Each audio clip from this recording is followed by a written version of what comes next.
Oceanoff DF. Com. Table of Contents. Author's Notes and Acknowledgements. Prologue. The Watcher. Chapter 1. Chapter 2. Chapter 3. Chapter 4. Chapter 5. Chapter 6. Chapter 7. Chapter 8. Chapter 8. 9. Oceanoff DDF. Com. Highlander. Scimitar by Ashley McConnell. Copyright 1996 by Warner Books Inc. Ace. All rights reserved. Highlander is a protected trademark of Gaumont Television. C. 1994 by Gaumont Television and Davis Panzer Productions, Inc. 1985. Published by arrangement with Bohabot Entertainment, Inc. Aspect is a registered trademark of Warner Becks, Inc. Warner Books, Inc. 1271. Avenue of the Americas, New York. Nigh 10,020 Time Warner Company, printed in the United States of America, first printing. 1st February, 1996. Author's Notes and Acknowledgements. The first part of Scimitar is based, of course, on the Algiers flashback in part 1 of the 3rd season, finale of Highlander. Particular thanks are due to David Tynan, whose script it is, to Gillian Horvath and Donna Leto, for providing the flashback details, and to Shirley Emin, who mentions the Barbary Corsairs at the right moment. The second part of the book is very loosely based on the Arab Revolt, and is set in the last month of 1916, and the early part of 1917. Several of the people named, including T.E. Lawrence, who later came to be known as Lawrence of Arabia, Colonel Clayton, and the Emir Faisal ibn Hussein, are real. Faisal's army was indeed progressing up the coast of the Red Sea during this time. Petra is a real place. And my thanks go to Richard Halliburton for recording the Rose Red City, half as old as time, in his Book of Marvels. Everything else, particularly the tribes of Roshala, and the Izid, and the legendary treasure house, is a product of my own imagination, with the help of Nina Kiriki Hoffman's magic sprinkles. Additional thanks should go to Sean Antonio Romero, who provided the source book for more research material on the martial arts than I could possibly use here, and to Betsy Mitchell, who took a great deal on faith and handled a sensitive situation with tact and humor. Any historical or linguistic errors are, of course, entirely my own responsibility. Prologue. The Watcher. A watcher was supposed to watch, observe, record, report. That meant putting forth some effort from time to time. Joe Dawson acknowledged. He'd gotten lazy, though, since the subject of the watching knew about it. Sometimes he even talked to Joe about his life. Oh, it had made Joe's job much simpler. But as usual, when a job got too simple, details got easier to overlook. He was reminded he'd been neglecting his duties when the package arrived at the bar, and he couldn't recall the last time he'd had a conversation with its intended recipient. Someone had left it sitting there one afternoon in early June, before the evening crowd began wandering in. He couldn't figure out how the thing got there. 1 minute, the bar was empty. The next, the box was lying on the corner of the stage, next to a guitar case. The package wasn't small, either. A good 4 feet long, a foot wide, some 6 inches deep, wrapped up in brown paper, and tied with twine. A cream-colored business card tucked under the knot. A name was written on the card, in flowing brown ink. Joe hefted the parcel, not too heavy. Nothing ticked ominously. Nothing though, Nothing ticked ominously. The bartender was new, still learning where the good stuff was kept, and he swore there hadn't been anyone there. Joe merely cocked an ironic eye at him, snorted, and decided it was time to go visiting. Watching. Keeping track. Leaning on his cane in the doorway of the dojo, he watched Duncan MacLeod move through the elegant, deadly forms of a kata, sweat glistening on his upper body. Light gleamed on the blade of the sword, shrieking through the air, left shimmering afterimages that hurt the eyes. MacLeod's face was very still, his attention focused inward. His movement was a cross between dance and death. He looked like a man who had spent most of a lifetime in such exercise. He was tall, appeared to be in his mid-30s, sleek muscled, with long dark hair tied back in a ponytail that whipped the air as he spun and leaped. Shadow fighting. The elegant grace of it gave the watcher an unaccustomed pang of envy, a feeling of weariness in his bones, a sense that he was getting old.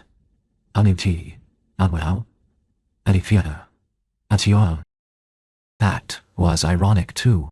Joe brushed at his graying beard and smiled to himself. Anyone looking at the two of them together might be forgiven for thinking him perhaps 20 years older than the man who fought with shadows.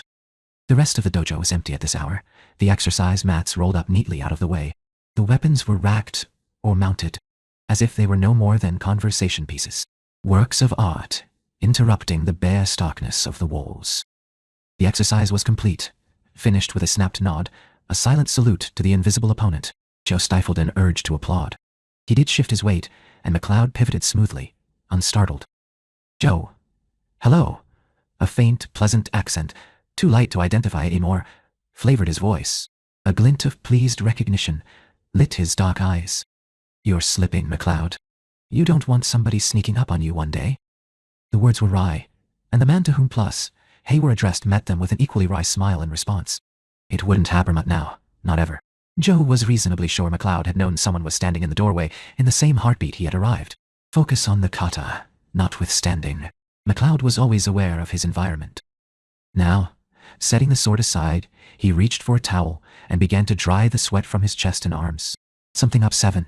he asked, perhaps a trifle too casually. No.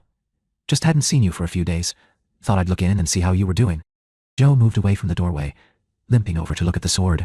It was a practice weapon, weighted to duplicate another weapon, kept out of sight but always to hand. He shifted the package under one arm, mentally measuring the sword against it. McLeod chuckled. "I'm doing fine, Joe. No ancient enemies showing up, no new ones either. It's quiet. I like it that way." He tossed the towel over his shoulder, led the other man into the back office of the dojo. This, too, showed much of the spare good taste of its owner. Weapons hung on these walls as well. But this was a room for doing business, with a wooden desk not expensive, but not cheap either, office chairs, and metal file cabinets. It was a place where work was done and clutter was not permitted. A bottle of water waited on the desk. McLeod took it up and drank deeply, ostentatiously not looking at the package Dawson carried under his arm. Dawson waited. McLeod was in excellent shape and would recover quickly from the exercise. And then there were the private rituals of friendship to be observed. Thirst satisfied, McLeod pulled on a white t-shirt that had been draped neatly over the back of his chair and opened a drawer in the desk. He produced a bottle of single malt whiskey and 2 glasses. Pouring a fingerful into each glass, he handed one to Joe and raised the other. "To peace and quiet." Joe acknowledged the toast and took a sip of the liquid, holding it in his mouth a moment before swallowing. McLeod raised his eyebrows, waiting. Dawson took his time, considering. Finally he said, "This is, let's see, Dark Roses? That little place up near Inverness." McLeod grinned. "Right. I thought I'd had you there." The watcher grinned back. "It's all right." He took another sip. "Not bad," McLeod agreed, looking critically at the contents of the glass. "I've had worse." Setting the glass aside, he reached for a long-sleeved shirt and shrugged it on, dropping the towel on the desk as he did so, plopping himself into the desk chair and swiveling around to face his visitor. "So, what's the real reason?" Joe lowered himself stiffly into the visitor's chair, setting the package on the desk. "Just say hello. That's all." "Oh, and there's this." He indicated the box. The other man examined it curiously. "What's this?" "Somebody left it for you at the bar. We didn't see who left it. The New Day guy isn't too bright." McLeod turned over the card with his name on it, looking in vain for a message on the back. It was blank. He shrugged, tossing the card back on the desk, and poured himself just enough more whiskey to cover the bottom of the glass. "Aren't you going to open it?" McLeod finished his drink.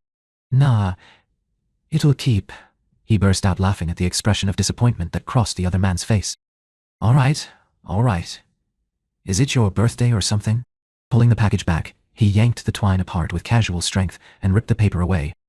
Torn away, the paper revealed a large plain case, rectangular, with rounded corners of some old, highly polished dark wood that shone almost with a life of its own.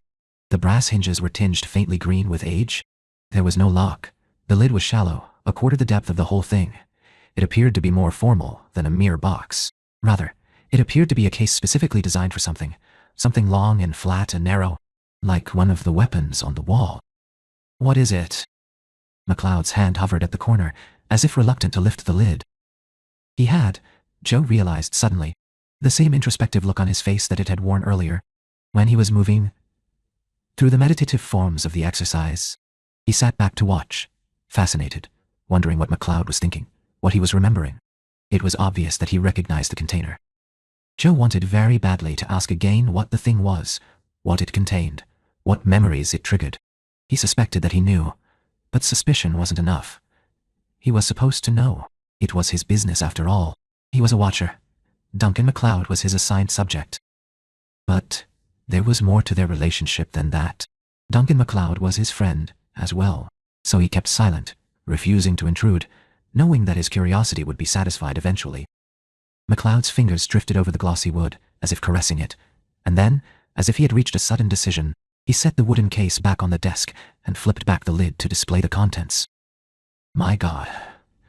The watcher was unable to restrain his surprise. He rose to his feet, leaning over to get a closer look. The box held a scimitar, a long, curved blade, set in a worn black leather scabbard. At first glance, it didn't appear particularly prepossessing. It was inlaid with no rubies or emeralds, no enamel on the guard. The sword had a hilt of plain, rough silver, bent back at a right angle, with a ring set where the pommel should be. The scabbard, too, was decorated for part of its length with silver, worked in a fine embroidered wire. Then MacLeod took the hilt in his hand and slid it free of the cracked and dusty leather, lifted the sword up to the light. The damascened blue-gray metal shone like triumph, catching the light in ripples, as if the steel was viewed through water or oil. Along the back, near the hilt, the blade had been chiseled out in arabesques and inlaid with gold. Along its length, more gold inlay set off an inscription in flowing Arabic characters. Joe drew a reverent breath. That's beautiful. Yes, MacLeod agreed absently. He rose, stepped away from the desk, and slashed at the air, his wrist twisting. He put his back into it. The blade shrieked as if it had a life of its own, and stopped a fraction of an inch from the chair. He raised it again, inspecting the edge, and ran his thumb along it. Joe winced as blood welled up and ran down the metal. MacLeod cursed, sucking at the cut, and setting the sword down, carefully, to reach for a soft cloth. The cloth wasn't for the cut. The cut, in fact, was almost gone by the time the man removed his thumb from his mouth, and he dried saliva and leftover blood on the leg of his jeans, and took up the sword again to clean away the red stain on the blade. Joe had seen this before, 100 times, and it still sent a chill through him. The cut had been deep to the bone. Enough blood had flowed to run clear to the base of the man's thumb. Now there was no sign of it. MacLeod didn't appear even to notice. He was polishing the blade with slow, even, practiced strokes. The muscles in the corner of his mouth tightened in what might have been a reminiscent smile. He obviously knew the weapon. The polishing was a welcoming of an old acquaintance, a smoothing away of years of separation. From the expression on his face, the scimitar represented both good memories and painful ones. How old is it? Joe asked, very quietly. He could see, now, that the inlaid inscription was so worn down in places as to be illegible. The enameling had chipped out in 2 places. There was a dent in the hilt. The silver was badly tarnished, nearly black in places.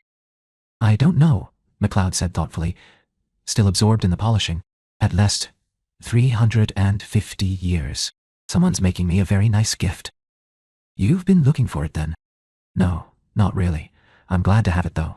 He looked up, past his visitor, as if searching for the right spot on the wall. Whose was it? It belonged to one of my very first teachers, MacLeod said. He was a good man. That was one of the good memories, Joe could tell, as well as one of the painful ones. And how, he wondered, could someone like MacLeod untangle them after so many years? More than 400. How many swords had he seen in 400 years? Joe blinked. For a moment, the man sitting across the table from him was something other, something more than just Duncan MacLeod, sometime owner of a dojo and an antique store, world traveler, occasional raconteur, good man, loyal friend, connoisseur of single malt whiskies. He was an immortal. He had been born in the Highlands more than 400 years ago, and he could not die unless someone took his head, and with it, his power. Joe Dawson knew all this intellectually. It was why he watched, after a loot sometimes. As now, it hit him in the gut, that he would never truly understand what it was like to carry centuries' worth of memories, to take another immortal's head, and with it the quickening, to watch as the world changed. As time passed and mortals died, Dawson might feel old, watching MacLeod, but generations of men like Joe Dawson had passed away while this scimitar and this man remained. It was no wonder the glistening steel evoked such a bond in him. It's not a message, then? MacLeod shook his head. If it is, I don't know what it might be. He smiled suddenly. It doesn't matter, though. Someone who knows me and knows this. He touched the blade again, lightly. Now, Joe was even more curious. But it wasn't polite to grill his host, and when MacLeod put the sword aside, the conversation turned to ordinary things. Rent events, politics, sports, women, music, all the things ordinary men, friends, might have talked about in a long June evening. They might have been anywhere at all, much less in a martial arts studio. It was late when the watcher finally returned home. He put on an old blues album and went to his journal, intending to update his records with a short paragraph. Watching an immortal often meant periods of great boredom, punctuated by short periods of dreadful activity. Once the task was finished, he replaced the leather-bound book on the shelf beside the rest. All the records were stored on disc as well, but Joe found he preferred the sensory feel of the volumes themselves. They were all alike, those books. They'd been rebound over the centuries, sometimes copied and translated, the better to preserve their contents. Most, though, were originals, passed down generations to rest for the time being with him. The covers were marked with the same symbol he had tattooed on his wrist, the trefoil in circles. These 24 volumes were the records of watcher and watched, over centuries, not just the life of Duncan MacLeod, but of others Joe Dawson had watched play and lose the game, and their heads. He'd been quite fond of some of them. In a remote sort of way, he'd never been friends with one before. The gift of the sword still nagged at him. To an immortal, it had to carry special meaning. He wondered what sort of memories it might represent. His eyes narrowed as he looked at the records again. An Arab sword. 350 years. Where was Duncan MacLeod? 350 years ago. He'd barely been immortal a single lifetime. Back then. He'd been just, where had he been? That he could have crossed paths with an Arab sword, belonging to one of his first teachers? Thoughtfully, he reached for one of the first books, one worn and battered, the leather dry and dusty. He opened it carefully, thinking he should take better care of the record of a life, and began to read, puzzling out the awkward, faded writing, the words in old and unfamiliar languages. Oceanoft D.F. Come, Chapter 1. Somewhere in the Mediterranean, 1653. In the year of our Lord, 1653. In the Doge's blessed city of Venice. The Scots immortal has parted company from this city in peace, for which God be thanked. MacLeod takes ship from Venice for Spain. It is an ill time to travel. The Turks are insolent. I shall send messages by pigeon to my fellows along the way. In the meantime, prepare to accompany MacLeod. Never let it be said that I have failed my calling and betrayed my oath. Ignatius Beldomo, for the first time since he had died 30 years before. Duncan MacLeod wished profoundly that he had stayed dead, doubled over the side of a Venetian sailing ship. He tried once again to bring forth something, anything, out of his queasy stomach, but there was nothing left except nausea. Meanwhile, the life and business of the Sancta Innocents continued unconcernedly about him. The sailors had long since lost interest in making jokes about the tall, well-dressed man with the dreadful accent and no sea legs.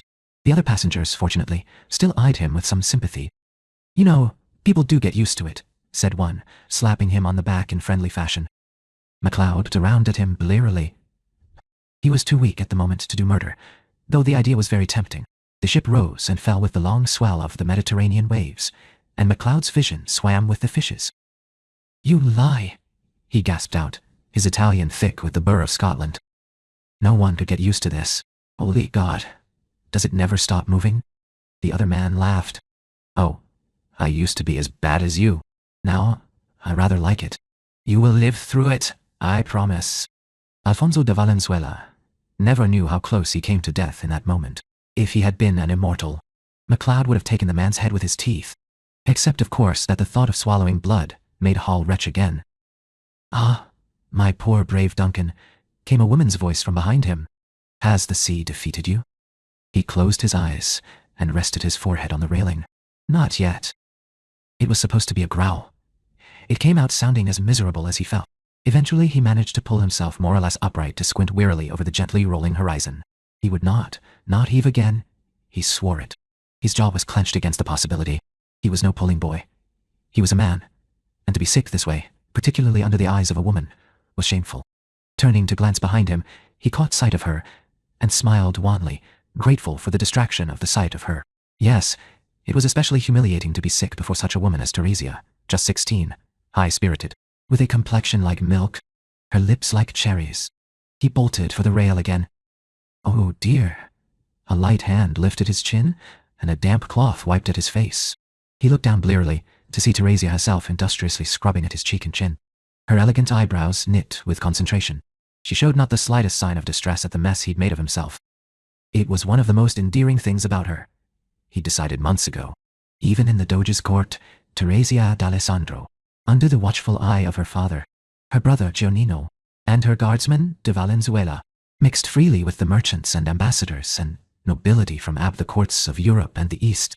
She showed no more dismay at sharing a table with a Muslim lord from the sublime Porte in Constantinople than she did in discussing love poetry with an English merchantless. In fact, but then the Englishman was a boot. In the shadowed, perfumed halls of the Doge's palace, Teresia had laughed and flirted and captured his heart with a teasing kiss, and he had fallen a little in love with her. She had made it clear that a kiss was all he would have of her. A kiss, and a dance, and a smile. And now, a cloth to wash away his sickness and make him feel better. Duncan finally regained enough equilibrium to catch at her wrist. "That's enough, lass. I thank you." She smiled at him. "Oh, I'm sorry you don't travel well, Duncan. I think traveling the sea is so wonderful." The Mediterranean Sea was the blue of sapphires, with a lining of white on each wave. Sunlight glittered on the water. Gulls tilted back and forth on the warm salt breeze, calling. It was quite beautiful. Of course, much as a landscape filled with jewels, much as the woman at his side was beautiful, but it would keep moving so. Ah, well. He reached behind him to take a surreptitious death grip on the rail. "Best you go back to your father, now. We wouldn't want him to get the wrong idea. As for the sea, perhaps your new husband will take you with him sometimes." My new husband. Yes. She smiled again and winked and swayed away to stand beside her father, who was glowering at the exchange. Something about her expression bothered the Highlander. He hoped she hadn't decided she was going to run away with her bodyguard. She was a good girl, really, perhaps too out. Owing, she had spent a lot of time talking to the Turkish ambassadors, but she was never scandalous. De Valenzuela had always been nearby, or her father or Duncan, keeping an eye on her. Still, it was no secret she didn't want this marriage to a trade-in partner of her father's in Spain. The Sancta Innocence was a decent-sized, if old, galley flying the flag of Venice. The windmasts were supplemented by a bank of oars for maneuvering when the wind failed. She carried 6 passengers, a cargo of silk and tea from Cathay, and a substantial dowry in gold and jewels. The entire cargo belonged to the Signor d'Alessandro. Besides, the family d'Alessandro was another, secretive little man calling himself Calizione, who kept himself apart. Duncan had been too seasick to find out any more about him, and then there was Duncan MacLeod himself, who was there because the Sancta Innocence was lifting anchor when the impulse struck him to go.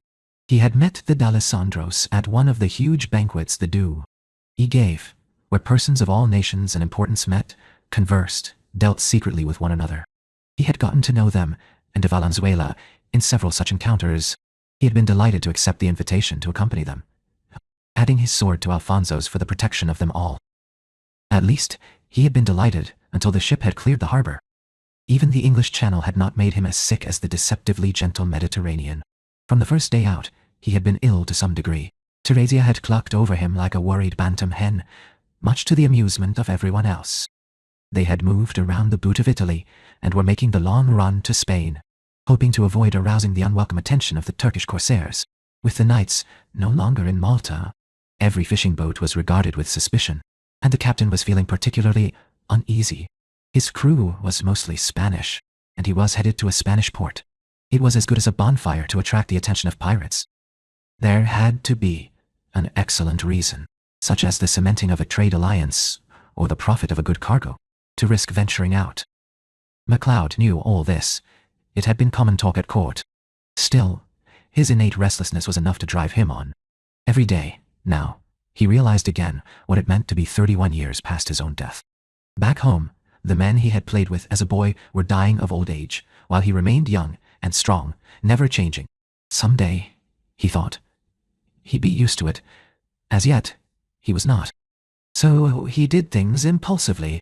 He took ship for Spain for no other reason than that he was tired of Venice, and the tide was going. Somewhere, there would be a battle. Somewhere someone would hire his sword, and he could experience again what it was like to die without dying, risk without risking anything really important. He was immortal, Oh, his friend de Valenzuela was not. He was merely a decent drinking companion, if one liked sweet wine, with a decent sense of humor about him, as long as he wasn't talking about mal de mer. He was there to stand escort and keep Giannino out of trouble. The boy was forever clambering about the rigging, from which uneasy perch he insisted upon looking for Turkish ships. 3 times in 2 days, he had caused a small panic with false sightings, until the captain, in an apoplectic fit, ordered him down. The only thing keeping him from being thrown to the fishes, MacLeod thought, was his father's share in the cargo.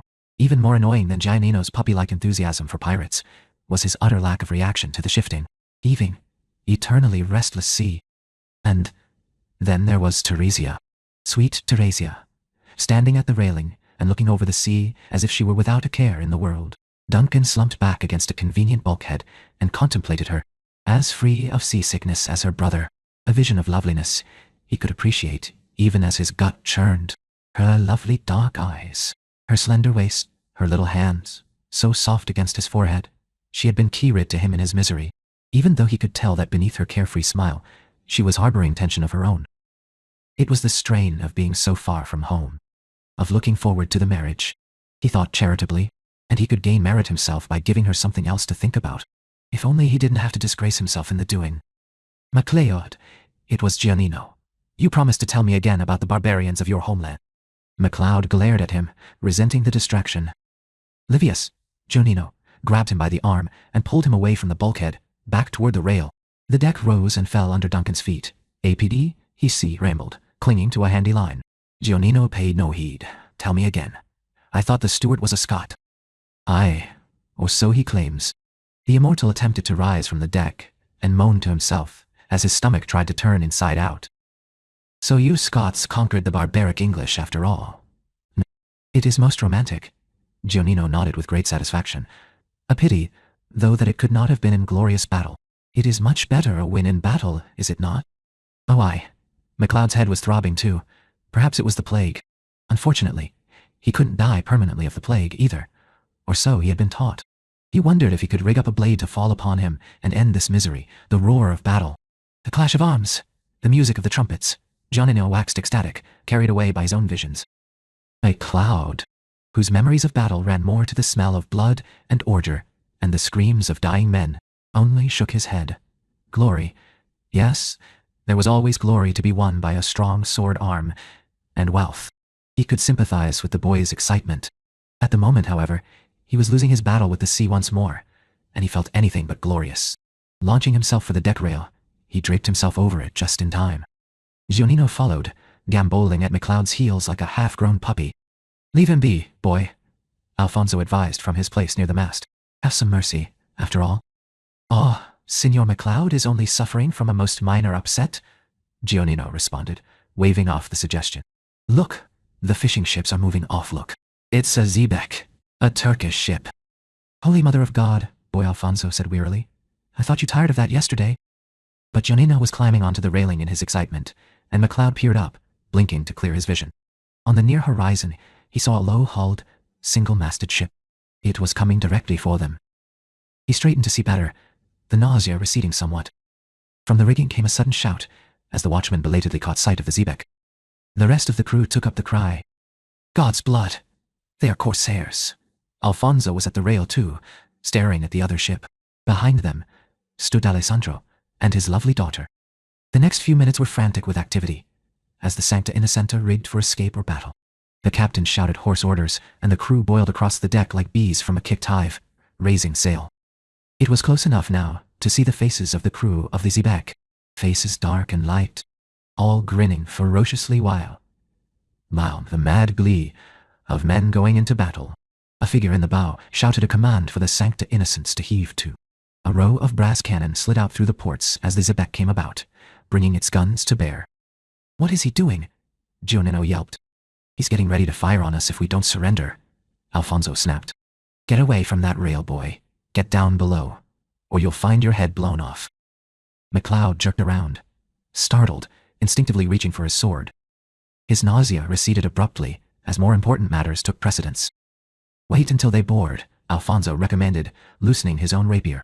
They're fair close for cannon, are they not? MacLeod said. Are they mad?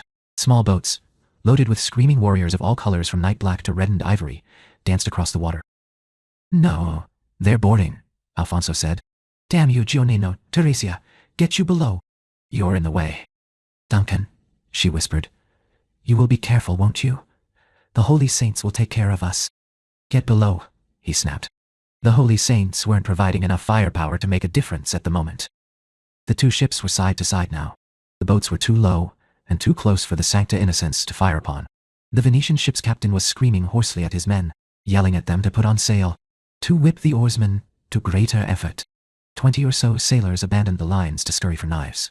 The captain, standing on the poop deck, shouted orders as he fumbled to load a brace of pistols. There was nothing for MacLeod to do but wait. The two ships wallowed in the heavy seas, maneuvering for advantage. One of the cannons roared, and the deck shuddered under the Scotsman's feet. Meanwhile, corsairs lowered more boats from the xebec and rowed themselves across beneath the cannons.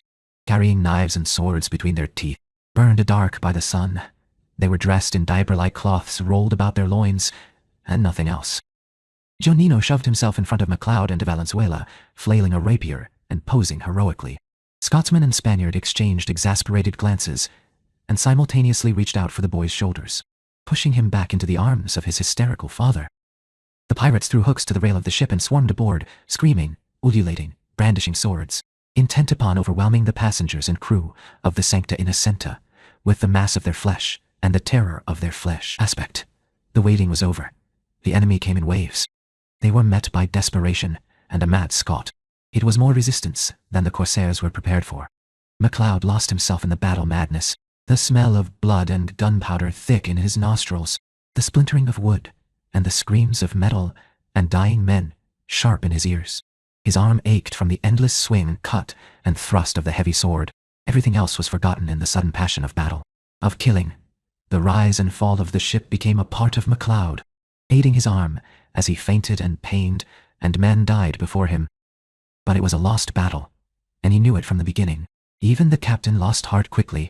Such battles were too common. Ships would be taken, ransomed, over and over. The crew, which chose slavery and the hope of escape to the certain death of continuing the fight, ended paralyzed by fear and huddled into a circle around the mast. The rest of the corsairs closed around the last knot of resistance. The merchants and the boy, MacLeod and de Valenzuela. The discreet little stranger, Calizione, pushed his way from behind the wall of MacLeod's and de Valenzuela's shoulders, his hands clutching a bag of gold, pushing it at the grinning pirates. Babbling of ransom, the leader snatched it from his hands, pulled the strings loose with his teeth, and looked inside. His grin even wider, he shouted something to his fellows. The merchant nodded hysterically, promising more of the same. The pirate laughed and swung his arm, and the merchant's head, its mouth, still opening and closing, went rolling across the deck, while the body swayed in place and then toppled down in front of MacLeod like a fallen tree. He watched the body fall with a cold horror. There was no quickening. The man hadn't been immortal, but decapitation took mortals too. He looked up to meet the pirate's eyes, saw laughter, saw the man react to his own reaction. He struck, as much to wipe out that recognition of his own fear as to eliminate any threat, and the man dropped under the thrust and came up inside his guard, knocking his sword aside. At the same time, de Valenzuela screamed as another pirate slashed him across the upper part of his thigh. The two were home down under the weight of them, our opponents, and the sword was torn out of MacLeod's hand. He struggled still, frantic to regain his weapon, until someone got leverage to strike him across the temple, and the world turned gray. He could feel hands upon him, tearing at his clothing. He could hear voices, as if from very far away, shouting in a multitude of languages: Italian curses, Spanish moans, French imprecations, even a sentence or two in English, as well as a steady stream of something that might be Turkish, or Arabic, or Berber, or perhaps all three. He couldn't tell, didn't care. After a long, muzzy time, he became aware of the roughness of wood pressed against his cheek, the stink of fish and humans and the sea, the thickness of blood in his mouth. As awareness returned, the consequences of injury faded with the injury itself. He resisted the urge to lift his head and look around, keeping his eyes shut, and using his other senses instead. He wasn't bound. That was the first thing. He could hear the familiar creak of wood and rope, the snap of sails. The orders shouted from one end of the ship to another were no longer in Italian, though. A prize crew had taken over. He could hear Giannino's voice, raised in querulous protest, and his father, attempting without success to silence him. He couldn't hear anyone else close. He could feel the salt breeze against his skin. Drawing in a deep breath, he finally opened his eyes, turned his head. They were still where they had fallen, outside the cabin door. Jonino and his father were huddled together, stripped to their breeches, looking foolish and pale against the dark wood of the cabin and deck. Another form lay slack against the cabin, stripped too. An open wound in his leg oozing blood, in a pool around the bottom half of his body. Eyes crawled over and into the injury. He raised himself up, slowly, to a sitting position and looked farther afield. His first instinct was to look for the girl, but Teresia was nowhere in sight. He could see members of the prize crew, wearing bits and pieces of clothing he recognized, including his own shirt and boots. A half-dozen of them were sitting on the deck, casting dice for his belt into Valenzuela's necklace. None of them seemed to be particularly concerned with their prisoners, unbound and free. On the other hand, MacLeod acknowledged with grim humor, there wasn't anywhere they could go. He stood up, and the pirates gave him a few casual glances and went on with their business. De Valenzuela was unconscious. MacLeod batted the flies away, looked about for something to bind the wound. He's going to die, the merchant said spitefully. He's Spanish. They're Moors. They hate the Spanish. MacLeod glanced at the polyglot pirate crew. Wise of you to hire him then. Where's your daughter? They took her below, to keep her separate, away from the crew. D'Alessandro wiped at his forehead. They haven't hurt her. She's worth more to them that way. He sounded like a man trying to give himself courage. They're all corsairs. Muslim. Renegade Christian. They're taking us to Algiers. They'll sell us for slaves. I'm no slave. MacLeod looked over the wound. It was already beginning to fester in the heat, and he could see eggs from the flies. He was no surgeon, but he'd seen enough battle to know that unless something was done immediately, de Valenzuela would lose the leg, if not his life. I need wine and bandages. You're mad. He's going to die. Damn your eyes, I want bandages. The merchant backed up against the wall, trying to get away from the raging madman lunging at him. The yell, and the merchant's squawk of dismay, attracted the attention of the captain of the prize crew. What goes on here? It was atrocious Italian. Even MacLeod, whose Italian was still rough with the buff of the Highlands, winced at the sound of it. Unlike the rest of his crew, the man was dressed in red satin pantaloons and a white silk shirt, torn and bloody from the fight, with an equally filthy white turban. He had 3 knives and a large pistol stuck in his belt. He wore an EFLNG of beaten gold in his ear, so heavy the lobe was dragged down and open, and a tangle of necklaces. Ias' beard, oddly, was trimmed short. It was hard to tell where he came from originally. He was burned dark from the endless sun, and certainly the accent gave no hint. What is this noise? Is the man dead? MacLeod gave him a considering stare. He was twice the man's size. He could kill him without appreciable effort. Not yet, he said evenly. I need wine and bandages.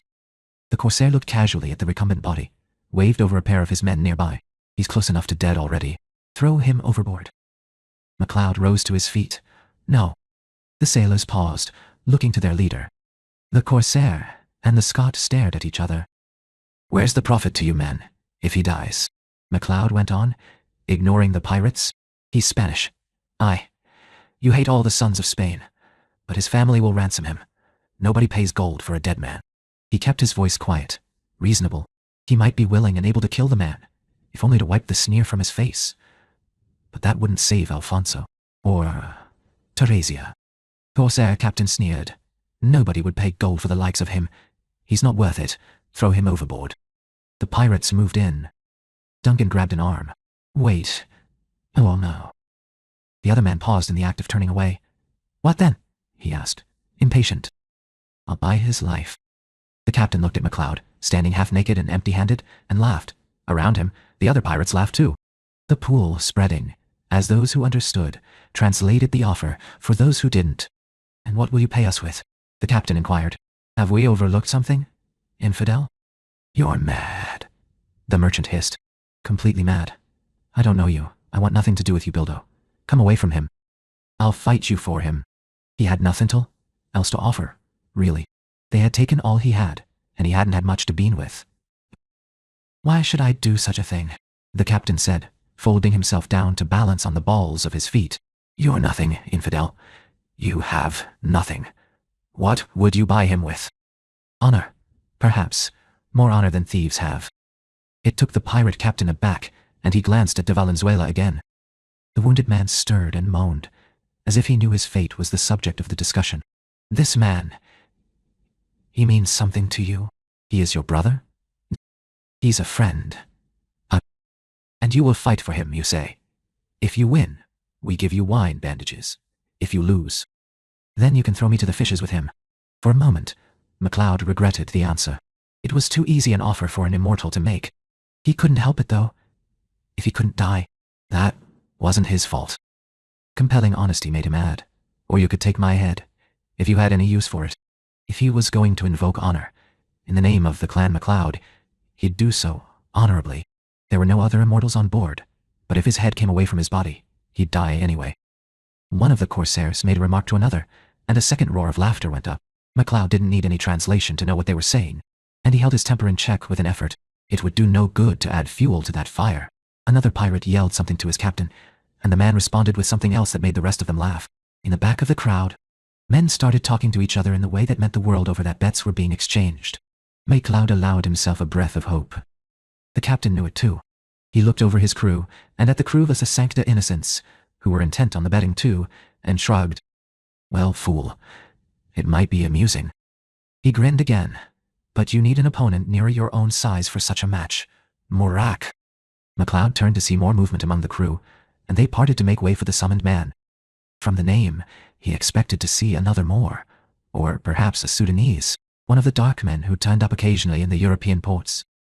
What he did not expect was a huge man, with no sign of fat anywhere on his body, a man with bronzed skin, long hair knotted at the nape of his neck, and long blonde mustaches tied back behind his head. His feet were bare, his breeches ragged, and he was as shirtless as MacLeod himself. Revealing a massive chest covered by swirling tattoos in blue and red and yellow, he dragged a long stone-headed club on the deck. As he came, he looked like a German out of Caesar's own nightmares. This is Murak, the captain said conversationally. It's well you should know who will kill you, Scott. Murak has heard the names of 50 men, and they all died. Tell him who you are, so he knows who is the 51st. I am Duncan MacLeod of the clan MacLeod. He nodded, absent-mindedly, more interested in studying his opponent than in declaring his genealogy. Are we agreed, then? If I beat him, de Valenzuela will get good care? Oh yes, we are agreed. The teeth remaining to the captain glinted in the sun. And if he beats you, you are both dead. You cannot kill me. Arrogant, the captain said, as the audience scattered for the rail, and Murak's club swung unannounced through the air, straight for MacLeod's head. Oceanoff DF. Com? Chapter 2. In the 31st year of the Hijra, the flight of our holy prophet Mohammed, blessed be he, the infidel Scottish immortal is held captive by my lord Abdul ibn Reis. My fellow watcher lies dead. I take up his duty, as is required of me. Hamid Alat MacLeod ducked and dodged out into the open deck, looking frantically for a weapon. Murak laughed and swished the club through the air, taunting him. MacLeod spun and ducked again. Unless the German literally beat his head off, he'd survive the encounter. But the interval and the recovery from the damage inflicted in it was likely to be excruciatingly painful. Besides, being hunted like a rat from one side of the ship to the other, followed by a crowd of yelling, cheering corsairs and captive crew, was hardly his idea of an horrible fight. Cursing under his breath, he scrambled out of the way of yet another blow, and then his glance fell on a short sword thrust into a belt. He barreled into the man, knocking him to the deck and clawed at the hilt. Aimed at last, he turned to face his tormentor. The sword was shorter than any he had ever seen, and curved almost as a half-moon. His hand was almost too big for the hilt. It was a toy of a weapon, compared to his good broadsword. But Murak stepped back warily when MacLeod swung it, experimentally slicing the air. It sang. For all its lack of size, the blade was well-balanced, well-sharpened. Not made for thrusting, the sword led his arm through cuts and parries, and Murak gave way. But the club gave the bigger man the advantage of even greater reach, and he swung again, now aiming at MacLeod's arm instead of his head. The crowd screamed with glee as the head of the club connected on the flat of the blade, nearly knocking it from MacLeod's hand. The Scot tried to swing the weapon two-handed, as he would his broadsword, but it was too small and light for that. Murak giggled at the sight. Stand and fight, the corsair captain yelled. Fight, Scotsman, or we throw your friend to the sea. MacLeod said between his teeth. I'm trying. Dropping to one knee, under the hour of the club's swing, he slashed at the other man's legs. Murak screamed and staggered, lines of red blossoming across his legs, and the club came down on MacLeod's sword arm. He grunted, feeling the bones break and crunch against each other, and the sword rattled onto the deck from his loosened grip. Murak wobbled above him, a mountain of muscle and bone threatening to crash into him, and he scrabbled for the weapon with his other hand, sweeping it up in time to see it slide gracefully into the other man's gut. Murak screamed again and fell, twisting the sharp metal further into himself. MacLeod rolled away, protecting his rapidly knitting arm, hoping it was healing straight. He thought it would, but his experience with such things was only 3 decades. Old Murak was down, dying, but not yet defeated. He reached for MacLeod's ankle, yanked his feet out from under him as the Scot attempted to rise. His grip was a vice biting into nerves, and MacLeod pried frantically, watching out of the corner of his eye, and not entirely believing the sight of the man pulling the Arab blade out of himself, bringing his own guts with it, and lifting it over MacLeod's head. Abandoning his effort to get loose, Macte forced the dying man's arm, forcing it up and away from him.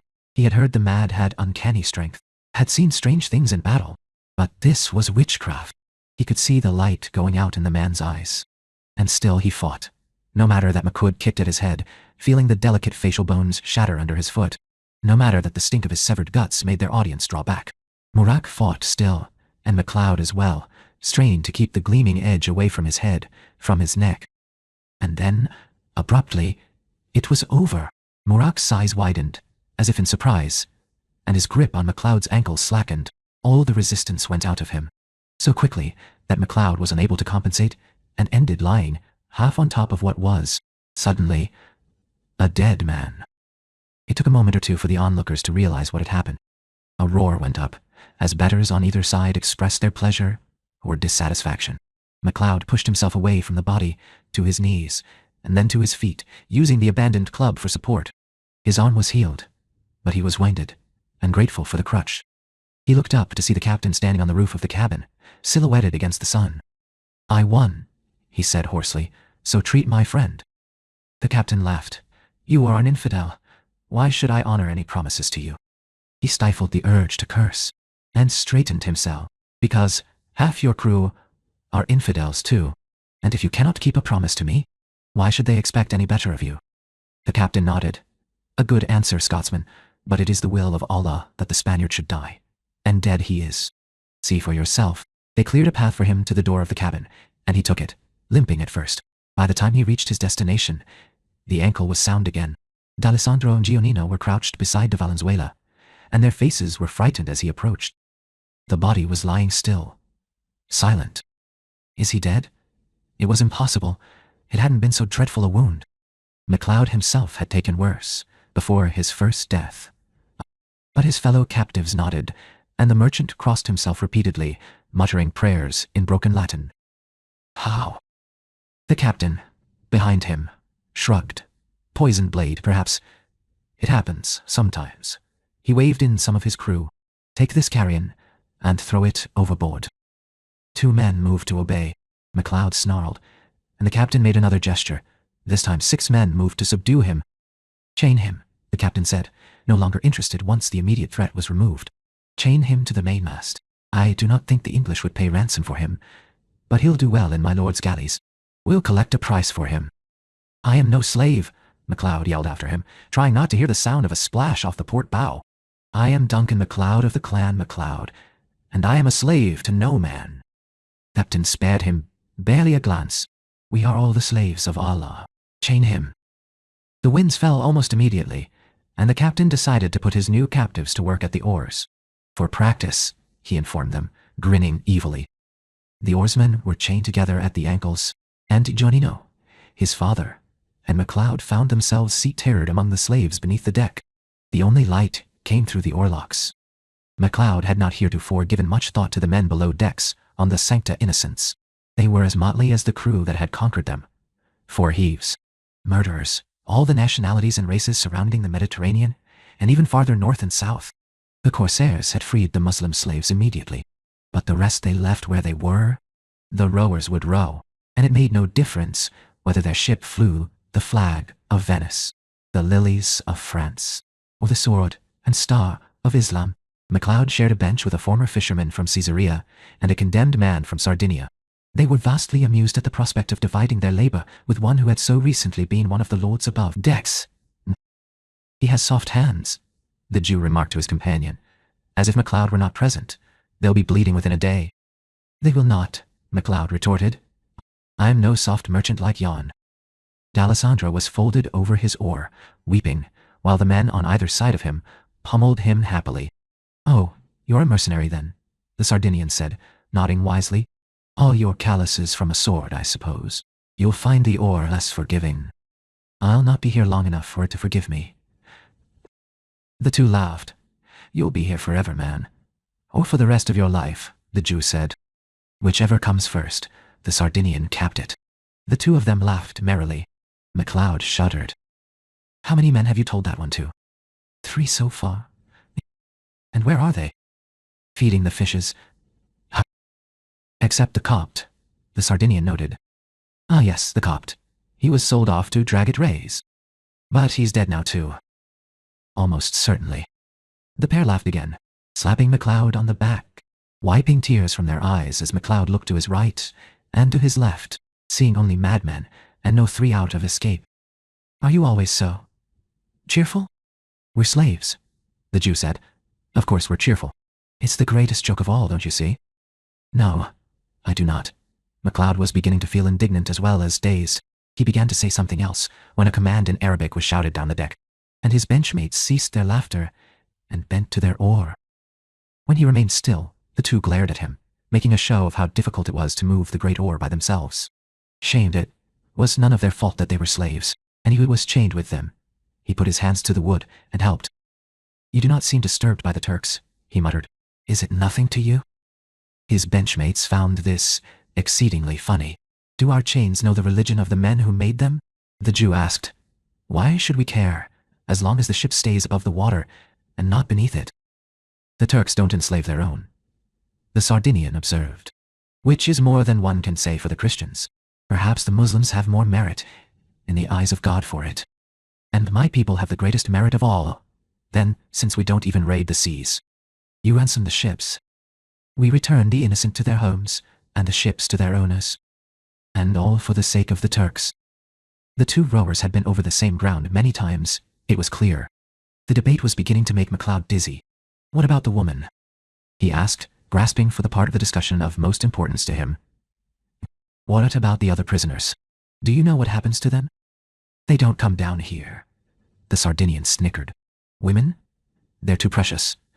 The corsairs keep them separate for ransom. They protect them. Your woman will go to the house of the corsair until she's bought free? Ibn Ray, the Jew supplied helpfully. He captured this ship last year, too. Not a bad sort. He'll feed us. You, my friend, he'll get some work out of, and then sell you in the marketplace. We'll stay here forever, and nothing changes for us. It was all a matter of perspective, MacLeod thought, though there was a certain amount of comfort in the thought that Teresia was not being raped and murdered as he was chained helpless below decks. He bent to his oar. 4 days later, the wind came up again, and the oarsmen were given rest. By that time, MacLeod was beginning to appreciate the strange and unlikely turn of humor his benchmates exhibited. When they became too annoying, he ignored them, staring past the head and shoulders of the Sardinian and out the oarlock. He could see now something other than endless blue. The sky and sea were divided by a line of startling green. What's that? He asked. The Sardinian glanced out without interest. Ah, Algiers. I hope this clan of yours has deep pockets, Scotsman, else you'll find yourself back on a bench like this one. If you're lucky, the Jew added. How many benches have such wise and witty companions? Such stimulating conversation. Truly, you should be grateful for such experience. You are both mad. But MacLeod had said that at least a dozen times in the past 4 days, and by now it had a certain absent-minded fondness. What is that? They were passing a small island. The Sardinian laughed. Ah, Lepenta. The fortress the Spanish built, to force the Moors to respect them. They respected them so much, they called in the Turks to level it. And now Sultan Abir rules in Algiers. The Sardinian chuckled. Ah. The Spanish have come to regret banishing the Moors from their kingdom. The man on MacLeod's right observed. And they regret banishing my people too, though they'll never admit it. The music left with us. Spain still has music. The Scotsman was still watching the coastline, catching glimpses now of white buildings, shining in the endless, pitiless sun. I've heard it. Ah, but you never heard it, as it was before. The music of the fountains of Granada and Toledo was like the voices of angels. For a fisherman, he thinks he's a poet. The Sardinian complained. And don't get him started on Virgil and Dante. I'll have to listen to it for months. MacLeod granted. He had never even learned the names of his benchmates. They had laughed at him when he had announced his own. He didn't understand how they could laugh. He didn't understand their acceptance of their fate. He felt that he ought to scorn them for accepting slavery, but something in him admired them nonetheless. Even when the whips cracked and they fell silent, bending and stretching to lift and plunge the oars into the shining waves. Even when the chants went up, keeping the rhythm, they managed to trade smiles. Algiers. The murmur ran up and down the aisle between the oarsmen's benches. One of the corsairs came running, paused beside Giannino, and bent to release him from the long chain running the length of the ship. The manacle remained on the boy's ankle. Yanking him up, the pirate then released and collected the merchant, and then came to MacLeod. The three of them watched as the pirate knelt to unlock the chain, then tugged imperiously at the Scotsman's arm. "Farewell, my friend," the Sardinian called after him. He glanced back over his shoulder to see the Jew raising his hand, pronouncing a blessing in that strange guttural language that reminded him, oddly, of home. He would never see them again. The immortal MacLeod appears to Hay. He made friends with 2 of the galley slaves, but he leaves Vivi with no signs of regret. My lord Ibn Ray will sell him in the slave market of Algiers. My duty is complete. The tale of Duncan MacLeod will be taken up by another. Alat Duncan MacLeod refused to acknowledge the meaning of the iron chains. He king, and before God, he would not bow to a Saracen either. Unfortunately, the Saracens weren't interested in his opinions. He was dragged along with Giannino and Signor Alessandro anyway. The Sancta Innocence was docked at a long pier. He decided to wait for a better chance to escape, and spent the time trying to make sense of where he was, and perhaps even catch a glimpse of Teresia. But she was escorted from the ship in a covered palanquin, and he was disappointed. He was well used to a variety of human beings by this time, or so he thought. Venice called herself the Queen of the Adriatic, and hosted sailors of all nations. He might have been mildly surprised by a man in tartan, but nothing else. Nothing would surprise him anymore. Or so he, though present until he saw the turbans and robes of the people on the dock, massing to meet the Sancta Innocence and other ships new come to harbor. Their clothing was all colors, white and brown and blue and yellow and green. The people themselves presented a spectrum even greater than he had seen in Venice, from pale white to darker than he could have imagined, and taller than he knew a human body could grow. He stood by the rail and watched, bewildered, until the pirates pushed him onward. Corsairs escorted their prisoners up the quay, and into the mass of people and colors and noise. Algiers. It was a white city, hurtful to the eyes in the bright sunlight. Duncan's skin had burned and healed itself so many times. In the past it was nearly as dark as that of the sunburnt Arabs and Berbers who comprised most of the pirate crew, but it was still miserably hot. He couldn't imagine swathing himself in robes, as the inhabitants of this city did as a matter of course. He began to think the sun would make him as sick as the sea ever did. Then they were led into a maze of narrow passages. Out of the direct glare, the temperature became almost bearable again, and he was able to stop squinting all the time. Behind him, Signor D'Alessandro shuffled frantically to keep up, whimpering the while. Duncan thought the corsairs must expect to make considerable money from his ransom to bother keeping him alive. But that thought reminded him of de Valenzuela, and that in turn of the abiding fury he felt at the memory of the fight on board ship. The captain had made him fight uselessly. Alfonso was dead. So was Marak. He didn't mind killing to stay alive, or to keep someone else that way, but death for death, without even honor or glory at the end of it, was a terrible waste of human life. Fury did nothing to melt away chains, or the manacles around his wrists and ankles and throat. They made another turn, and found themselves at the entrance to a broad courtyard. Along one side, a series of arches led to a shaded corridor, within which dozens of men sat, talked, smoked, paced quietly back and forth. Toward one end, a fountain played. Beside it, a chair was set up, almost like a throne, and upon it sat an old man with a green turban and a long white beard. It wasn't important. Duncan scarcely saw any of it. He was looking for a more immediate threat. Somewhere in the crowd, somewhere close, he sensed another immortal, and he was chained, weaponless, unable to defend himself.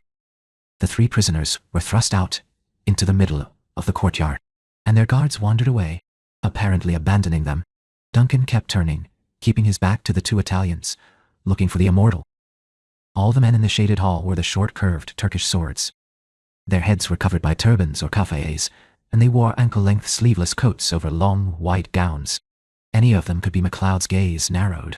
There, sitting in the back, a small man, inoffensive-looking, but watching him intently. He looked like an Arab, with his neatly trimmed brown beard. He looked as if he might be in his early 40s. It meant nothing.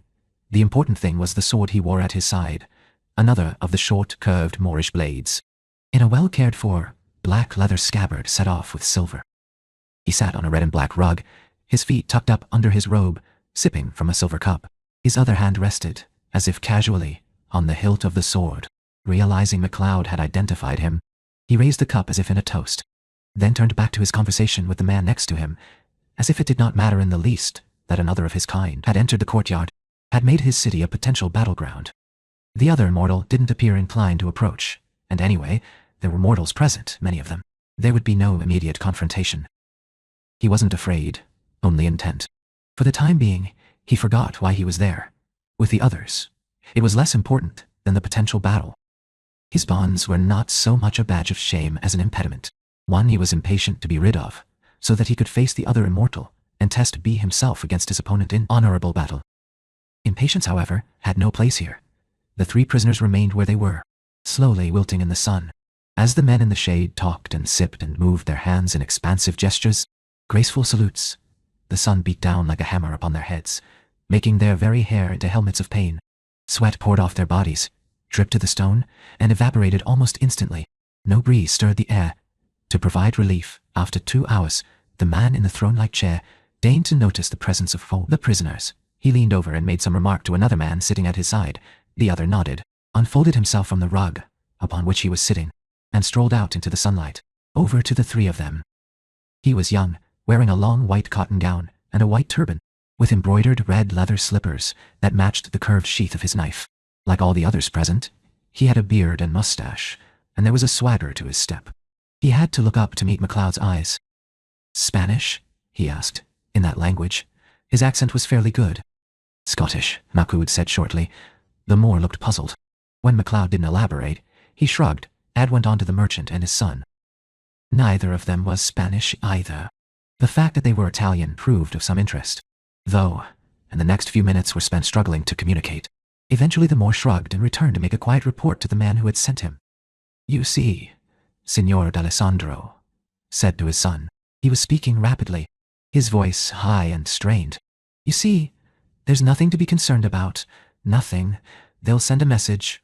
We'll be ransomed. Soon. Soon. They'll treat us well. We'll find your sister, too." As far as MacLeod could see, no one was interested in how well or badly they were treated. Giannino didn't seem interested either. His face was pale, his thin chest dark red from the sun, and he was sweating copiously. MacLeod could sympathize. He was feeling rather light-headed himself. Now another man came from the shade into the sunlight to look them over, as they themselves might have looked over horses at a fair. MacLeod wondered whether he might not even insist on looking at their teeth. He even raised his hand to probe at the long muscles of MacLeod's arm, until he caught the expression in his eyes and thought better of it. Yet another came to consider them more closely. This time, their interviewer wore a long black coat, with long curls of hair over his ears. Giannino staggered. The new inspector lost interest. No one else came. After a while, their captors came back, took their chains, and led them out of the courtyard and back into the blessed shade of the maze of corridors made by the many-storied walls of the houses of Algiers. Giannino actually cried out with relief. MacLeod couldn't blame him. The drop in temperature was a shock to his system too. Signor d'Alessandro was too busy talking to notice. The corridors were like warrens, stone paths between white walls, interrupted at intervals by doors, a little taller than MacLeod was. The doors appeared identical, but must have had something to distinguish them, as their escort showed no uncertainty when they dragged their prisoners to a stop. One of the pirates beat upon the cracked wood, and the door opened, and the 3 prisoners were herded inside. They stumbled along a short passageway, and then, startlingly, outside again. Behind the featureless walls lay a courtyard, a garden with a fountain, surrounded by a shaded arched passage. Above it was a similar balcony, surmounted by yet another. Stairways in the corners led from one floor to another. They barely noticed. The sun was setting. The fountain, the beautiful dancing water, was in shade, and they didn't even have to brave the sunlight to get to it, to throw themselves half into it and lave the burns and sweat from their bodies. It was close to the most wonderful sensation any of them had ever experienced. Upstairs, one of the pirates said, when he felt the captives had had enough. When they ignored him, he grabbed them by their hair and forcibly pulled them out of the water, snatched the wet chains, and pulled them along. Food, he explained when they made as if to resist. As he spoke, he slid the chains out of the loops on their wrists and ankles, freeing them from each other at last. It was enough to get their cooperation. MacLeod had never thought mere stairs would be too much for him. But it was a long flight, and steep, and at the top, paradise.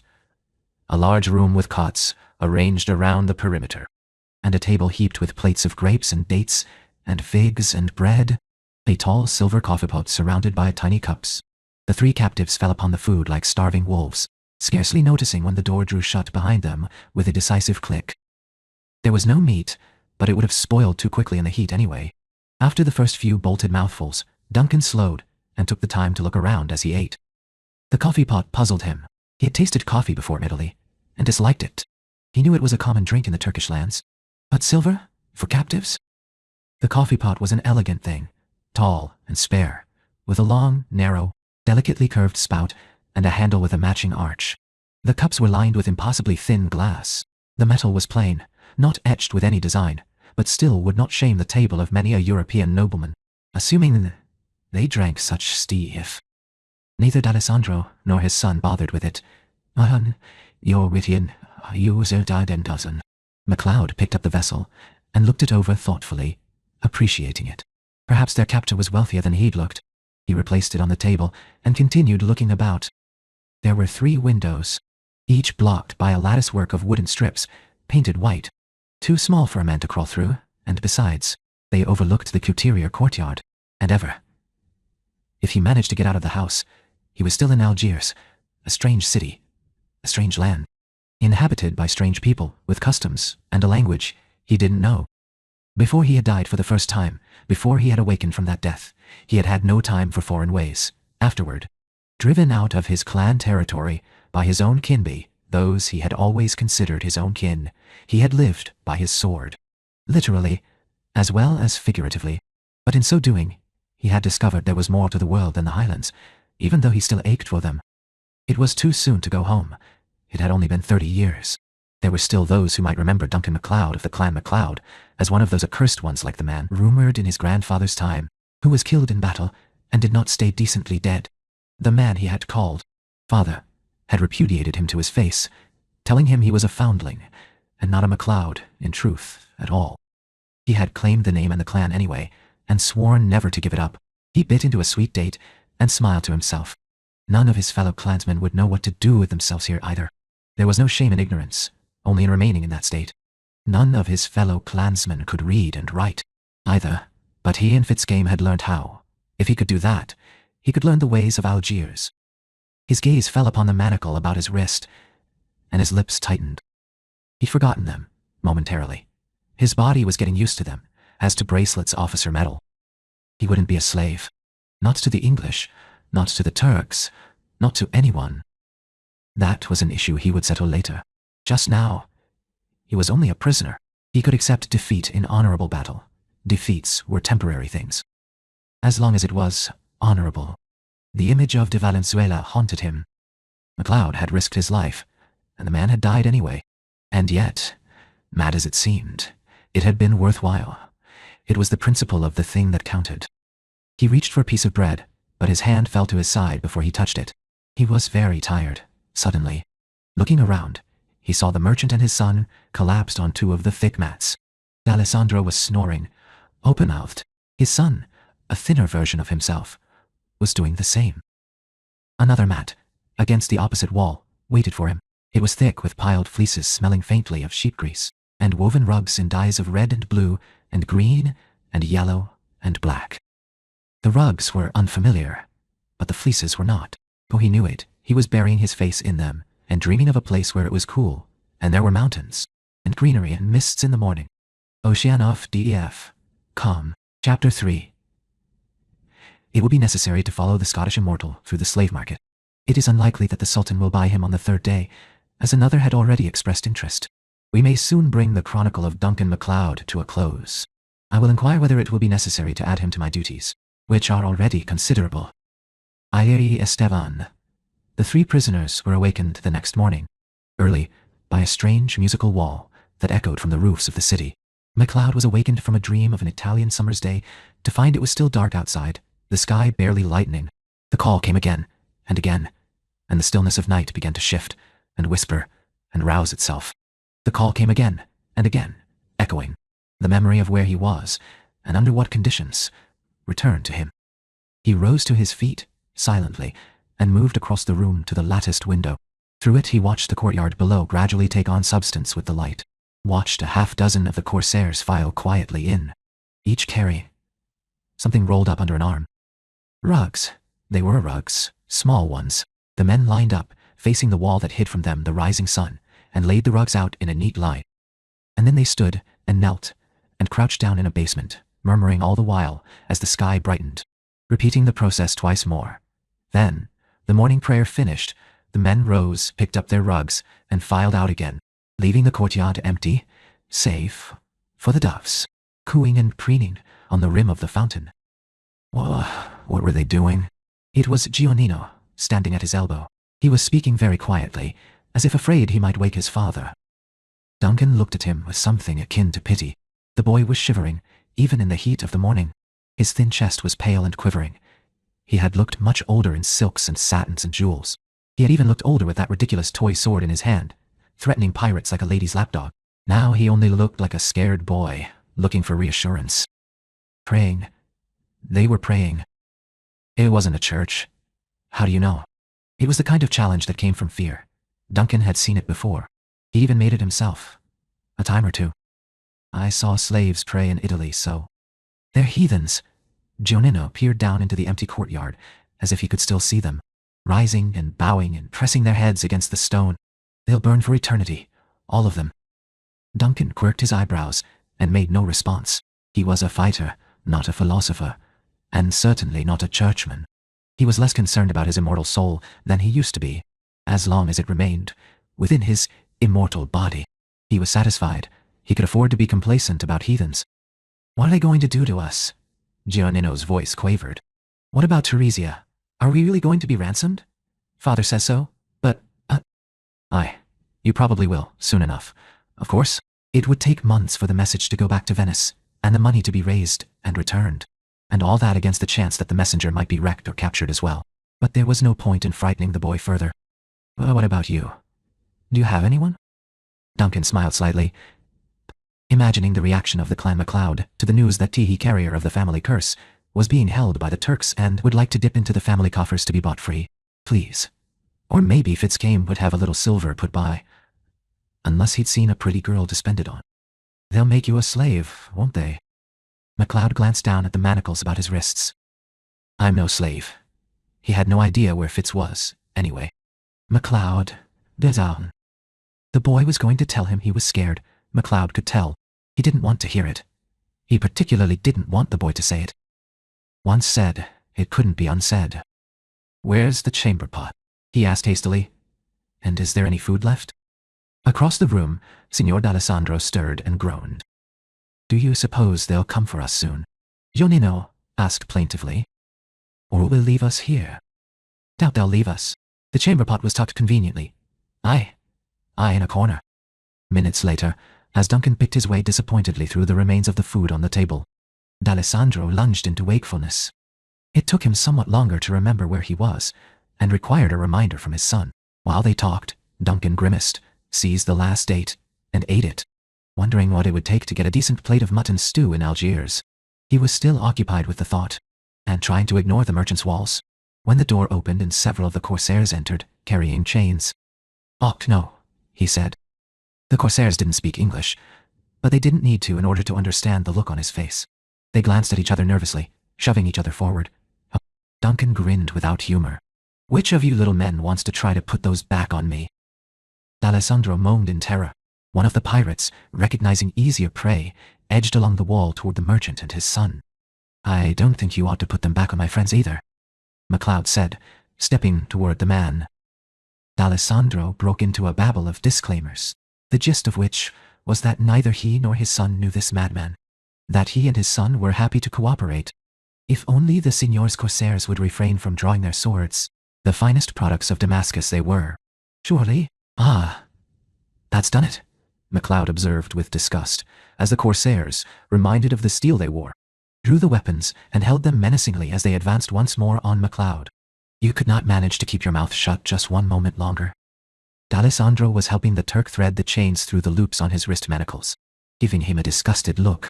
MacLeod executed a strategic retreat to the mats on the floor, snatched up a sheepskin, and wrapped it around his arm as a shield. It made a massive, bulky roll. Somehow the leader of the expedition wasn't properly impressed with his protection. The man gave Duncan a gap-toothed grin, and the sword sliced down. A thick fleece and a well-tanned hide, wrapped in layers, wouldn't have deflected a blow from a good Scottish broadsword, but it would have blunted it. If a man his own size had delivered it, he would expect perhaps a broken arm. He did not, however, expect to feel steel slicing through all the layers and deep into the muscles of his arm. A shock of white pain hit him, and then, almost immediately, began to recede as the hidden injury began to heal. The corsair, who had felt steel hit bone, grinned at the look that crossed MacLeod's face and swung the sword again, only as a threat this time, and held out a fistful of chains. The alternative he was offering was clear. MacLeod backed away, holding the wrapped arm before him, hoping it hadn't bled too badly before closing. His opponent, still expecting him to fall over, or at least scream, began to look aggrieved, and swung again. This time Duncan stepped out of the sword's path. There was no point, after all, in either making the man more suspicious or in suffering another wound, rapidly healing or not. Unfortunately, the other pirates, having shuffled the chained Italians out of the room, could now turn their attentions to Duncan as well, and there wasn't enough room to avoid them all. He eyed them warily, trying to maneuver them into each other's way, hoping somehow to disarm one and acquire one of the lethally sharp curved swords for himself. He had to be armed. He couldn't escape from this place without some means to defend himself from the other immortal he had discovered in the Fee courtyard. It was too late. He could feel that other presence now, somewhere near. Somewhere in the house, MacLeod shouted and lunged at the nearest pirate, hoping to take him by surprise, ducking inside his guard to grab his wrist.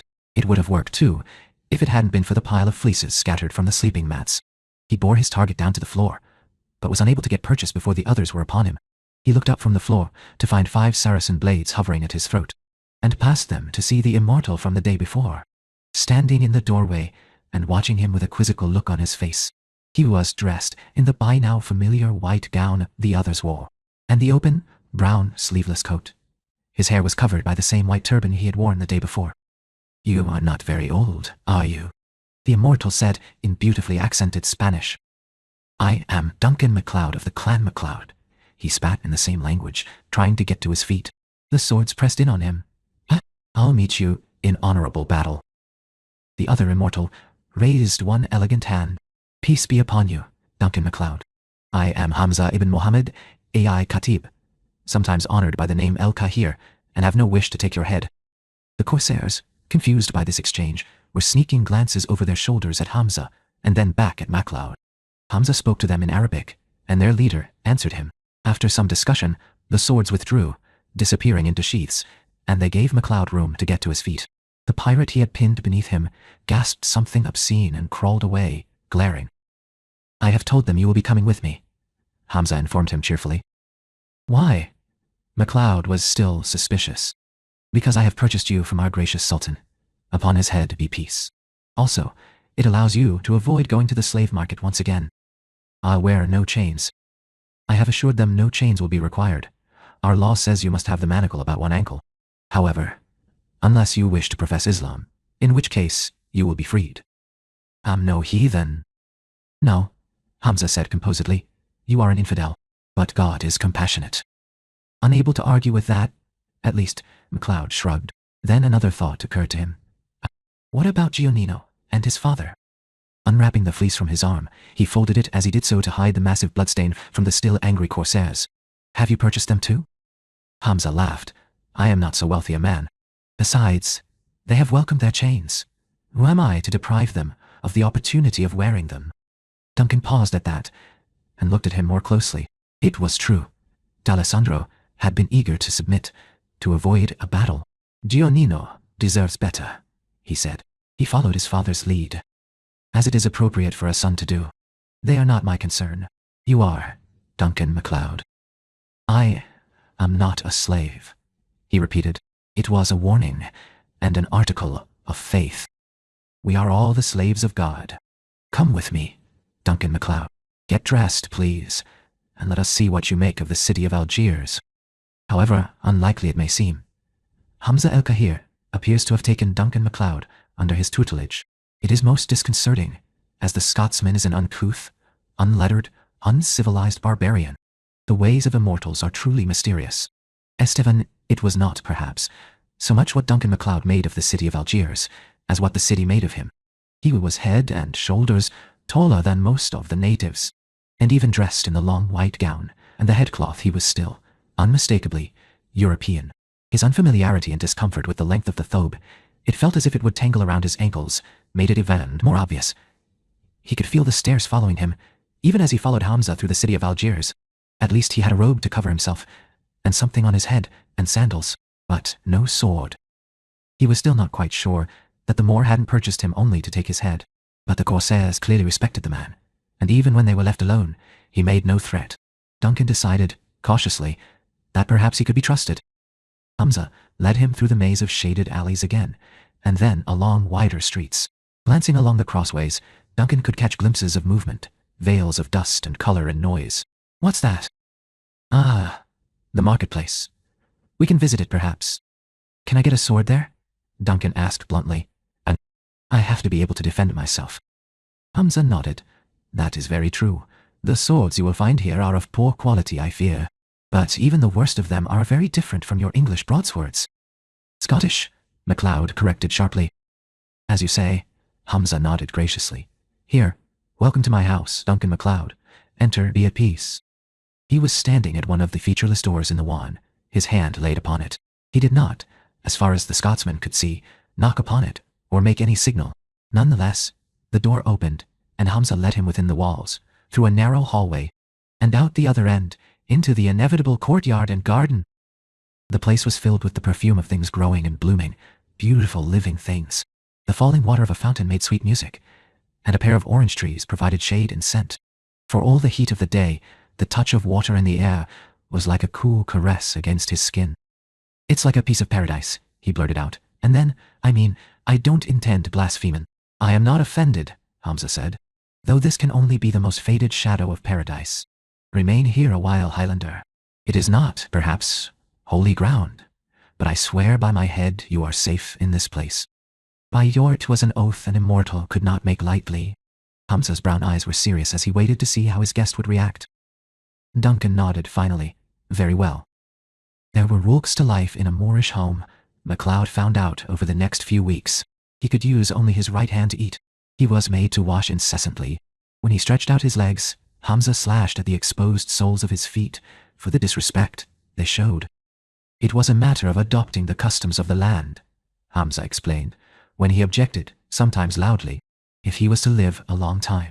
He needed to know how to blend in. Showing the soles of his feet to his host in an Arab land would emphatically not make him blend in. He conceded grumpily that Hamza was right. Anyway, the riding crop hadn't actually hurt much. After a while, he stopped spinning vain plots to escape and realized that he was being given an opportunity to learn a whole new culture. Algiers might be closer to Scotland than Venice, but only in the geographic sense. And it was the most religious place he'd ever seen, not even excepting the kirk back home. The household prayed 5 times a day, starting with Hamza himself, and including everyone, even the women. That was another thing he could barely understand. He rarely saw the women, and there were too many of them. How many wives? He sputtered one day, as they ate a light lunch of dates and figs and bread in the little courtyard of Hamza's home. He had lived in Hamza's home for 3 months, and thought of himself now as a student, rather than a slave. Only 3, Hamza said, smiling. I cannot afford a 4th and maintain them all as the Prophet commands. Have you never been married, MacLeod? MacLeod flinched. It was still a painful subject, even after so long. The memory of Deborah Campbell and Robert MacLeod would haunt him for a long time. He had loved Deborah, truly loved her, and she had been betrothed to his cousin. and both of them had died, and he felt guilty of both their deaths, even after so long. He shook himself, and made himself answer facetiously, "Not even once, and I think it's damned greedy of you." Hamza laughed. "I am not responsible for your shortcomings, Scotsman. Or your lack of ambition. But you canna have bairn." The confusion on Hamza's face made MacLeod start over in Spanish. His Arabic was getting better. Slowly, Hamza's English was improving as well, but he spoke with an odd accent, adopting some of MacLeod's buff. When they wanted to communicate easily, their common ground was Spanish. "You can't have children in you." A shadow crossed Hamza's face. "It is the will of God that such as we, who have this blessing in so many ways, should not have this as well. God is most great." MacLeod fell silent. He wasn't sure how to respond. The Muslim references to the will of God struck him as fatalism, while he had somewhat of an affinity for that particular mindset himself. His own inclination was to take action. Any action. Resignation wasn't part of his makeup. "Let us go to the camel market and the coffee house and see what the day brings." Hamza smiled. "Ibn Ray has received the ransom, at least for the men captured with you. But there was no one to pay your price, so he has given me a gift of gold to make up for my loss. He is most generous. As are you, my friend." The mention of the ransom raised another issue, one which had never been far from MacLeod's mind. He looked down at his plate and pushed a date back and forth with a fingertip. "You know I am grateful for all you have done for me, Hamza." "It has been my great pleasure to have you as my guest," the other man responded. His brows were slightly knit, as if waiting for what was coming. "What of Theresia?" MacLeod continued softly. "I haven't forgotten her, you know. The men were ransomed. If she was not, this time, I cannot let her remain with Ibn Rays. It has been far too long already." He closed his eyes for a moment, remembering his last sight of her, descending below deck, depending on him to protect her. While events were in train for her to be ransomed, he could comfort himself that nothing would harm her in the market for captives, as all else. Damaged goods were worth less. But now, he was no longer certain. Hamza looked puzzled. "Why can you not leave her where she is? I have told you many times." He has no doubt used her kindly. The price he asked was too high, perhaps, for them to pay all at once. It is not unknown for such things to happen. If her family pays in a little while, it will be well. She will return home. If her family does not pay, it will be well also. She will convert, and he will marry her. It is how these things are done. And my friend, it has only been 3 months. Duncan's hand tightened on the piece of bread he was eating, and he set it aside. "Hamza, I cannot. She is a woman. I have a duty to protect her. I cannot leave her with him. Until now, I have not known enough to be able to get about. Now I think perhaps I could. I have to do something, Hamza." Hamza settled on the other side of the round table, tucking his feet carefully beneath his robe, and reached for a cluster of grapes. "From what are you protecting her?" he inquired. He bit one of the globes in half, scooped out the seeds, and ate the rest with evident enjoyment. "In either case, she will be safe. And mained." Duncan opened his mouth to explain that most Europeans had a jaundiced view of the fate of women who remained unredeemed in the hands of Algerian pirates, and decided against it. "It is a matter of honor, Hamza. The man who was sworn to protect her was my friend. He died on board the Sancta Innocence, and if her father and brother have been ransomed, she is truly all alone." "Ah, honor. That explains it then." Hamza ate another grape. "You are not, of course, interested in the woman yourself." Despite himself, MacLeod grinned ruefully. "Perhaps a little. Perhaps you will be the one to marry her, and be less concerned about other men's greed." Duncan shook his head. "Oh, no. I'm far from ready to marry. Not with Deborah gone. But she's a good girl. She belongs in her own home, with her family. And how will you get her there? And will they not reject her, in any case, since her virtue is already in question?" There was a certain wryness in Hamza's tone. Duncan, who was ready to leap to his feet and effect a rescue, stopped. "Ah, nice thing. I assumed you would help me." Hamza shook his head, smiling. "Duncan MacLeod, Ibn Ray is my friend. And I am a poor man, and can purchase neither the girl nor passage to an infidel port. She is not one of us. Forget her. I canna." "Then, as I said, let us go to the camel market and the coffee house, and see what the day brings. Perhaps some thought will occur to us." "Don't see how you can think anything at all in the heat of that sun," Duncan muttered, following. The camel market of Algiers, quite frankly, stank. just outside the desert-side city walls. It was a mass of tents and people and animals. Black tents striped black and brown and dingy white. Veiled Tuareg men whose skin, where it showed, appeared to be dyed blue, walking fierce and free and arrogant as any man from the highlands. Merchants and tribesmen and sailors, shouting men on small, quick horses of grey and bay and black. There were flies everywhere, large, black, buzzing ones massing over piles of manure. And the camels, loud, bawling, nasty beasties they were, some of them resting on folded legs, some standing, near twice as tall as many men, all of them looking at him haughtily under lowered lids and long, long eyelashes. They were haltered and tied to stakes or long lines. Hamza was engaged almost immediately in animated discussion with one of the camel dealers regarding one of his chars. Duncan looked at the beast and could not for the life of him understand why anyone would want such a poor, misshapen thing. Humpbacked they were, and with great knobby knees and ridiculous tails, and heads swimming back and 4+H on long, thin, stalky necks. The camel looked him in the eye, opened its mouth, and bawled deafeningly, sending McLeod staggering back several steps. This turned out to be a very good thing, because the animal then proceeded to work its long, flexible lips as if about to laugh, and it spit at him. Duncan looked aghast at the wad of green spittle sliding down the front of his robe. "Here now," he shouted at the animal. "How dare you?" The camel regarded him with sublime disdain and yawned, revealing incredibly long, yellow teeth in its lower jaw. Duncan took one step closer to the animal, clutching at his belt for a non-existent hilt. The camel's head snaked forward, and the animal snapped at him. He dodged back, cursing, and stepped into a pile of camel leavings, to the sound of laughter from the watching camel dealer. And Hamza. Camel hadn't even bothered to lurch to its feet. Duncan looked from the camel to his audience, to the mess on his leather shoes. He had no weapon. Slaves were not permitted such things. After all, and the animal had insulted him with great deliberation. He worked up a mouthful of saliva and spat back, hitting the camel directly on the nose. The camel yelled, rose in a 3-part jerk to Faye. A Faye! I staggered as far away as its tether would permit. Duncan gave a satisfied nod, scraped his shoe as clean as he could get it, and swaggered over to Hamza and the dealer. "That'll teach him," he announced. Hamza and the dealer howled with laughter and slapped him on the back. "Someone should tell the vizier," the dealer gasped. "The infidels have a secret weapon." "Indeed," Hamza responded, wiping a tear from his eye. "They will rise up and spit at the Mamluks." "Aye. But it's only Scottish spit that has the virtue," Duncan said, eyes dancing. "Ye'll have nothing to worry about from the Spanish. They canna handle the whiskey." Still laughing, Hamza led Duncan away. It was a very poor excuse for a she-camel anyway, he consoled him. He usually sells pack animals.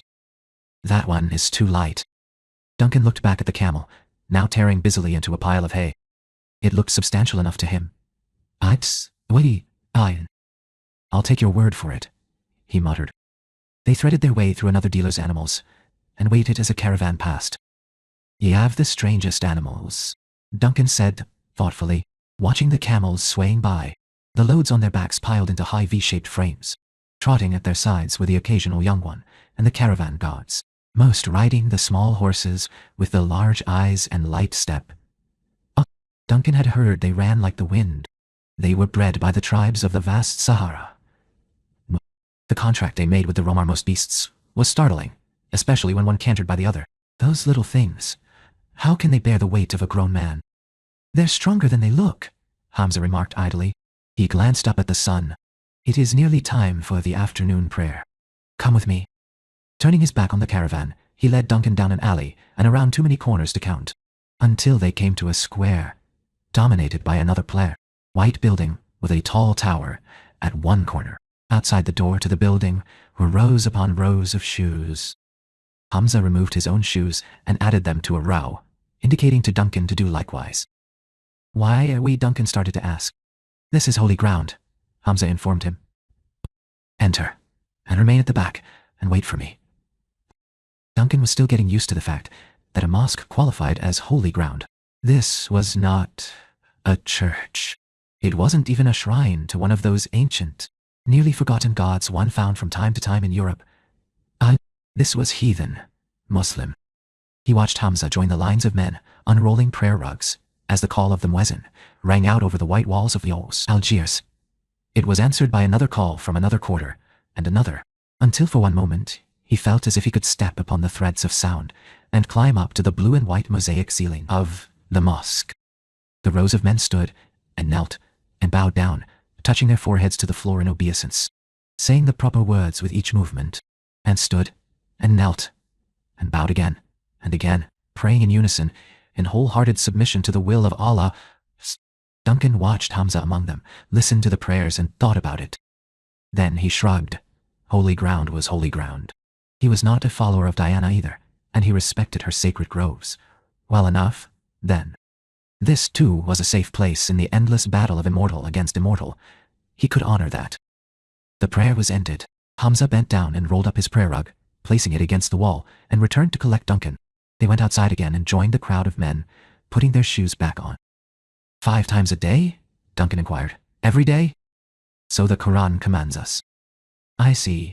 Duncan tried to remember the last time he had attended church regularly, and winced. Hamza exchanged greetings with some of the other men, brushing off their hostile glances at the alien in their midst, and he and Duncan continued on their way. Why were you talking to the camel dealer anyway? Is it a hobby with you? I knew a MacDonald like that. Poor as a church mouse he was, but he couldn't stay away from a horse fair. Duncan was babbling, still disconcerted by the thought of Muslim holy ground.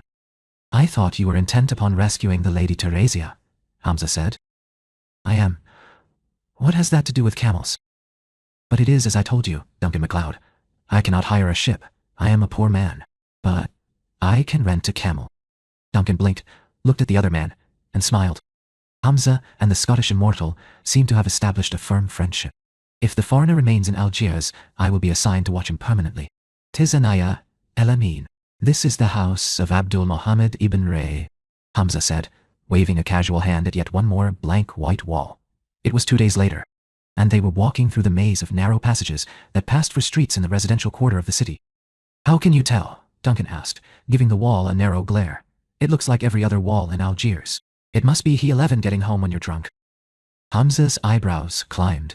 Spirituous liquors are forbidden to us, he said, with a touch of annoyance. Your prophet was looking after your interests, Duncan said, looking up and down the narrow alley at the featureless walls. The wall stretched up 6 feet over their heads. There were no doors to break the expanse, from which Duncan deduced that this must be a back wall. Do not mock the prophet, Hamza said, very softly. He fingered the rough-hammered hilt of the sword he always wore. Duncan abruptly realized 2 things. 1, that he still wore no sword of his own, and 2, that once again he had crossed an invisible line with the other man. He decided the better part of valor was to go scuttling back across it. I wasn't mocking him. It's but the truth. Hamza's expression softened minutely, and Duncan followed up on the advantage. Is this the place his corsairs took us? It doesn't look familiar, though God knows how I could tell.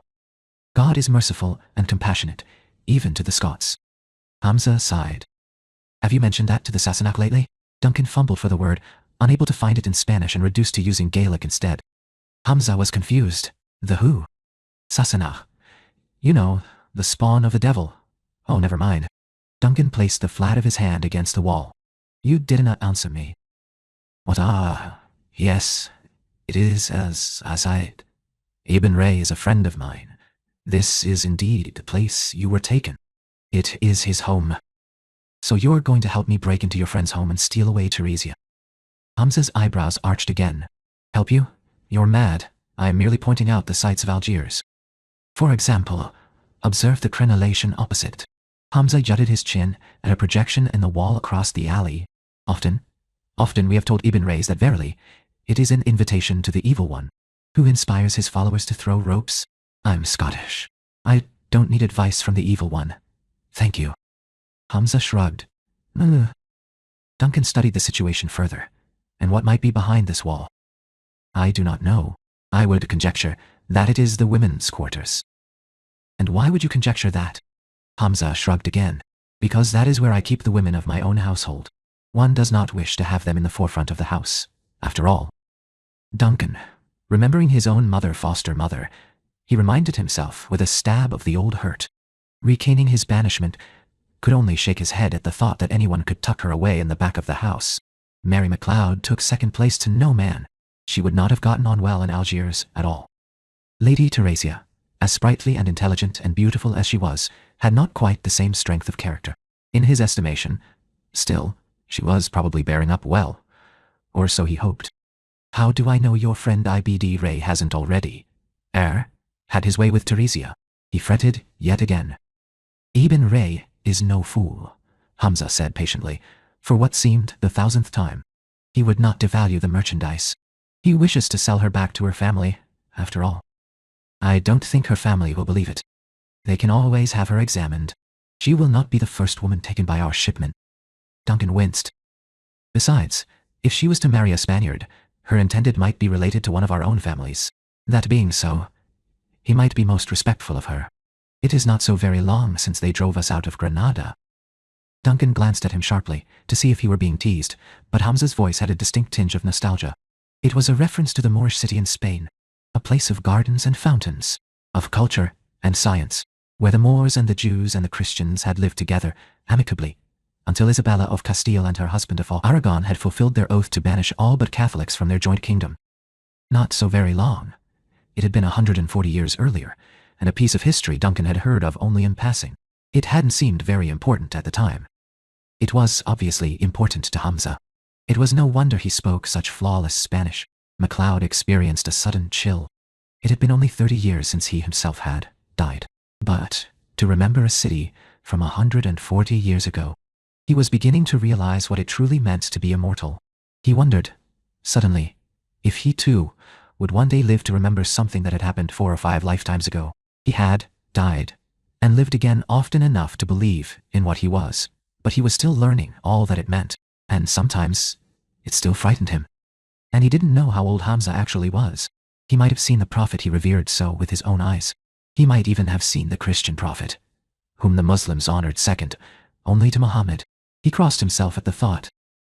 Hamza was watching him as if he knew exactly what MacLeod was thinking, as if he had had such thoughts himself, centuries ago. But his next words had nothing to do with history.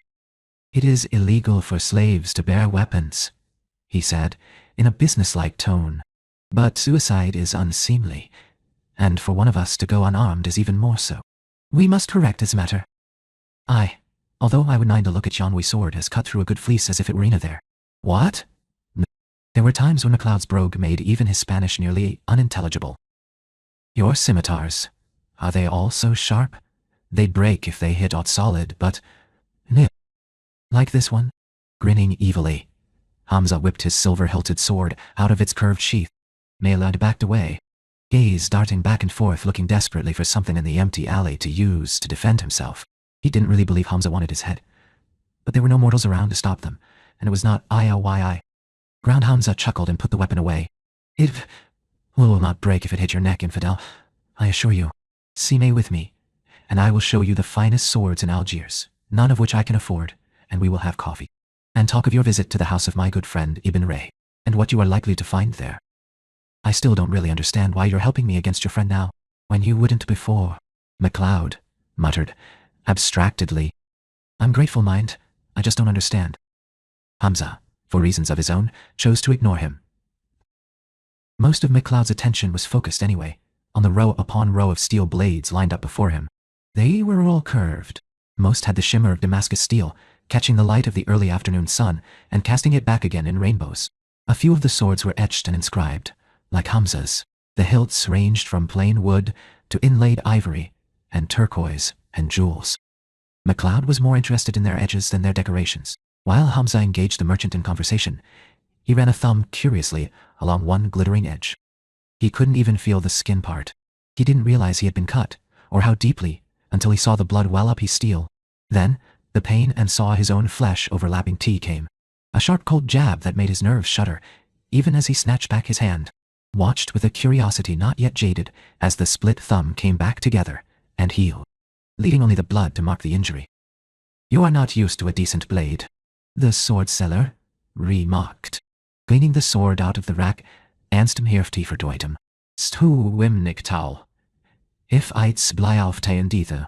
It's sharp enough, MacLeod allowed, surreptitiously wiping his thumb clean. But a blade that sharp has no strength to it. Do you think so? The merchant said. Now, by God, I think you should try it. Look you. From a pile of odds and ends stacked untidily, just inside the open wing of his tent, he drew out a silk scarf, a sheer billow of white, floating in the wind. The material was nearly transparent in its fineness. What would happen if you cut at this with one of your great European swords? Duncan shrugged. And this, the sword sweller produced an iron bar, perhaps 2 fingers thick. Duncan grinned. Aye, that we could handle well enough.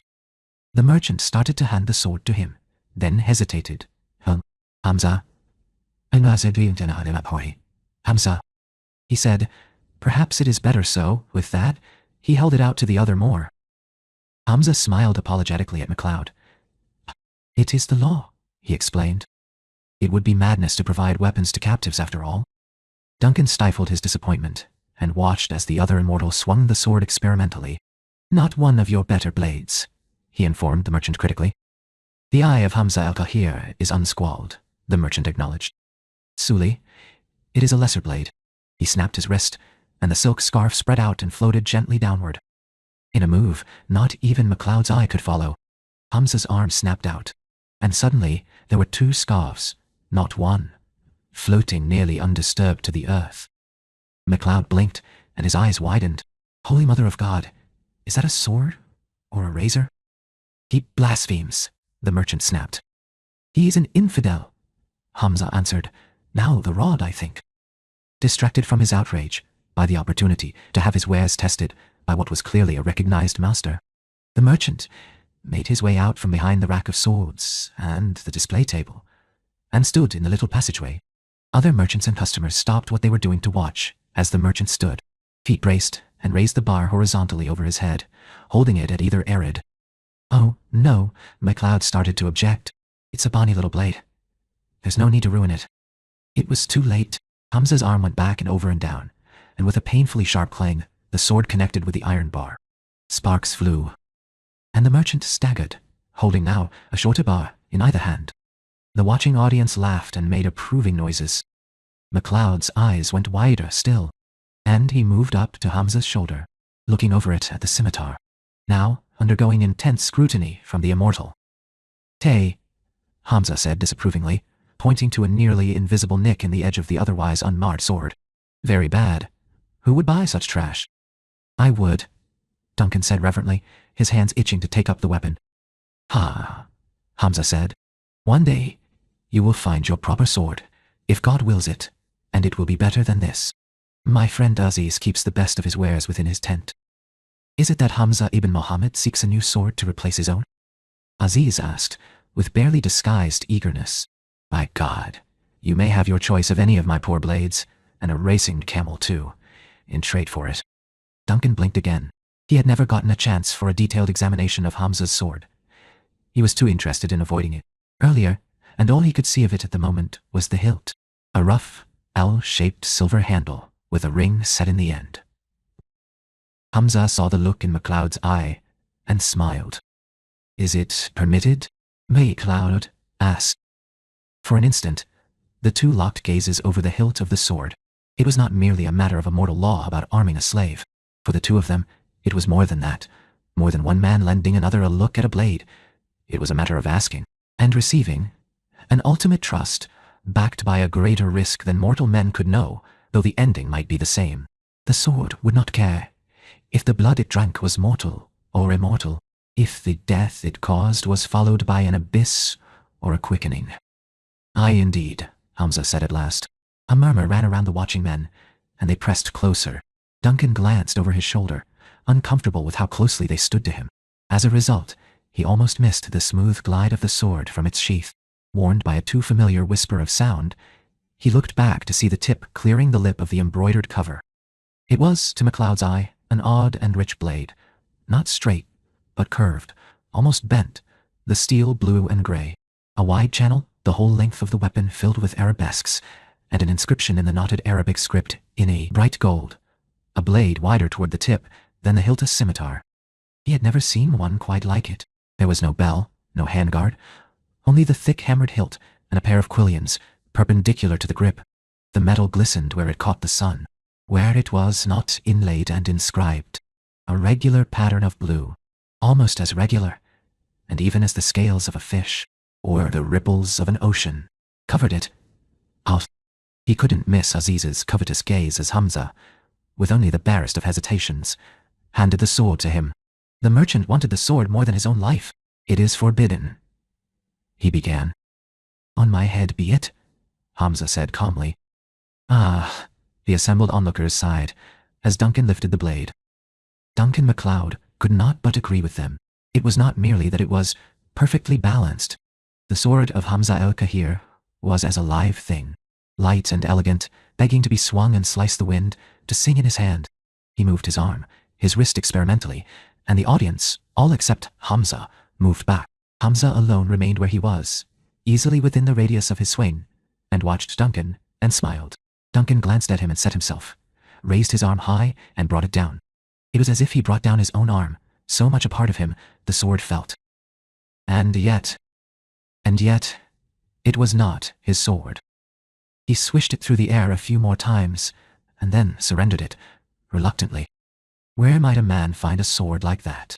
he asked, unable to deny the yearning as Hamza sheathed the scimitar. "Verily, there is no sword like that one," Aziz said. For a moment, he and Duncan were in perfect accord, religious and cultural differences set aside out of respect for the perfect example of the swordsmith's art. "It is the giver of mercy, the drinker of the blood of infidels, the taker of heads, the daughter of justice. It has been passed down in Hamza's family for generations, since the days of the great metalsmiths of Granada. It is a sword worthy of kings. It is said that whoever bears that sword will live forever." The faintest of deprecating smiles played, or Alamza's, T.S., as he listened to Aziz. Duncan drew a deep breath. He was already familiar with the most basic of mild deceptions practiced by immortals. Passed down in his family. Was the least of them? Why, Hamza had made the sword himself. The legend that it bestowed immortality, though, was something else again. There were those who would believe it. There were those who would seek to test it, for fear it might be true in the end. There can be only one. "He is gifted, is he not?" Hamza said, referring to Duncan. Duncan couldn't tell if he was being modest about the scimitar, or leading into a negotiation. Apparently Aziz thought the latter, and declined to participate. "You are an infidel," he said with regret, "and a slave. It is forbidden that such as you should have a weapon." He shook his head mournfully, carefully refraining from meeting Hamza's gaze, to avoid the offense of refusing to deal with him. "You will not find a sword here, my friend.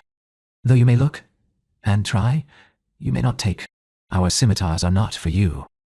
My Lord Hamza has led Duncan MacLeod to Aziz the merchant. I am informed by my brothers that Xavier St. Cloud is hunting once again. It may be well that MacLeod finds a decent sword, though we are not permitted to interfere. Though MacLeod is an infidel, and untried, still, it would be better if St. Cloud were not the one remaining. We are not permitted to judge them, yet we know that one day we may be judged by them. In the end, Hamza purchased nothing. He and the merchant engaged in animated discussion for quite some time, while Duncan continued to examine the various weapons, finding none of them quite to his liking. It was easier to swing a sword, he found, than to think about Teresia. Aziz and Hamza allowed him to test the rest of the blades, even though he would not be able to purchase one, and he welcomed the distraction. After a while, the audience grew bored at watching the European hack and thrust at nothing. His face twisted with concentration and wandered away. De Valenzuela would have laughed at him for a lovesick puppy, but the thought of her immured in Ibn Raisimad Palace lent strength to his arm. The sword sliced through the air, over and over, one after another. The curved blades lent themselves to cutting rather than thrusting, and were shorter than he was used to. He attacked the image of the corsair, imagining him cut down as he had cut down so many rival clansmen. English any he was paid to. There were plenty who would hire a sword from a man who had nothing else to sell. People died so easily. One shove of metal just there, or there across the neck, and the head of mortal or immortal alike would go rolling across the desert sand. He was good at killing. He had been employed at it for years.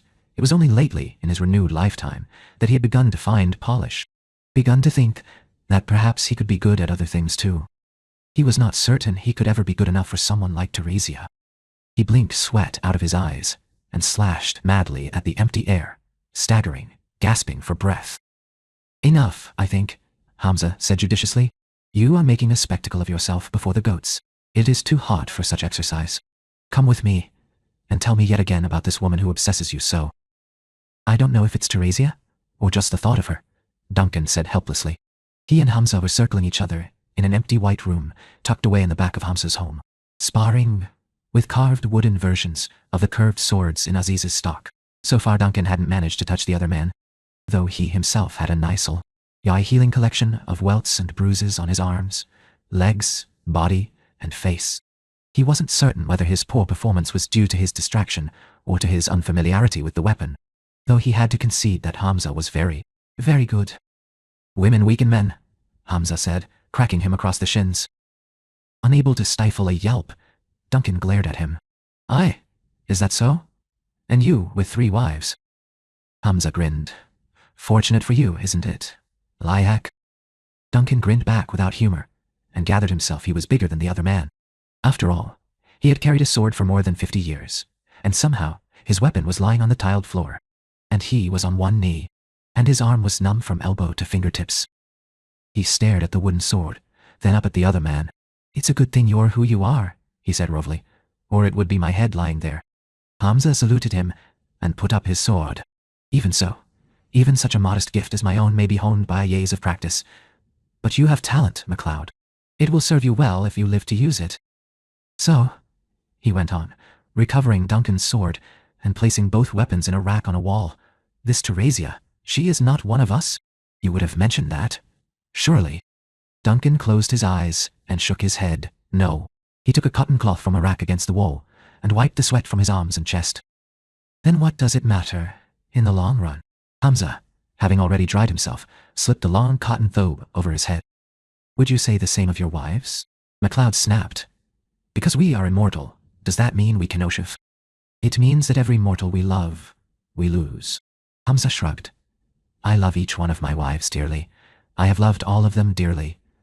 I suppose I might do something rash to preserve them, though rashness is not a part of my nature. He touched the sheath of the scimitar with his fingertips, almost absent-mindedly, affectionately. You will find, Duncan MacLeod, that long life either gives that life great value or no value at all. His voice was very soft, trailing off into nothingness. Duncan waited. When Hamza resumed speaking, it was in an uncharacteristically practical, brisk tone. FBN race is very powerful in this city. He is high in the favor of the Sultan's vizier. Take one of his captives from his own house is to risk one's head. Now, and you will die the forever death, and all that you are will be lost with it. He raised one inquiring eyebrow. It is worth it, MacLeod said softly. If it is truly so, then, my infidel brother, let us consider seriously what you may do to recover this woman, and survive to enjoy the rewards of doing so. In the light of the full moon, Algiers gleamed, a city of pearl and shadows. Hamza stood at MacLeod's shoulder in the alley behind Ibn Ray's home, holding the single rein of a racing dromedary. A horsehair rope hung down from the crenellation of the house across the narrow way, a precise black. I'm against the whiteness. I have not, of course, ever been within the women's quarters myself, Hamza was saying, but all such are alike in many ways. The houses, I mean. So on the other side of this wall, you will find a garden and flowers. Ibn Ray has but one wife. You will find slaves and guards. Because they came from Turkey, they will be eunuchs. But he hesitated, and his hand fell to the black scabbard at his side. Take this. It will serve you well. You may not live forever, but you will live through this night, at least. It was the taker of heads, the daughter of justice. Duncan slid his hand around the thick silver hilt, and slid the blade free of the leather scabbard, just enough to see the beginning of the inscription. I cannot take this, he whispered. I cannot leave you defenseless. It will inspire you to move quickly, Hamza said. He was already pressing himself against the far wall, into the shadows of the camel. There are no others of us near. Go. Go. Do what you must, and return quickly. Unable to find the right words, Duncan gave him a long look instead, and held up the sword in salute. Hamza shook his head, deprecating. Honor the sword, MacLeod, not me. I'll bring it back to you, he promised. Then he strapped it about his waist and swarmed up the rope without looking back. From the top of the wall, it was an easy jump across the alley. Duncan crouched on the wall like a great cat, sparing one glance down at Hamza and the camel before looking into the garden. He could smell the sweet perfume of orange trees, roses, grapevines, the stink of burning oil. He could hear the music of falling water, feel its cool touch as a physical caress. Blended into, yet beyond the sound of water, he could hear a stringed instrument and the sound of feminine laughter. The garden was a confusing place of shadows and moonlight. It was bounded by a row of rooms lit by lamps, glowing golden through windows in the doors. Immediately below him, lining the walls, were masses of rose bushes, their spicy, sweet scent filling his nostrils. Leaping to the ground, he paused to catch his breath and listen again. Aside from the crickets, suddenly still, no one seemed to have heard the impact. Now that he was actually inside the garden, he could see more clearly. There was an arbor, and marble benches were set around the fountain. The area was etched by an intricate knot of gravel paths, setting off riotously blooming flowers, trees, even open patches of grass. He licked his lips and edged along the perimeter, keeping just clear of the thorny bushes. The sound of the guitar and the flute were clearer now, as he stopped opposite the fountain. Someone was singing a plaintive song. At least the song sounded plaintive. It was in a language he didn't understand, not Arabic. But the words seemed to amuse someone, because they were greeted with laughter, both from the audience and the singer. He was about to move closer when a shadow moved in the corner of the garden, low to the ground. Duncan froze as a change in the direction of the wind brought a new scent to him, heavy, rank. Damn, he muttered to himself. Why could dinner be eunuchs? He spared an annoyed thought for Hamza, too, who had neglected to mention the other guardian of Ibn Ray's women's quarters, a massive, black-maned lion. A lion could not, he was nearly sure, take his head. It could kill him temporarily, though, and the process was certain to be unpleasant. The daughter of justice slid out of its sheath with a whisper of anticipation. Singularly unimpressed, the lion sat here, the middle of a pool of light, and blinked at him, its eyes opaque, with light reflected from the pool. He had seen a lion once before, in a French zoo. It had been a sickly beast, ribs showing, half its teeth gone. He'd been impressed by the claws, though. This lion was far from sickly looking, even in moonlight, and he noted as it yawned it still had all its teeth. It was quite the magnificent animal, in fact, with a full, wild black mane and solid slabs of muscle that shifted and flowed over its bones as it stood and stretched and rubbed its jaw against the ground. The animal stretched out its front paws and dug deep, deep into the gravel with claws the size of the curved daggers Aziz sold in the marketplace. Duncan swallowed dryly and raised the sword. Standing again, the lion sniffed at the ground, dropped his shoulder, and rolled, scrubbing its back into the tucked-up earth with all the ecstasy of a house cat discovering a patch of catnip. Duncan stared in disbelief as the lion groaned and roared, exposing its belly, waving its huge paws in the air. The music from the lighted rooms fell silent, as if the occupants had paused to listen. Moments later, one of the doors opened, the light silhouetting a human figure. Duncan stepped back into the shadow of one of the orange trees. His movement caught the attention of the lion, and it twisted and leaped to its feet once again, sinking into a hunting crouch. It was really quite amazing how much it resembled a hearth cat. Duncan had seen one slink in just such a fashion, belly to the ground, gaze fixed hard upon a mouse in the corner. Only now, it was Duncan MacLeod who was the mouse, and the cat was twice his size. The silhouette from the doorway stepped into the middle of the open area. The cat's tail lashed in irritation, and it oozed closer to Duncan. The hearth cat used to twitch its hindquarters in just that way, before making its final rush to seize its prey. Duncan braced himself against the tree trunk, holding the sword before him. It would be too much to hope that the lion would run upon the scimitar as if it were a boar spear. But he had never fought a lion before, and he wasn't at all sure what else to do. The silhouette was a man, a massive man, half a foot again taller than MacLeod. He wore only loose cotton breeches and a turban, and carried something in one hand. And while the earth did not quite shake at his passing, his footsteps were heavy enough to distract the lion. The cat raised and swiveled its head to look at the newcomer. The guard's mass wasn't muscle. Rolls of fat hung from his upper arms and sagged over his belt. The objects in his hands were chains, light ones that chimed together as his hand swung back and forth. The lion coughed, and suddenly Duncan was sure it had changed its selection of prey, that the unarmed man before him was doomed to die under the animal's claws and teeth. He drew a deep breath, preparing to step out and kill the animal before it could leap. But the man, the eunuch, showed no fear as he called to the lion, a curiously high, sweet voice, raising the chains in his hand as if in invitation. The lion snarled, swung its head back toward MacLeod in indecision. The eunuch peered into the shadow, trying to see what had attracted the big cat's attention without moving from his place. A sleepy nightingale called from a tree nearby, protesting. It snatched the cat's attention away from MacLeod. But in seeking the bird, it took one long stride toward the trees that sheltered him as well. The eunuch called again and rattled the chains coaxingly. The lion ignored him, freezing to find the nightingale again. The eunuch's voice took on a note of desperation, and he slapped the chain against the dirt. The lion's head swiveled back as the massive man dragged the chain enticingly in the gravel, and the animal snarled, its patience tested to the limit by the continuing distraction. MacLeod would not have believed anything so large could move so quickly. The lion spun and leaped, pinning the chain, and kept going. Its next fluid leap brought the eunuch down. The man barely had a chance to scream before the cat's jaws closed over his head and crunched. St. Cloud has taken heads in Marrakesh. There are no immortals left where he has been. It is not yet time for the gathering, but when the madness takes him, he kills. He has killed his watcher too. Though he did not think he knew her for what she was. Still, it way ill done to have her marry him. He has too much pride to answer questions from a woman. Ayman the lion made a gagging, coughing noise that nearly covered the wet, splintering sound of the skull collapsing, and shook its head hard. There was a cracking sound, and the body flopped back and forth as if it were suddenly weightless, as if all the bones that gave it stature had turned to wax and melted into the ground. It was too late to save the man. MacLeod could not, though he was out of the shadows, and halfway across the open space before 3 more eunuchs burst out of the room and threw themselves onto the animal. Encumbered by its prey, the lion's first strike in its own defense only raked one of the eunuchs from throat to crotch, sending him reeling back wailing. It gave the other 2 time to loop thin metal chains about the lion's thick-maned neck as it tried to shake its jaws loose, and they retreated frantically in opposite directions as the animal roared and struck frantically to either side. The chains were slender, meant for show, not for restraint. The men were unevenly matched.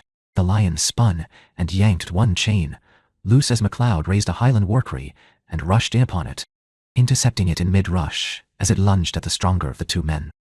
The daughter of justice rose and fell as the lion rose, maddened, rising into the sword stroke. The %% Ord caught the beast across the withers with a jar that nearly wrenched the weapon out of his hand. The cat screamed, a cry nearly as high as that of the eunuch collapsing under its weight, and shuddered, trying with severed muscles to turn and savage its new attacker. The remaining guard was scrabbling backward, away from the lion, from the avenging demon with the curved sword that slashed and glittered again, sending lion's blood spraying up against the moon. The lion caught MacLeod across one arm with claws as long as his fingers, ripping it to the bone. MacLeod couldn't feel it.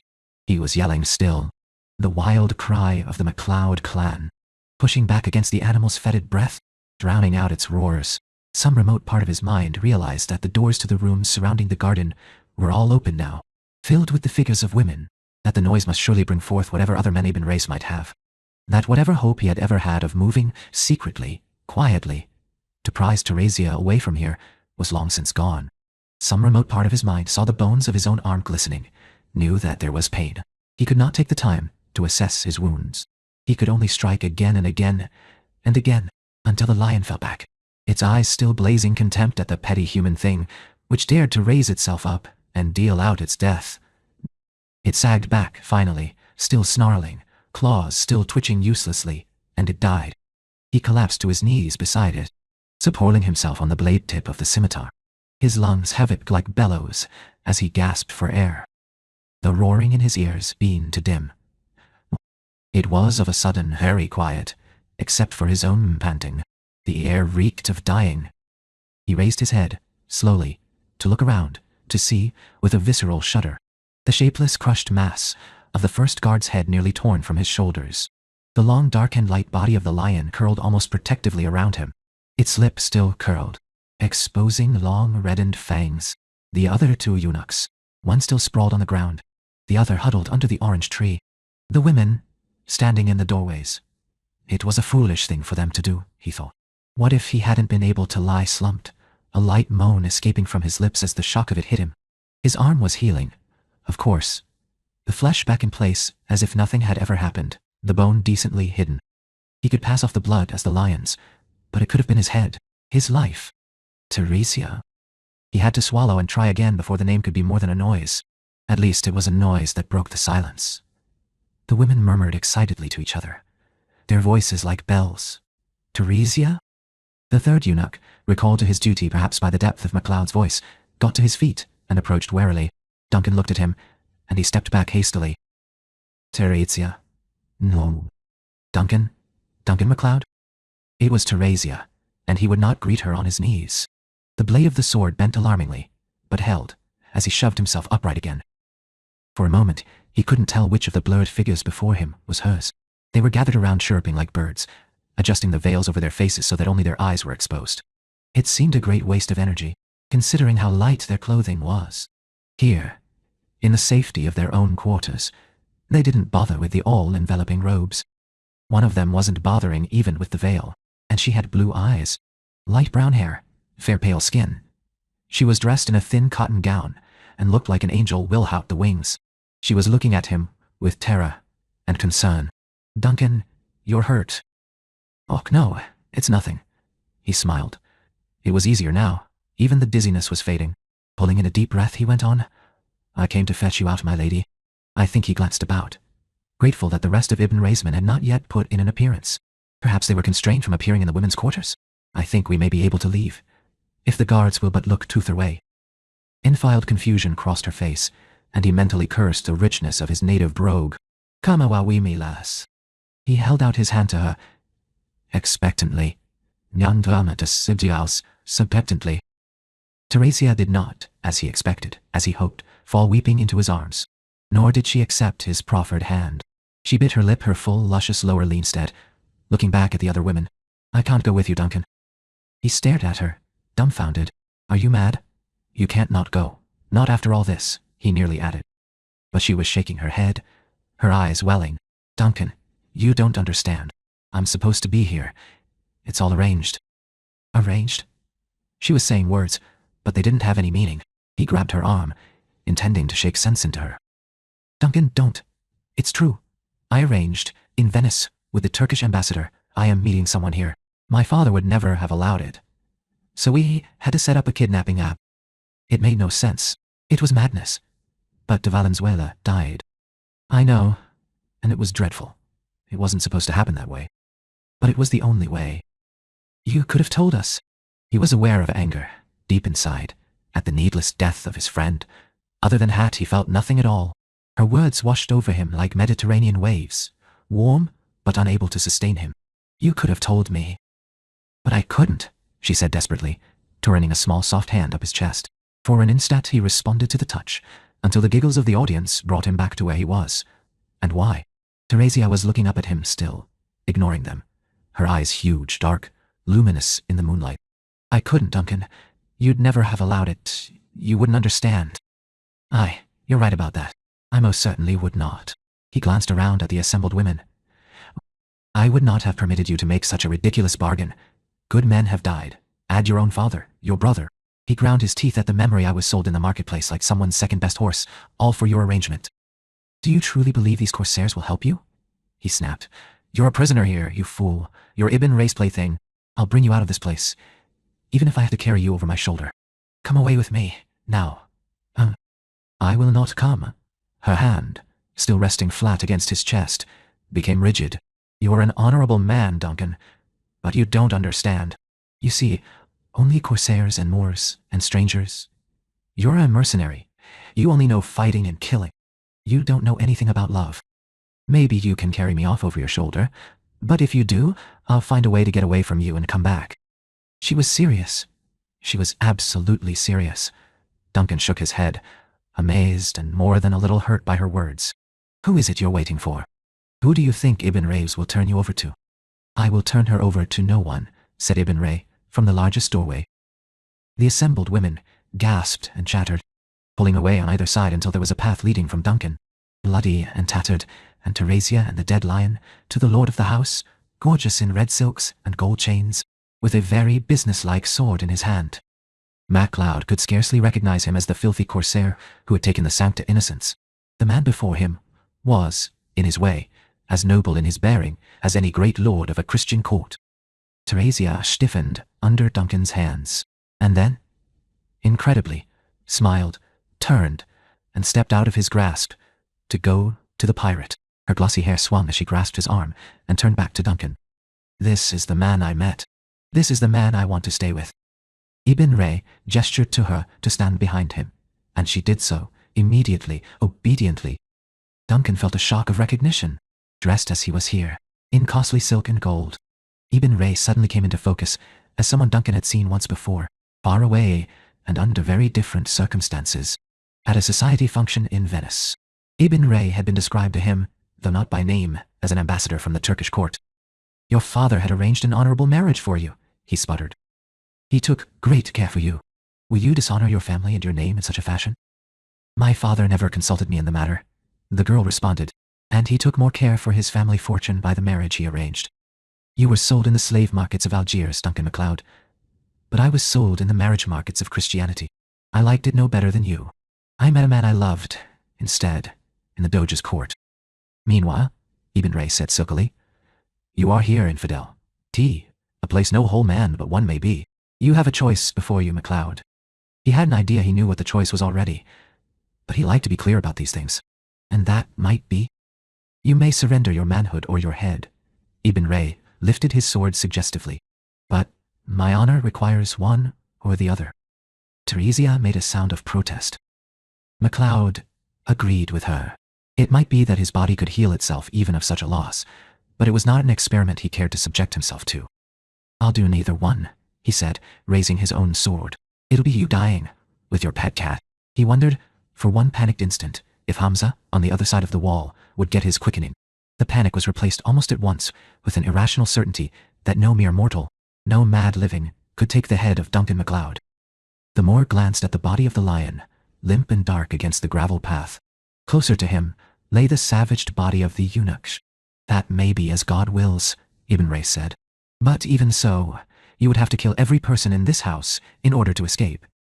You would never escape Algiers." As he spoke, the other eunuchs crept out again, moving around MacLeod. He raised the bloody sword, warning them off. "Where'd you get that?" Ibn Ray demanded, finally getting a good look at the weapon. "That sword belongs to your master, Hamza el-Kahir. Are you a thief as well?" "I am," he started to say. "I am no thief, but that would implicate Hamza." At the same time, he could not admit to something that was not only not true, but shameful. He fell silent instead, watching as the eunuchs gathered their nerve for a final rush.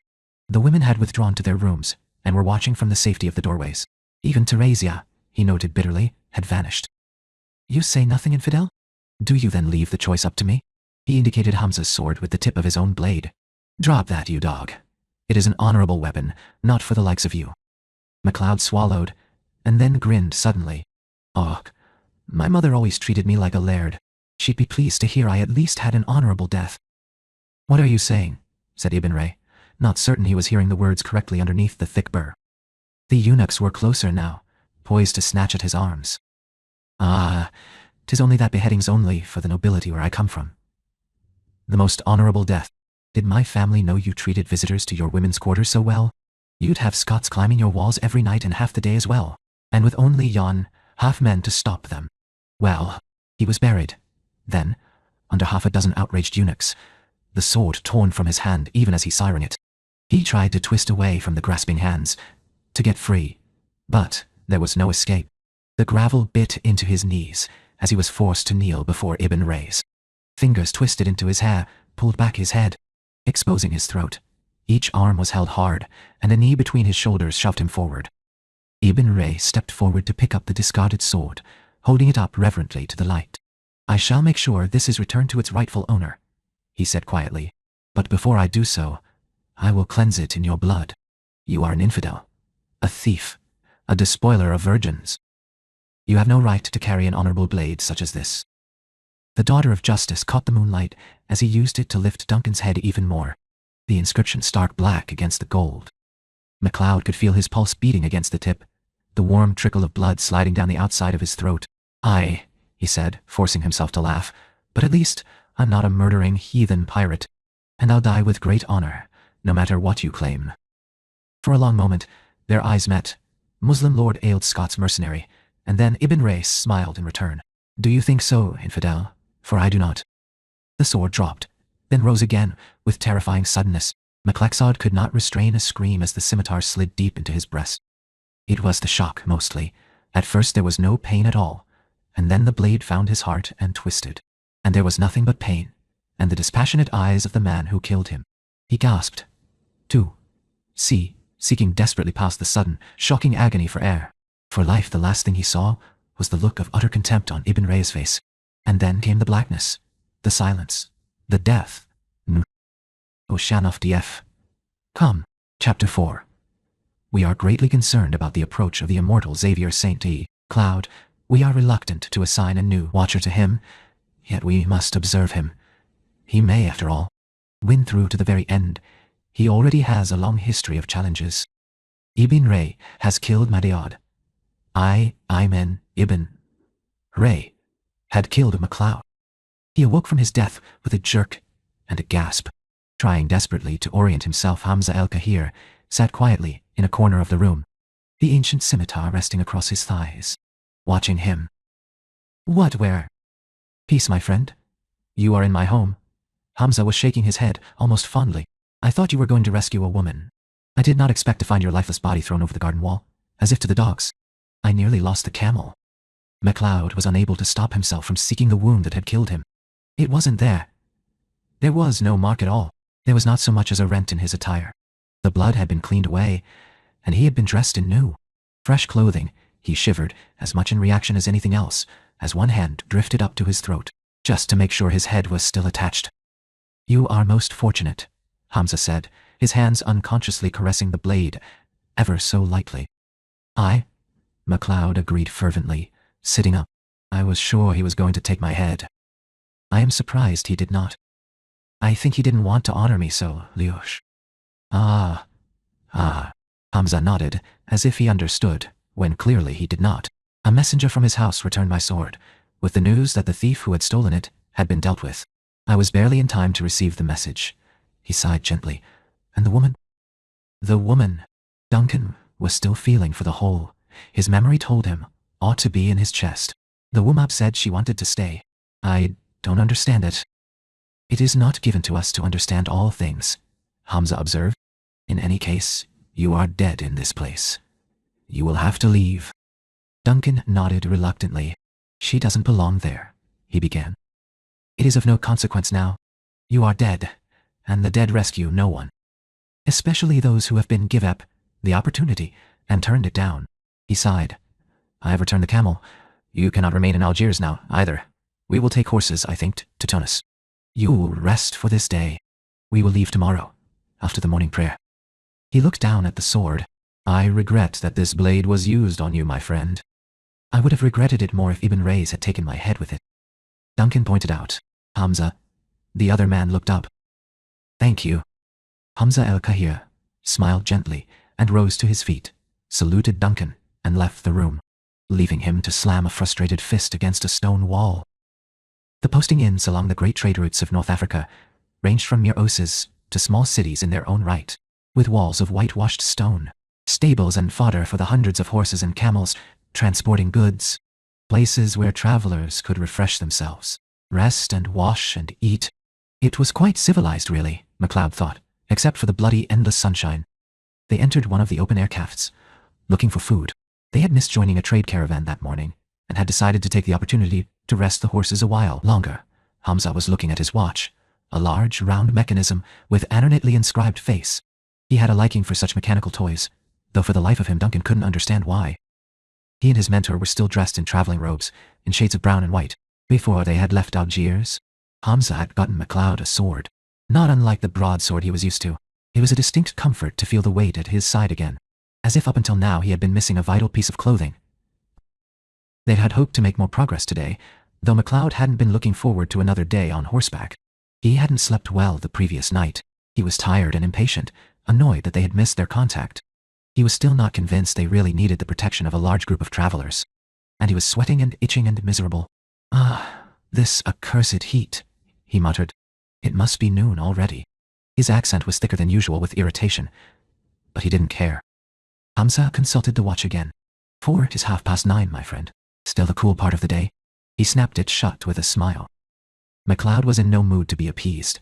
He was still smarting from the rejection by Teresia, and the need to leave Algiers. A dead man could not be seen in the city streets after all. What's the use of that thing? Counting minutes when we have forever. Hamza shrugged, saluting the men at a nearby table. It is all Itan. How long anyone has is in the hands of Allah. Besides, you Europeans invented minutes. Here there is only morning, noon, and night. They sat at a small table bearing bowls of olives and dates, and the serving man appeared almost instantly to pour 2 cups of steaming tea for them. Shook roll, MacLeod muttered, thanking the Seri-ing man but still sulking. Patience, my friend. The desert teaches that, if nothing else, we'll leave for Tunis in the evening. Even we can't travel far in the midday sun. MacLeod sipped, sputtered. This is hot. What do you want to drink that for? I want something cold. Hamza smiled again, sipping his own tea with obvious pleasure. You miss this Scotland of yours. At the moment, MacLeod couldn't think of anywhere on earth he would rather be, in the chill mist of a Highland morning, with fog lying in the glens and sheep dotting the green hills. It had been too long since he had seen anything decently green. He was sick of North Africa, sick of the Mediterranean, sick of Algiers. He wanted to go home. Hamza laughed. Where it rains incessantly, and the people of your tribe eat grass. Oats, Hamza, they eat oats. And I could do with a bloody cold Highland ale right now. And the smell of a peat fire, and the skirl of pipes, and the good songs of the Highlands. Hamza raised his eyebrows. Mildly affronted, MacLeod glared at him, exasperated. What, you don't approve of my customs? He asked sarcastically. Hamza sighed gently. Who can say? It is not for me to judge. Perhaps, he smiled wickedly, joking again, one can enjoy eating the flesh of pigs and drinking vile concoctions. MacLeod opened his mouth to respond and then shut it again. They could hear hoofbeats in the courtyard outside, and at the same time experienced sudden knowing, the certainty that there was another of their kind somewhere close. Hamza looked around behind himself, and both he and MacLeod saw the other at the same time. A vaguely oriental-looking black man of youthful appearance was standing there, brushing travel dust from black robes. He wore a curved, ornately inscribed scimitar at his side. He had sighted them too, and he was smiling, his eyes boring into theirs in blatant challenge. A Moor? Duncan asked.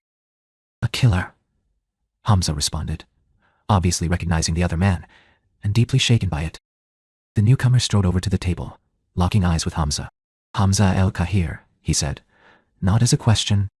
I have that honor, Hamza replied with hard-held dignity. You have traveled a long way.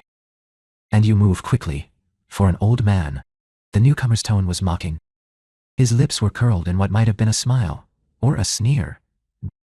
MacLeod's temper snapped. Keep a civil tongue in your head, if you want to keep it. The other man looked MacLeod over, not quite smirking. He pretended to recoil in fear, holding out one hand. Look how I shake. My breath comes in labored gasps. What bravado. Turning to Hamza, he inquired, Who is this fool? Stung, MacLeod rose to his feet. I am Duncan MacLeod of the clan. MacLeod. The newcomer was still addressing Hamza, ignoring Duncan as if he were a child not yet breached. Does he always speak for you? To Duncan's surprise and fury, Hamza responded to the newcomer as if he agreed. Forget him. He is too young for you to be copseamed with. I am old enough to take his head. The man in black looked at him again and shrugged. I don't sleep with virgins, and I don't kill children. Infuriated, MacLeod lunged, dragging at the sword Hamza had acquired for him the morning they had left Algiers. Hamza stepped in his way, restraining him. Not here, he said quietly, urgently. We are not alone. Indeed, the other customers in the small cafe were watching the exchange among the 3 men with open curiosity. The third immortal stood watching, amused rather than impressed. Then, I will take it elsewhere, MacLeod said between his teeth, leaning heavily on the double entendre. The urge to wipe that smirk off the stranger's face, and with it, his own accumulated frustration, was nearly overwhelming. Hamza, still interposed between the two, kept trying to calm him. It is not your concern. Duncan shot him a look of disbelief, as the stranger, still ignoring him, said to Hamza, We will meet in 2 hours. The square in the old quarter? He will be there, MacLeod snapped. And so will Duncan MacLeod, he thought, and cheering Hamza on as he takes yon arrogant head, the stranger's head swiveled, and he looked at Duncan directly, and smiled. Good, because if he isn't, I'll come looking for you. A sudden chill settled in MacLeod's gut, and he knew suddenly what birds in the nest must feel like when a snake comes slithering down the branch and pauses to look them over, selecting the first to devour at leisure. The stab of dread made him, irrationally, angrier still at this man who failed to show his friend the proper respect.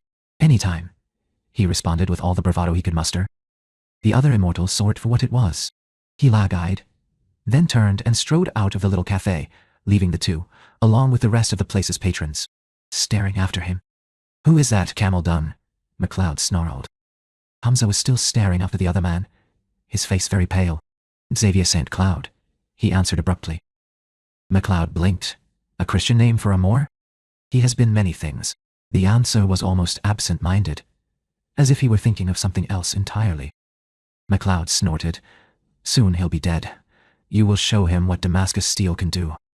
Hamza remained silent for a long moment, and then, as if coming to a decision, he said, "Finish your tea, and get the horses. It is time for us to go." MacLeod stared at him in disbelief. This was not the Hamza he knew, nor was this the kind of behavior he could comprehend. He could understand fear. Yes, though a man didn't admit to such a thing. He drank whiskey if he needed more courage in his gut, and shouted louder, and fought harder for it. But what Hamza seemed to be suggesting was, "You're going to run." It couldn't be. Running was what cowards did, and Hamza was not a coward. "Would you rather I commit suicide?" The other man returned abruptly. "Ow." Small beads of sweat stood out on his skin between the fold of his turban and his brows. He kept glancing back at the courtyard, as if he expected St. Cloud to appear again, sword at the ready, despite the protective presence of mortals. MacLeod was completely bewildered. "Suicide? Hamza? But I've seen you fight. You're good." He could still remember the numbness in his arm, where the practiced sword had hit a nerve, disarming him almost casually.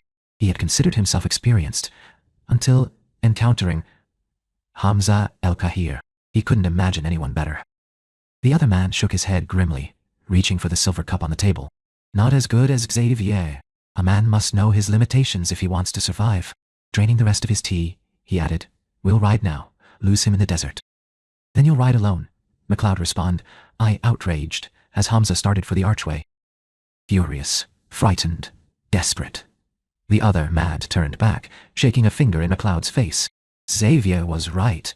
You are a fool. You are too young. You have never fought like this." A kind of arrogant madness seized him, and MacLeod heard himself say, "Odd he's never let one like me.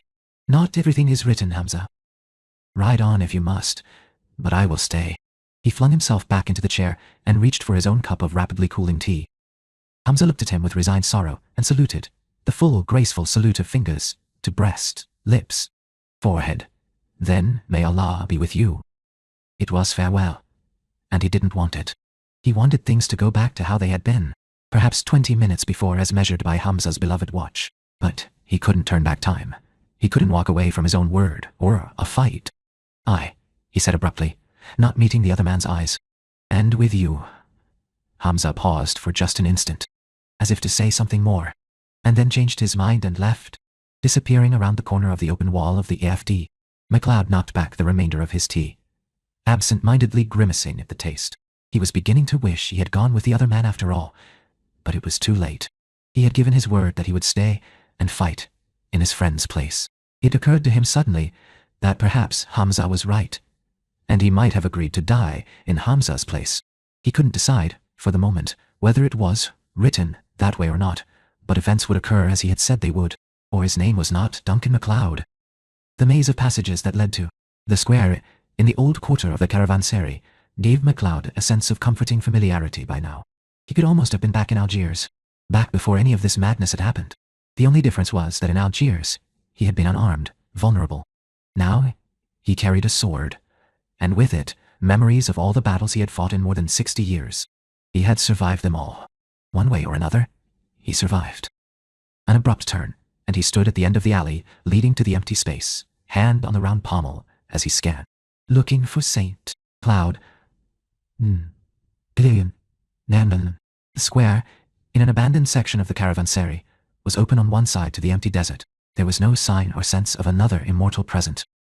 "Xavier," he bellowed, "are you going to keep me waiting all day?" For an instant he wondered, with a guilty sense of hope, if St. Cloud had thought better of the challenge. He had not, after all, fought anyone like MacLeod before. But then, the knowledge came, and without his conscious volition, his hand gripped the hilt of the sword and pulled the weapon free of its scabbard with a deadly whisper of metal against metal. His body shifted into that peculiar combination of readiness and relaxation that was fighting balance. And his nostrils flared as if seeking a scent. He could feel each individual grain of sand shifting beneath his sandals, taste the dry remnants of his own sweat on his lips. He entered the square. And there to one side stood the dark man, waiting, a blot of depthless shadow against the white sand and white walls. The presence was very strong now, beating against his senses. For just an instant, his vision blurred as his heart accelerated at the sight of his enemy. St. Cloud's hands were empty, hooked over his belt. He looked MacLeod over as if he had never seen anything quite like him before, and had not yet decided what to make of him. Such rudeness, he remarked calmly, glancing disdainfully at the drawn sword. It must be Duncan MacLeod of the Clan MacLeod? The man's attitude took MacLeod aback. Aye, it is, you arrogant, pompous boot. Oh, no, it's more, isn't it? It was a weak reply, reeking of false bravado, but the best he could come up with at the moment. I was expecting Hamza. St. Cloud's imperturbable manner did not change. Wrong again, MacLeod sneered. He could take the man now, he thought, but no. St. Cloud had still not drawn his sword. It would not be honorable. Just how old are you? His opponent inquired. Are you a Christian? Or do you paint yourself blue and bay at the moon? MacLeod was taken aback. He hadn't planned for a religious discussion. What do you care? Just wondering what God I'll be sending you to. The other man smiled and reached for his sword at last. Look to your own, he responded, and assumed his stance, raising the sword to guard. He wasn't afraid anymore. He was ready. They were balanced, poised, when a new voice broke into their concentration, and both men abruptly realized that another immortal had walked into their duel. Xavier. It was Hamza, standing in the alleyway, his hand on the silver hilt of the Daughter of Justice. He was looking at MacLeod, an expression of resignation on his face, but his words were addressed to St. Cloud. Your challenge was to me, he said quietly. And I accept. But I am ready, MacLeod protested. It wasn't right. The fight had begun, even if no blows had yet been exchanged. And Hamza had been afraid. To the point of flight. Nah. The challenge had shifted. Hamza had no business trying to take it up in his place. The fact that he had effectively done exactly the same thing for Hamza was irrelevant. Swords had been drawn now. He stepped forward, thinking he could talk Hamza out of it. Delay St. Cloud, so that his friend could still escape. Hamza shook his head quietly. It was always my fight.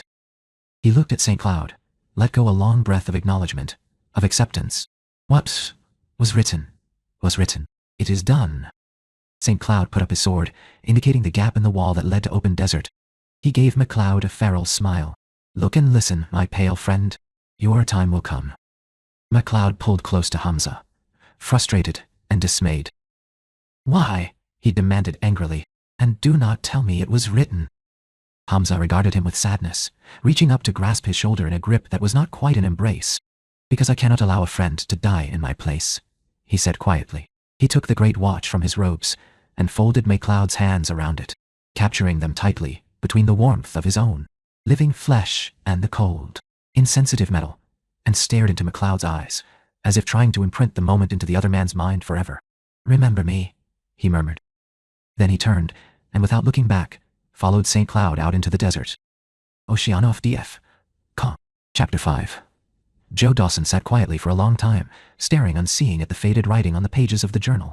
Even after all these centuries, the flavor of the original Watcher's personalities still came through.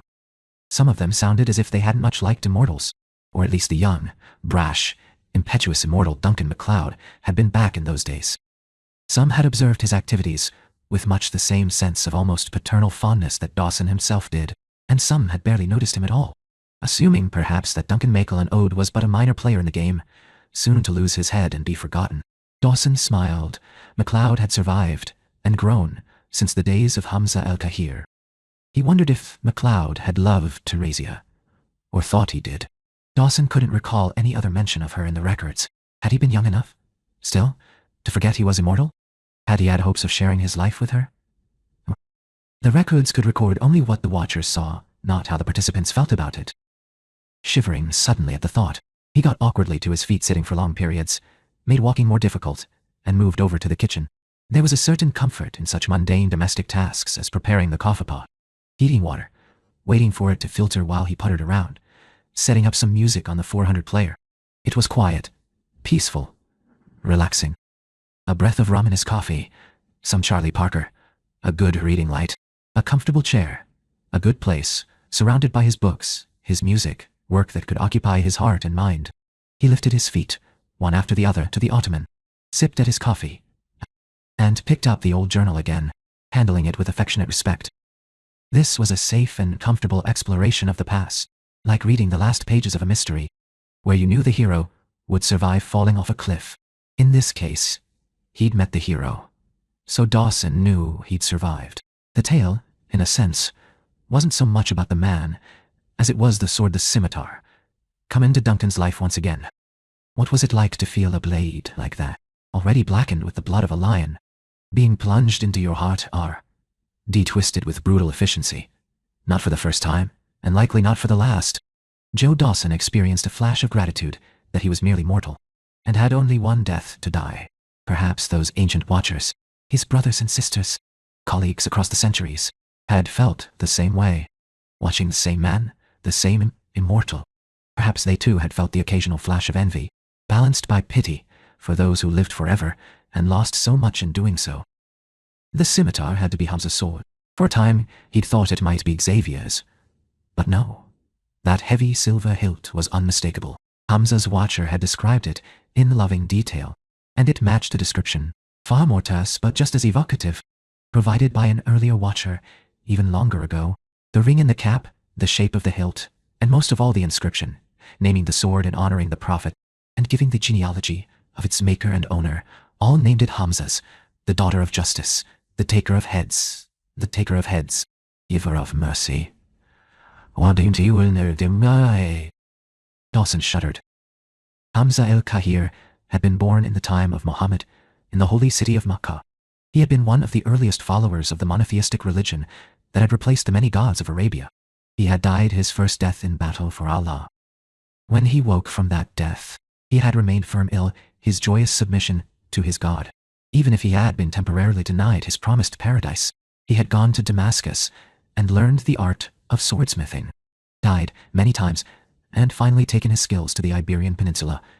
He had spent nearly 2 centuries there, perfecting his craft, absorbing, contributing to, becoming a part of the high culture of Muslim Spain. When the Moors had been driven out, he had settled in Rabat, and then Algiers.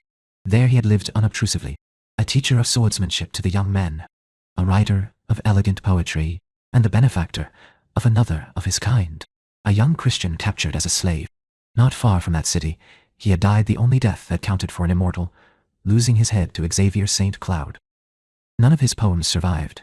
Once he was gone, all he left behind him were journals like these, and perhaps 1 or 2 other bits and pieces his friends had associated with him. For all his more than 7 centuries of life, Hamza el-Kahir had left no lasting mark on human history. Dawson hoped he had finally achieved his paradise, his endless garden. All of the watchers who had observed him wrote of him with respect, citing his chivalry and his skill. He had been a wise man, a good man, an FMA, Jai, a brave and honorable one. MacLeod had been very lucky in Algiers. It was no wonder Hamza's sword had a special meaning for him. Joe closed the journal aid, looked up at the bookshelves. There were many of them, packed with volume upon volume of leather-bound books, each branded with the circle and trefoil of the watchers from time memorialized life after life, the fleeting ones of watchers, recording the sometimes equally fleeting ones of the so-called immortals. The identities of the individual watchers hadn't always survived. Their identities didn't matter, only their work. The watchers were charged to observe, to record, and to remain hidden. Often they faded into the dust of history. Joe wondered how many of them had forged secret alliances with their subjects. How many watchers had cluelessly made friends with the immortals they watched? Surely he wasn't, in all of history, the only one. If any of them had, the journals were silent on the subject. His relationship with MacLeod might really be unique. He didn't suppose he'd ever know. Certainly, the watcher who had witnessed MacLeod's fight with the lion was no friend to him. MacLeod had been very young then. One had to be, in order to face a full-grown lion with nothing but a sword. Young and crazy. Immortal or not, death by evisceration had to hurt. Anyone with sense would give the animal a wide berth. There had been another occasion, surely, in which a scimitar with a rough silver hilt had appeared. He drained the rest of the coffee and set the cup aside, struggled back to his feet. The Algerian journal was carefully set back in its proper place. His hand danced across several more, fingertips brushing lightly against the bindings until he found the one he wanted. Flipping through the book rapidly, he found the section he remembered, and he smiled to himself. More coffee was called for. It had been a long time since he'd read this, and he'd never expected to actually see the sword. Cairo, December 1916. There is much excitement in IF headquarters. Lawrence returned from the desert, seeking supplies for the Arab army, and has been asked to consult with Colonel Clayton on the task force charged with the feasibility study of operations behind Turkish lines in the Arabian Peninsula. He's a friend of MacLeod's, which makes my task even more interesting. I have notified the appropriate personnel IR, case Lawrence finally persuades MacLeod to join. 77. Him in the field. If he does, it is my hope that the Immortal manages to avoid capture. Contacts at this time with our fellow watchers in enemy forces would be viewed with the gravest suspicion by superior officers on both sides. The On. Chaz. Worthington Breacourt, Harrington Smythe. Faisal's army is in Yenbo. 8,000 men. We plan to move up the coast. A long finger tapped at a map of the Arabian Peninsula. Our ultimate objective, of course, is Damascus. But first we have to take Aqaba, and in order to do that the speaker shook his head. Riemann wants a joint British-French expeditionary force. I tell you, sir, it won't work. The tribes will view it as an invasion. They'll just as likely turn on our army as attack the Turks. Duncan MacLeod leaned unobtrusively against the wall in the back of the room, watching the four men gathered around the table. Two of them, wearing the precisely pressed khaki uniforms of British officers new to the Middle Eastern theatre. Duncan had mentally dubbed them Tweedledum and Tweedledee, were casting sidelong glances at the other two, paying far more attention to them than to the paper spread out before them. Of the others, one wore the insignia of a colonel on his uniform. He studied the map with great interest. Dum and he stood slightly behind and to either side of him, radiating deference. The last man standing at the table was dressed in the brown and white robes and headcloth of a Bedou tribesman, with bandoliers of ammunition crossed over his chest, and an elaborately jeweled curved knife thrust into his belt. He was short, not more than 5 feet 4 inches, and wiry. It was his voice, in the cultivated accents of Oxford, that held their attention. Duncan had been asked to deliver the maps from the depths of the Arab Bureau offices to Colonel Clayton's office. He remained because he was curious. For an accidental recruit in a war even less rational than most, the situation had elements of interest, particularly in this part of the world. Long fingers of twilight painted gold through the high arched windows of the room, setting dust motes dancing. Headquarters. Cairo was a yellow stone building with high ceilings and arched doorways and floors that rang to the boots of military men. Duncan couldn't decide whether the man in the traditional Bedouin robes with the refined university accent was any more out of place than the khaki-clad British military or not. Shh. What do you suggest then, Captain? Oh yes, I did tell you were a captain now, didn't I, Lawrence? The colonel was speaking. The soft, refined voice was gratified. No, sir. Thank you, sir. Not bad for a chap who likes things better than people, eh? The colonel, quoting back at Lawrence a phrase the smaller man had once used to describe himself, was obviously pleased. The other two officers glanced at each other. The expressions on their faces showed their thoughts, as if they'd shouted them. They were confused, appalled at the idea that a British officer would voluntarily forsake His Majesty's uniform for the sake of Arab robes. Duncan crossed his arms and smiled to himself. The new ones always took some time to adjust. To answer your question, sir, I believe the Arab tribes should take the burden and the responsibility for their own independence. Faisal has an army. Let him use it. What they need is supplies, arms, gold. The two officers exchanged glances again. Come now, Lawrence. Tweedledore said. The tribes are a disorganized collection of petty sheikhs. They're fighting among themselves as much as they are against the Turks. Faisal may have enough of them to make a show at Yenbo, but that's just some religious thing because of his father. Excuse me, sir, Lawrence interrupted. Faisal's father is the Emir Hussein, Sheriff of Mecca. He is the spiritual leader of most of Islam. And it is not just some religious thing. It is the core of the Muslim existence. Then, why are they still feuding with each other? The other officer sniped. If he's such an important leader. The newly made captain in the robes of a desert tribesman took a deep breath. We are still introducing the concept of nationhood. How do you propose to use these supplies? Clayton interrupted, ignoring his staff officers. Lawrence took the change of subject gratefully. tribal leaders are pouring into Yenbo, offering allegiance to the emir through his son. Some in the north are closer to the Turkish sphere of influence, and of course they're less likely to commit openly. However, as we move up the coast, we'll need their support. There are several sheikhs whose allegiance it's vital to have. Fingers tapped several areas on the map again. The area here, in the north toward Syria, is the territory of the eastern Hawitat. Their chief, Ada Abu Tai, is definitely with us. However, there are several smaller tribes whose support may be pivotal. Those are the sheikhs whose confidence we must have. The Rashala, the Beni Katib. And how do you propose to get it? One of the staff officers asked, clearly bored by the discussion. They're up there in the desert, flitting about like a set of bloody will-o'-the-wisps. You can't even find them. Lawrence straightened, folding his hands over the hilt of the curved dagger stuck into his belt. Not necessarily, sir, he said mildly. He wasn't a tall man, but he had presence when he chose to use it. He chose to now. The two staff officers were clearly baffled by the man with the fair skin and the bright blue eyes that stared so calmly from beneath Kafia and Dagal. What do you mean, not necessarily? It's true. Simple logic tells us that the movement of nomadic peoples is actually extremely restricted. The tone would, if one closed one's eyes, make a hearer think he was in a lecture hall at King's or Magdalen. The location of a given tribe is not an insurmountable problem. Duncan smothered a chuckle. Tweedy heard it and decided to use MacLeod as a distraction from his own embarrassment. He spun smartly on his heel and pointed a riding crop at MacLeod. Simple logic, eh? If it's that simple, perhaps your messenger here can take over your lecture. Lawrence turned to MacLeod, and a spark of humor danced in his gaze. Perhaps so. MacLeod, would you care to take a stab at it? MacLeod didn't bother to hide his answered grin. His response was in a tone equally academic. Nomads are bound by the needs of their herds, sir.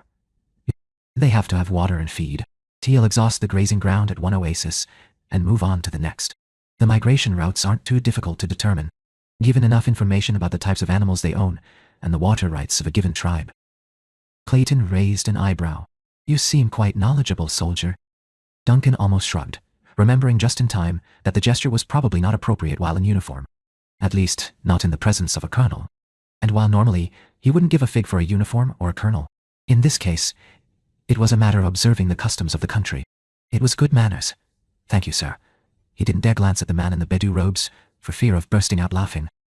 MacLeod has been with the Arab Bureau for some time. Colonel, Lawrence added, to fill the little silence that formed when Clayton waited for more information. He is fluent in the language and customs of the people. In fact, I might even suggest the blue eyes had sharpened. Become calculating MacLeod might be an excellent choice to send behind the lines to persuade one or two of those sheikhs Dars mentioned earlier. Alad yanked MacLeod out of his amusement at Dee's discomfiture. What? Colonel Clayton gave him a chilling glance. I believe one of your superiors was speaking, soldier. MacLeod bit back a response and tried to look abashed, meanwhile entertaining grim plans for Lawrence once he got him alone. What's the bloody Arab Bureau? Dee snarled. I don't recall seeing it in the table of organization. Dern, eager to show off his greater knowledge, smirked. It's that little research group Lawrence here put together. Publishes a brief analyzing the Turks and what they're really thinking and doing. Quite informative, really, considering its limitations. The Arab Bulletin, yes, Lawrence said. He was, Duncan noted, becoming angry, though it likely no one else in the room knew him well enough to realize what that particular tone meant. So you think someone ought to go talk to the tribes? I think that's a superb idea, don't you know? Dum said, trying to make up the ground. Send this MacLeod chappie out and snaffle up some of them. Lawrence had had enough. He stepped back from the table and turned to the colonel, indicating the discussion was over. With your permission, sir, I'll make the arrangements. Meanwhile, I need to fill a requisition list and return to Yenbo as soon as possible. We want to encourage Faisal in his drive up the coast. Oh, and I'll need your authorization for the explosives. Duncan MacLeod had been minding his own business in the marbled halls of the Arab Bureau, not exactly military and not exactly not, for several months. Technically he was a driver, chauffeuring ranking officers from place to place. In between times, he amused himself tracking down the bits and scraps and pieces of intelligence and geography that, put together, made a mosaic of Turkish movements and strength. He was good at it, nearly as good as the original editor of the Arab Bulletin. It was how he had come to meet Lawrence to begin with. He found himself liking the odd little archaeologist. Before Lawrence had disappeared into the desert, they had had a number of interesting conversations about Arab history and customs and politics. But that didn't mean he particularly wanted to go out into the desert himself. What in bloody hell possessed you? MacLeod snapped as he escorted the newly made captain back to the obscure offices of the Arab Bureau. That's your sort of thing, not mine. Lawrence smiled and nodded to a gaggle of officers as they passed, enjoying the shock on their faces as they tried to absorb. First, the presence of an apparent desert tribesman in their midst, and second, the fact that the tribesman's face was unsettlingly familiar. Oh, why not, MacLeod? It's only a little run into the Nefud. Find Ibn Ashraf of the Rushala. He's one of the keys, I think, and give him gold to join Faisal. You ought to find us at Ernlage by that time. I don't think we'll have quite made it to Wedge. And then back here in time for tea. Nothing to it. By this time, they had entered the shadowy rooms occupied by the Bureau. The walls were papered with maps of the Middle East. File cabinets bulged with reports, and half a dozen personnel were typing up situation reports and copies of the latest edition of the Bulletin for high-level briefings. MacLeod watched as Lawrence exchanged greetings with others who worked there, compiling intelligence information about the movements of the Turks and their interactions with the Bedouin tribes they fondly believed they ruled. Then they had to go through the obligatory round of congratulations on Lawrence's new rank. MacLeod waited until they were done, and Lawrence had pulled out a set of maps, annotating them furiously in his angular, rapid handwriting. Oh, certainly, Duncan said sarcastically when they could resume the conversation. And what about the Saudis and their Wahhabis? The Saudis, in the northwestern part of the Arabian Peninsula, led the conservative Wahhabi faction, and were at odds with Sheriff Husaytai, the Emir of Mecca, often fighting him openly. Both sides were competing for British support. Lawrence openly favored the Emir and his sons, particularly Faisal, in the political struggle. Oh, I'm certain you can avoid them. It shouldn't be difficult to predict their movements either. Lawrence grinned. Oh, nothing to it, MacLeod agreed. Thank you very much, Captain. It's just what I wanted, to go herring off. Not everyone enjoys that sort of thing, you know. Lawrence smiled, not fooled by the disclaimer. There's nothing for it, MacLeod. You'll have to go. We'll find a guide for you into the desert, and pack up the gold. He looked up from his writing, his blue eyes steady on the immortal's brown ones. There's no one else here I'd trust to do it properly, you know, he said. You know them. You don't make a fuss about the robes. You know how to behave. I'd do it myself if there wasn't so much else to be done. And if we don't, Bremond is going to lead his army in after all, and you know what will happen if he does. For one exasperated instant, MacLeod wanted to ask the other man why he believed he was the only one who could successfully act as liaison to the desert Arabs. There were others with experience, after all, but it was a moot point, and Lawrence had conceded it anyway, by his own words. MacLeod sighed. Oh, very well. I'll see if I can find something for you to blow up when you get there, shall I? Lawrence laughed. Oh yes, please do. I'll even let you help if you like. Duncan shook his head. I don't think so, Captain. That particular pleasure can remain all yours. He paused before going on. I'll do it, of course. But when I get back, perhaps you could put in a word for me. I'd like to get back somewhere where it snows occasionally. Lawrence looked disappointed. If you must, I suppose I could see. But you could just as easily get a promotion out of it.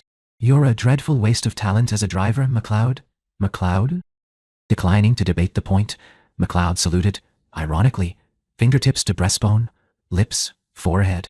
May Allah be with you in all your endeavors, he said in flawless, if somewhat archaic Arabic. And with you, Duncan MacLeod, Lawrence answered in the same language, resigned. And with you. Ocean of DF. Come. Chapter 6. Communication in wartime remains difficult.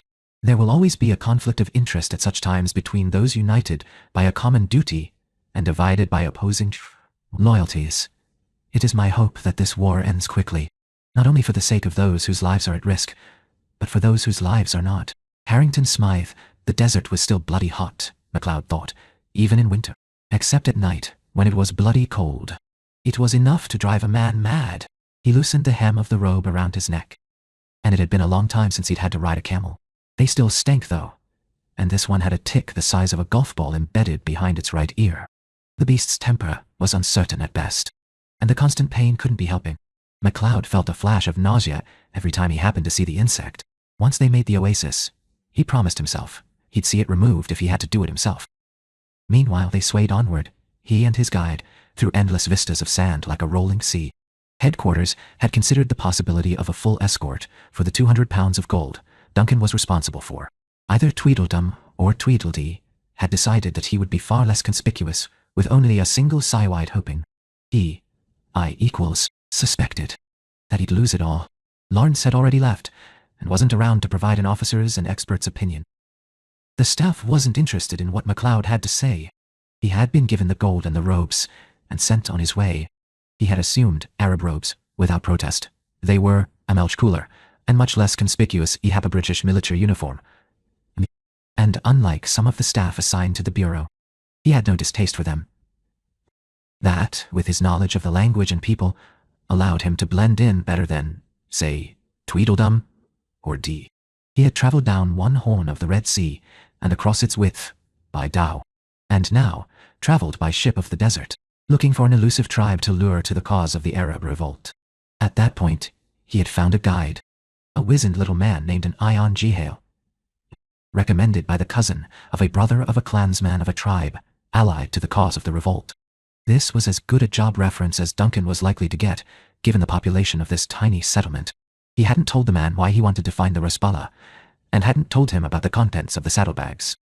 So far, matters had gone fairly uneventfully. The camel's pace rocked him like a baby in a cradle. If it weren't for the heat, it would be easy to nod off, sleep the trip away. No such luck, though. It was getting late. Before long, they'd have to find some convenient dune and make camp for the heat of the day, get what rest they could, then go onward, endlessly, searching the vast emptiness for some sign of life. Something other than camels and ticks, and a Bedouin guide who, MacLeod suspected, had no more idea than he himself did about where the Rashala wells were. Despite his and Lawrence's academic posturing, nobody knew for certain anymore. There was too much disruption in northern Arabia these days. Oases that had been the property of particular tribes for generations had changed hands over and over as the Turks attempted to bring them under control. It was nonsense, all of it. MacLeod was beginning to think he'd never see a war that actually made sense, no matter how long he lived. If he ever did, he hoped there wouldn't be any deserts involved. He was really getting tired of sand. It had tea into everything, even in Cairo, thumbing the tables, sifting into clothing, getting into teeth and hair. And it was even worse out in the desert. The camel snorted, clearing sand from its nostrils. For a moment, MacLeod envied the animal the ability, and then his glance fell on the tick again, and he shuddered in disgust. He supposed that it made more sense to the British commanders in Delhi and Cairo and London to follow up on the bizarre plans of a young archaeologist with a penchant for dressing up than to commit men and material to a very secondary theatre of combat. Let the Arabs fight their own battles. And when it was all over fought, felt the Arabs would be too much one school o' trouble to colonize.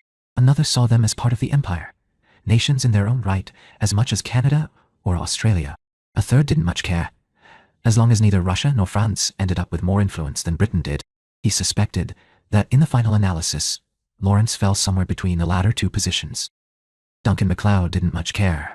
All he wanted to do was deliver his message and his gold, and go back to Cairo, and if he was particularly fortunate, and Lawrence kept his promise, to Europe.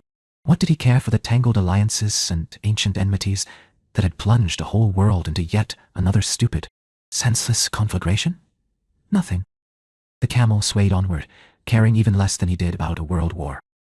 Up ahead of him, the mass of black perched upon the other camel turned about, revealing a grinning face ornamented by a gleaming gold tooth. "You are still here, English?"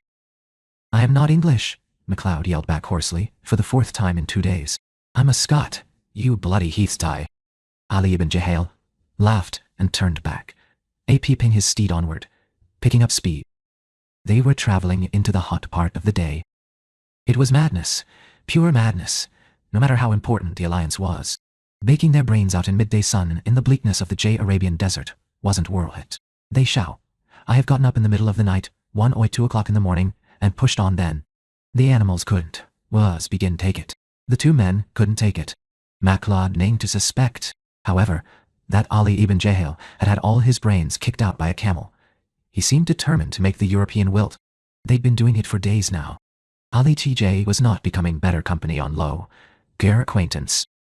MacLeod was grimly determined that he would not wilt. As soon as this errand was done, he was going back to someplace civilized. If he wanted to push, fine.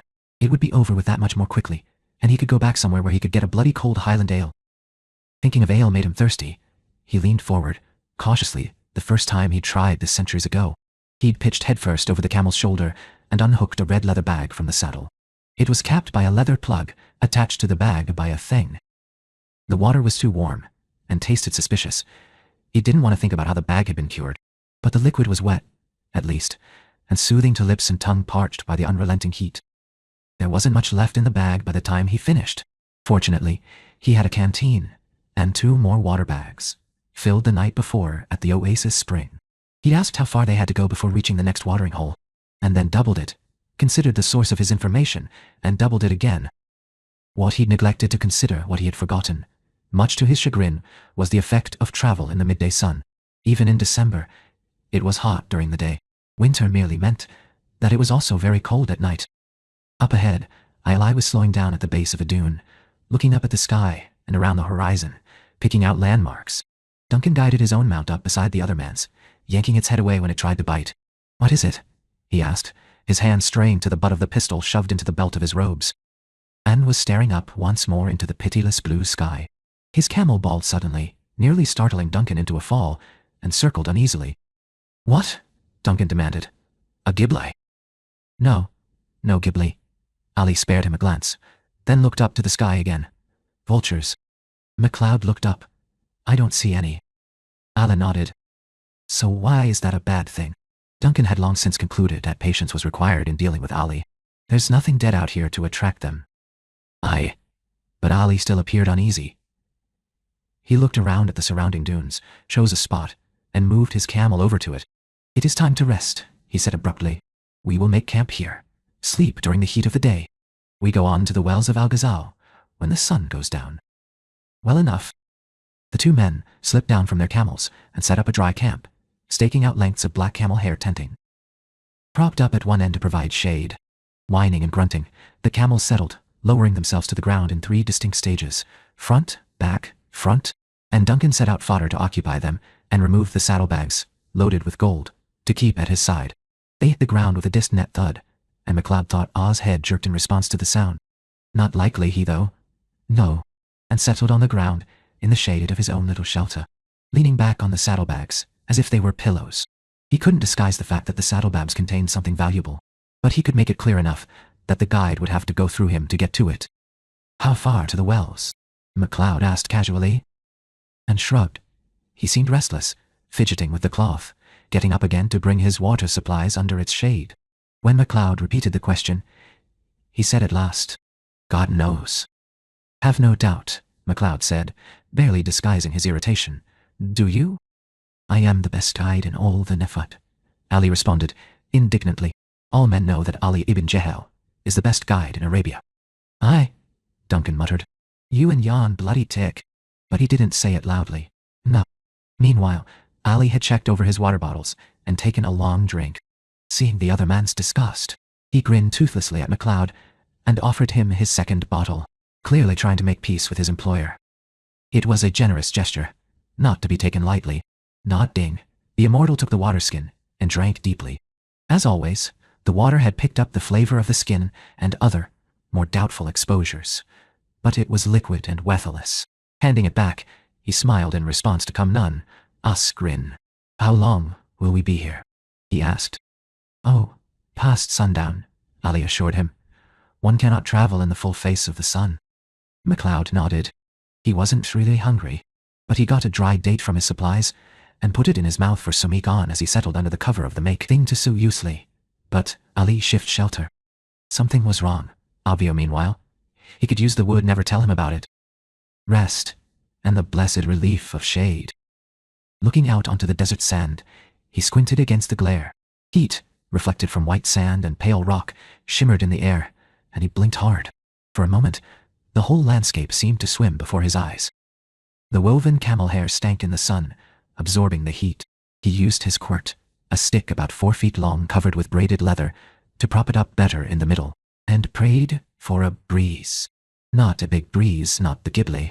The scaring wind that carried sheets of sand to scour the flesh from a man's bones, just a little one, to ruffle the stained silk robes, dry the sweat from his hair, make a fish scale ripple in the surface of the yellow-white sand, a little breeze to comfort the soul, and remind a man that there was a life beyond this one, A moment of paradise. A little breeze. He lay back on the sand, feeling a bit dizzy. He needed more water, he thought. Too easy to dry out in the desert, dry and wither, and fly away on the wind. The camel, picketed 10 feet away, belched, and its saddle rocked, the red and black tassel swinging. MacLeod muttered, and the camel swiveled its head around to give him a serene, long-lidded look, unconcernedly chewing its cud. "You spit at me. By God, I'll spit back," MacLeod warned the animal. It did not appear impressed. Perhaps he was mumbling too much. It was too hot to sleep. And it was too hot to sleep. The laver of sand, just beneath the surface, was barely cooler, rolling heavily onto his side, ignoring the canteen, digging into his ribs. He burrowed into it and prepared to wait. He had forever. What's the use of that thing? Counting minutes, when we have forever. The shadows stretched long in the other direction, when he opened his eyes again. The camel remained in his field of vision, still chewing thoughtfully. He lifted up the quirt and got unsteadily to his feet, brushing the sand away. He staggered, had to catch himself. There was only one camel, only one length of camel hair cloth. "Oh, Ali." The sound of his own voice set his head to pounding. The words vanished into emptiness, unanswered. Ali. Ali was gone. So were the pouches of gold MacLeod had been sleeping beside so protectively, and the water bags. The blurrinal of his vision and the aching of his head told him he should have been more suspicious of his guide's unexpected generosity with the water. There weren't even any tracks. He was surrounded by high, soft dunes, speck-jed with patches of brush. As he pivoted, cursing, looking for some sign of his erstwhile guide, the breeze he had prayed for hours before whipped up a spume of white sand from their edges, subtly changing their shape even as he watched. All morning they had moved north and west, deeper into the desert. The Nefud was not the soft sea that much of the Sahara, or even the Rub al-Khali was. It was nearly barren ground, with only a few struggling plants in among the rock. Rye, hard ground, covered with a thin layer of sand eroded by wind. Now, with the sun setting, the shadows pointed a counter to his way, the direction opposite his line of travel. The trouble was, a Genera Dire Ishan was no help in finding an oasis that was no more than a dot on the map. It would be all too easy to miss. Ali was gone. MacLeod cursed himself for a fool, and worse than a fool. The only question was why Ali hadn't bothered to take the second camel as well. Perhaps he intended to say they'd been separated, and MacLeod lost. Perhaps not.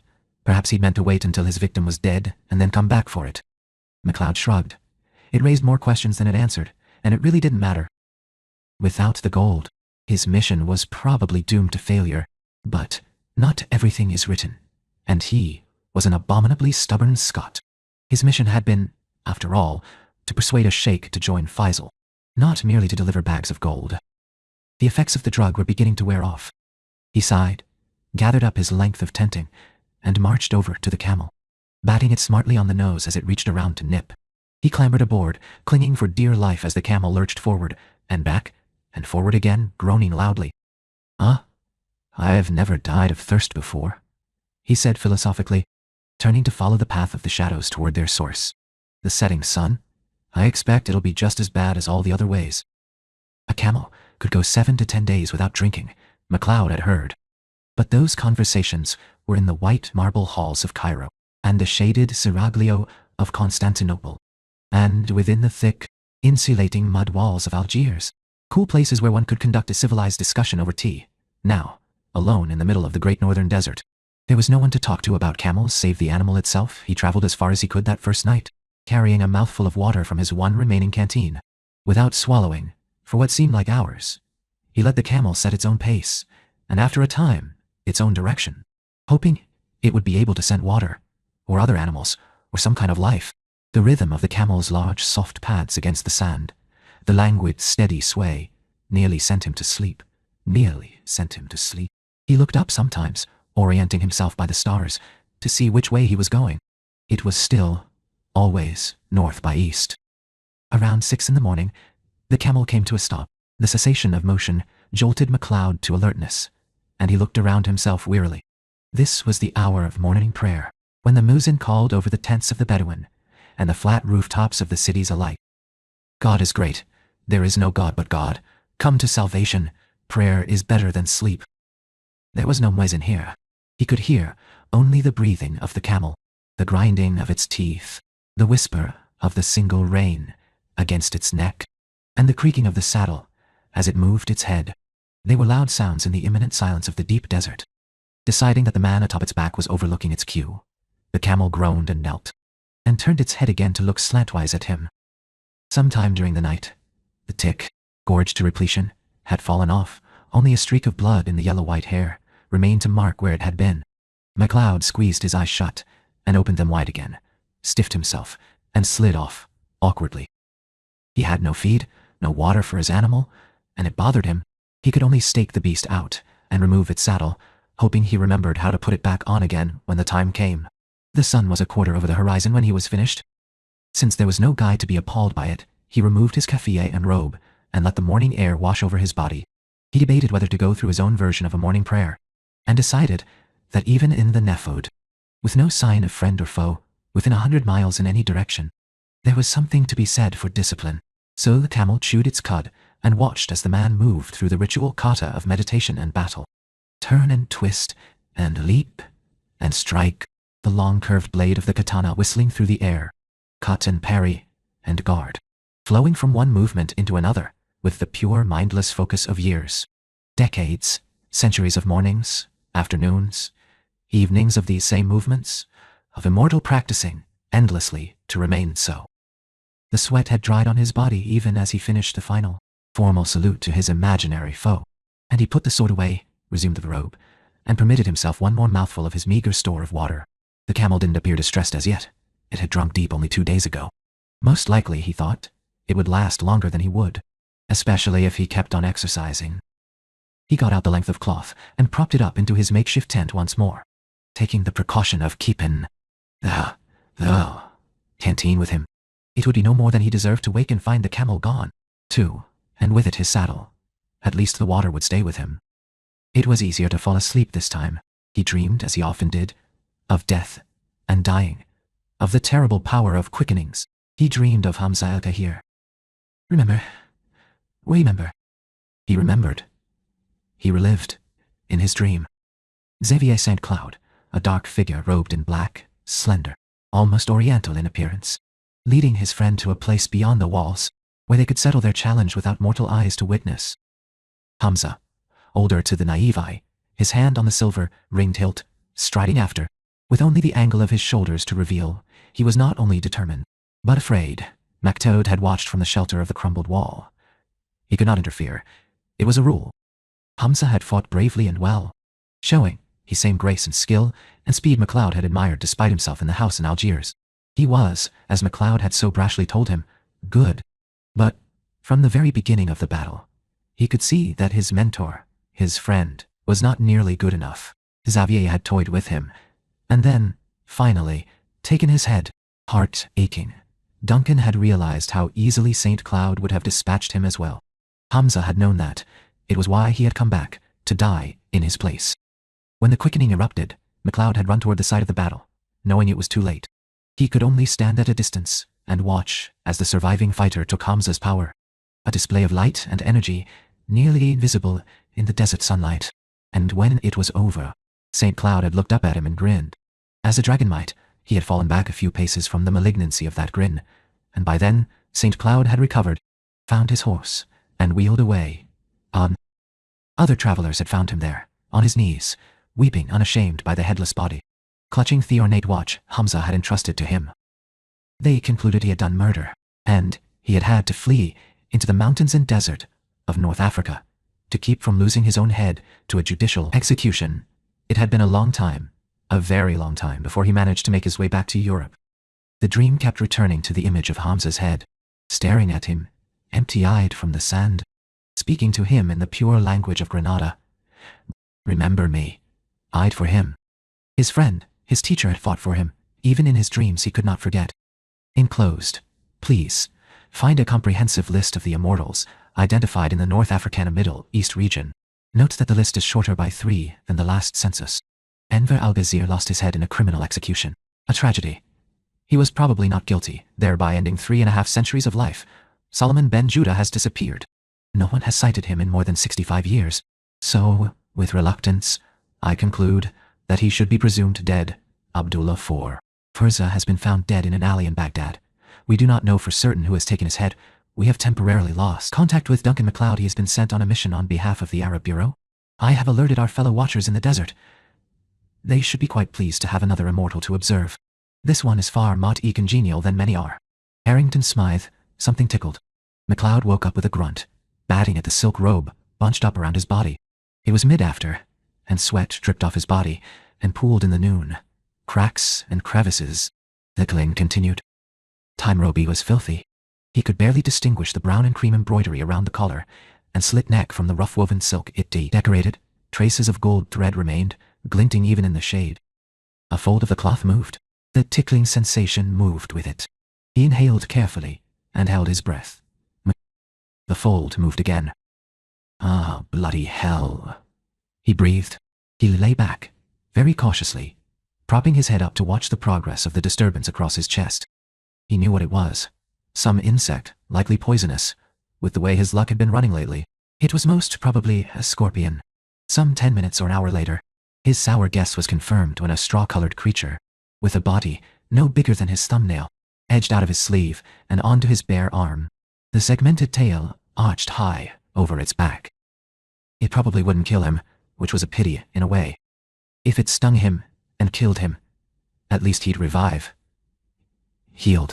If it stung him without killing him, he'd be miserably sick, at least for a while. He wasn't at all sure he could brush the thing away before its tail jabbed into his flesh. So he watched as it edged along the pale inside of his right arm, unable or unwilling to navigate the dark hair on the back, stopping and reversing, feeling its way along. It was a bizarre way to pass the time, watching the little messenger of death navigate his skin.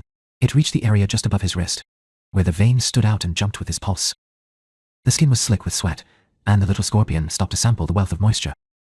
Duncan watched, careful not to breathe on the little one as it tested, and moved and sipped. Even a scorpion couldn't live on salt sweat. It skittered 2 inches back up his arm. The tail, with a deadly stinger, bobbed considerably. It wasn't as if he could go anywhere, after all. It was still too hot to travel, and there wasn't room to jump up and get away. So he lay there, and watched, and wondered if his trip would be delayed that much more. By chance, and the sting of a scorpion.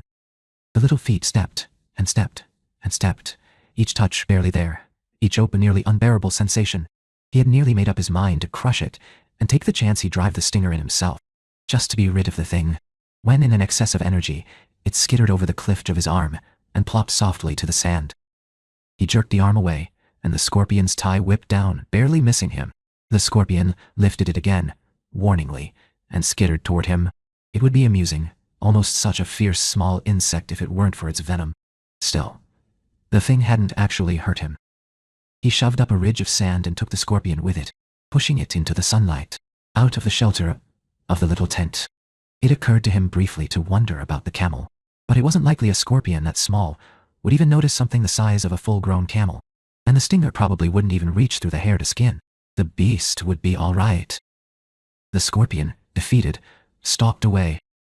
Duncan sighed and stuck his head out from under the tent, squinting against the glare of the sun. The camel was still there, calmly chewing its cud. Presumably it slept at some time or another. The sun was beginning to slide down the sky, but it would be hours yet before it was cool enough to resume his journey. He reached behind him for the canteen and shook it. It sloshed, not loudly enough. He estimated perhaps 3 more mouthfuls before his water was gone, 2 more long swallows, and then he'd begin dying in earnest. Thirst would take him before hunger. Neither was a pleasant way to die well. He had yet to find a pleasant way. He sighed. He'd live through it, wake only to die again. And again, and again. Being immortal wasn't always all it could be. Shaking out his robe and the cloth of the kaffir, he looked them over for evidence of more many-legged visitors.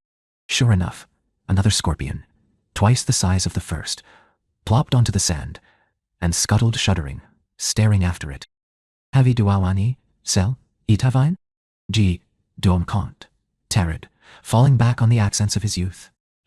We wicked beasties. The camel swiveled its head to look him over. The two regarded each other in silence for some moments. Suppose, MacLeod remarked ruefully, it wouldn't be fair to make you go on in this bloody heat. A response was beneath the camel's awesome dignity. With a rueful chuckle, Duncan checked the stake and tether, and then looked around for the tallest dune available. But they all seemed the same. Picking one at random, he began the scramble upward. The sand slid under his feet, and he threw himself forward, catching at the small shrubs that somehow grew there. Little bits of pain dug into his palms, and healed almost instantly, only to bite again and again and into his skin. His efforts brought him meager results. Each foot slid downward in the shifting, slippery surface nearly as much as it forced his body upward. Finally reaching the top of the dune, he stood and looked around, breathing hard. Before him lay a row of identical backed cream-colored hills, ridged and wavering like a sharp snake, with the breeze ruffling ribs and scales into their sides. Behind him was the same moors. Above him, a flawless sky stretched from horizon to horizon. What was it Aji had been looking for? MacLeod wondered. Clouds? It couldn't be. There were never any clouds here. There was nothing but sky and sun. He had to narrow his eyes to slits to see the miles of nothing above him. There weren't even any birds. At least he didn't have to worry about vultures plucking out his eyeballs. No birds. No water. That was what Ali had said he had failed to see. The vultures of the desert. Which might or might not wouldn't. That the oasis they'd been looking for was much, much farther away than they'd thought. Birds could fly, though. Water couldn't possibly be that far. Still, like any living thing, the were more likely to be around water. More likely, Ali had simply decided that leading the European through the desert had lost its amusement value, looked for the appropriate signs of desolation, and abandoned him to die.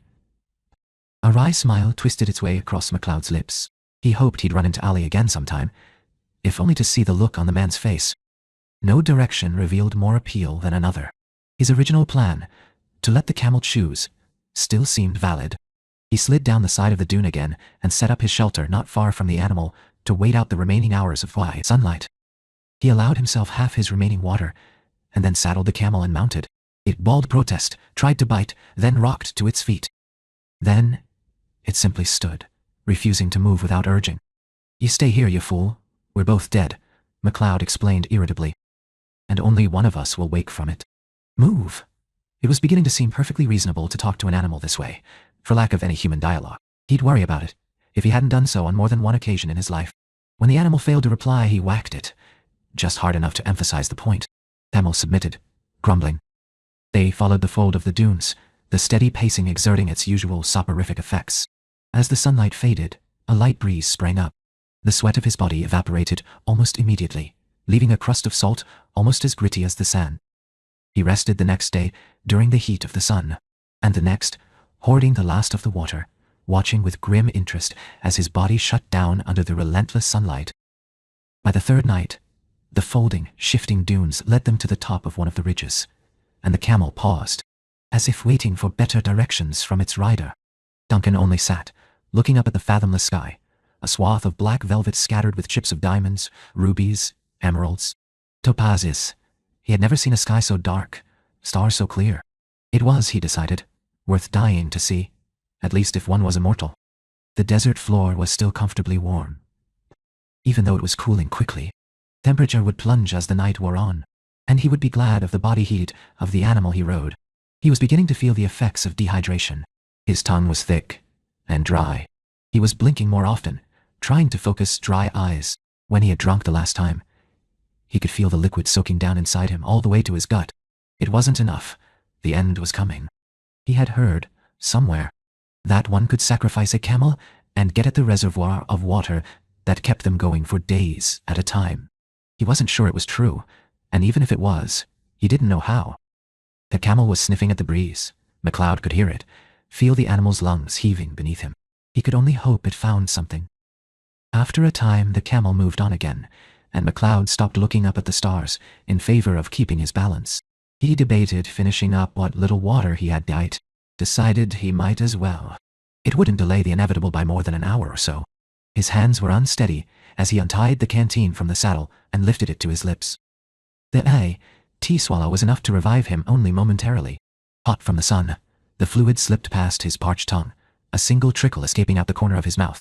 He wiped at it with the back of his hand, sucking at his skin to rescue it, and replaced the cap on the container.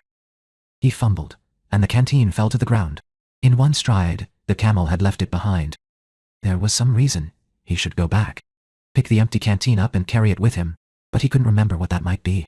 By the time he worked out that he'd have to have something to carry water in if he should actually find some, it was far too late to go back. The container was lost. Meanwhile, the camel swayed on, as if it were being ridden by a competent driver with a specific destination in mind. McLeod's chin fell to his chest, and he closed his eyes. They were very heavy after all, and it seemed more effort than it was worth to keep them open. The camel was perfectly capable of navigating its own way through the darkness. In the nighttime, by itself better able than he himself was. The steady pacing never varied, never slipped or tripped or jarred its passenger. McLeod was content to let it pick its own pace, as well as direction. His chin rested on his chest, and his eyes drifted shut. He was dizzy, sick. Only the balance of centuries of training, and the smoothness of the animal's stride, allowed him to remain perched in the camel saddle. Somewhere ahead of him, he was almost certain it was ahead of him, was the tribe and the oses of the Rushala. Ira's hand drifted uncertainly to his side, seeking the keys to the leather pouches that had contained bars of gold. They needed the alliance. The gold 3 new watchers have been recruited in North America. Our one remaining watcher, in the Chinese imperial court, has died of a heart attack without recruiting anyone to take his place. This puts us in an untenable position with regards to the immortal, currently identified as living in the Forbidden City. Duncan MacLeod's escort in the deep desert has been found murdered in the streets of Damascus. Apparently he robbed and abandoned Cloud to the mercies of the desert. He had no KT, of course, of knowing how futile that was. Meanwhile, MacLeod is alone, somewhere in the northern Arabian desert. Harrington SMD, the Turkish headquarters at Azraq were, Aziz Mirza Bey decided, boring. His personal accommodations weren't any better. The whole town, in fact, was an insult to a man of his importance. He moved around his rooms, touching things, as he often did when he was nervous. He was very nervous, lately. He had many beautiful things, hidden away in his quarters, paintings from France and Italy, Easter eggs and holy icons from Russia, silk rugs from ancient Persia, copper trays from Damascus, glass from Venice, the latest in rifles from America, jewels from all over the world. Aziz Bey's father had been a collector, and his father before him, and their son and grandson had continued the tradition. Their foster son and grandson, he corrected himself, and his fingers brushed an attic vase and snatched themselves away quickly, as if someone would chide them for it. 10 nights ago, he had returned to his station in Azraq from Baghdad and the funeral of his father. Abdullah Mirza had been high in the councils of the ruling Turks. Aziz had met many of his father's friends. He had spent much time going through his father's possessions, choosing the best of them to keep, selecting the things to give as gifts to those who could help his career advance. Perhaps even to the sublime Porta Itzel, he had found his father's diary, and in it, discovered he was no true son of Abdullah Mirza, son of Hassan. He was a foundling, a man without a name at all. No one in Baghdad seemed to know about his status. His mother had died years before, and he had no siblings. He had gone through the motions at the funeral, shocked with loss, and with greater than loss. Now he looked at the beautiful things in his home and wondered if he had any right to them. He shifted the position of a ceramic horse, acquired by Abdullah God knew how from the Forbidden City itself, and gently blew the dust from its back. They were beautiful things.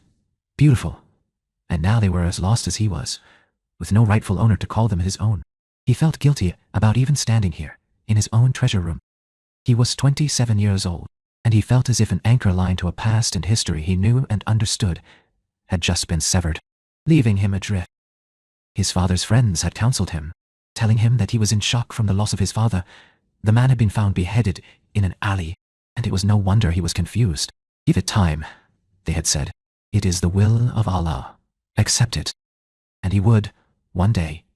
He knew. But all the things he had accumulated to this time seemed meaningless now, worthless, as if they had been accumulated by someone else, for someone else. They were still beautiful, still rare and precious. They were simply not his, not even the ones he had acquired himself on trips to Paris and Rome. He had shown them with pride and joy to the man he thought was his father, and it was all false now. Turning his back on the storeroom, he locked the door carefully behind himself and went into his study. Here, there were books, some of them as rare and precious as any statue, any jewel, but they were books, and that made them different somehow. Aziz's father had not been much for reading.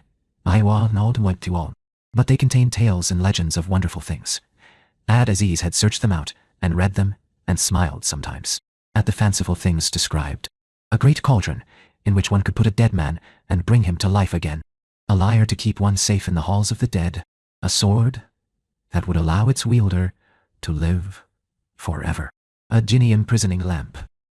He had actually found a lamp rumored to be magical. A battered, tarnished thing. It occupied a little pedestal in the corner of his study. No one would think to steal such a pathetic item. It amused him sometimes to take it down and rub its side and wish for the next remarkable addition to his collection. The side of the lamp was bright and thin in one spot, where Allah knew how many disappointed believers had rubbed and rubbed, looking for magic. He kept it in the open to remind himself that not every valuable thing was delightful to the eye. Some held virtue solely because men believed in them. It was not the lamp that held his interest now, however. Just before his father's death, he had been looking once more through his books of wonders, and he had come across a passage which intrigued him. It was a tale of one of the old cities, built who knew how long ago in the wilds of Syria, south and east of Azrak, by a great lord who had made his living by robbing the caravan routes across the desert. The men had said the place was haunted, or so the story tribe said. He rather thought they said so to keep strangers out of their own private treasure house. But perhaps not. The Bidaln were notoriously superstitious after all. Hell, the place might have been long since plundered and empty, but perhaps not. Among his father's papers, he had discovered another reference to the city. This one too mentioned the great storehouses of treasure taken from the Egyptians, the Israelites, the Persians. His father, the man he had thought was his father, had been interested in the place. More, he had been interested in a particular artifact, a sword, which was rumored to be hidden in the king's tomb. He had actually tried to recover it, twice, but each time had been turned back by the nomads who guarded the way to the city. The very last entry in the diary spoke of the sword. I have found one of the desert tribesmen, Farid al-Zafir by name, who says he knows of the old tales. And for a chance at the treasure, and for gold, he will guide me past his brethren. In exchange, I will protect him from the accusations of theft that would most certainly occur if a Bedouin should appear without any item of great value, and will put him in touch with foreign buyers. I have met with him several times, and he appears honest. Tonight I will pay him half the agreed-upon amount, and tomorrow he will guide me to Petra. I can hardly believe that this time, at last, I will have the sword. Azizbi brushed at his clean-shaven cheek, his neat, soft mustache, and thought about the sword. His father had been recklessly eager to own the thing. This Bedouin could have been the one who had killed him, though it didn't seem likely, on second thought. The offer of Iantar 6E to Fereculan buyers was worth more than gold. Particularly in these days of war and disruption, more likely someone else had attacked his father. His foster father. He had read about the weapon in his own books, he knew. The sword of Hamza el-Kahir, which legend said would allow the man who carried it to live forever. El-Kahir himself had made it, and was said to have lived many men's lifetimes.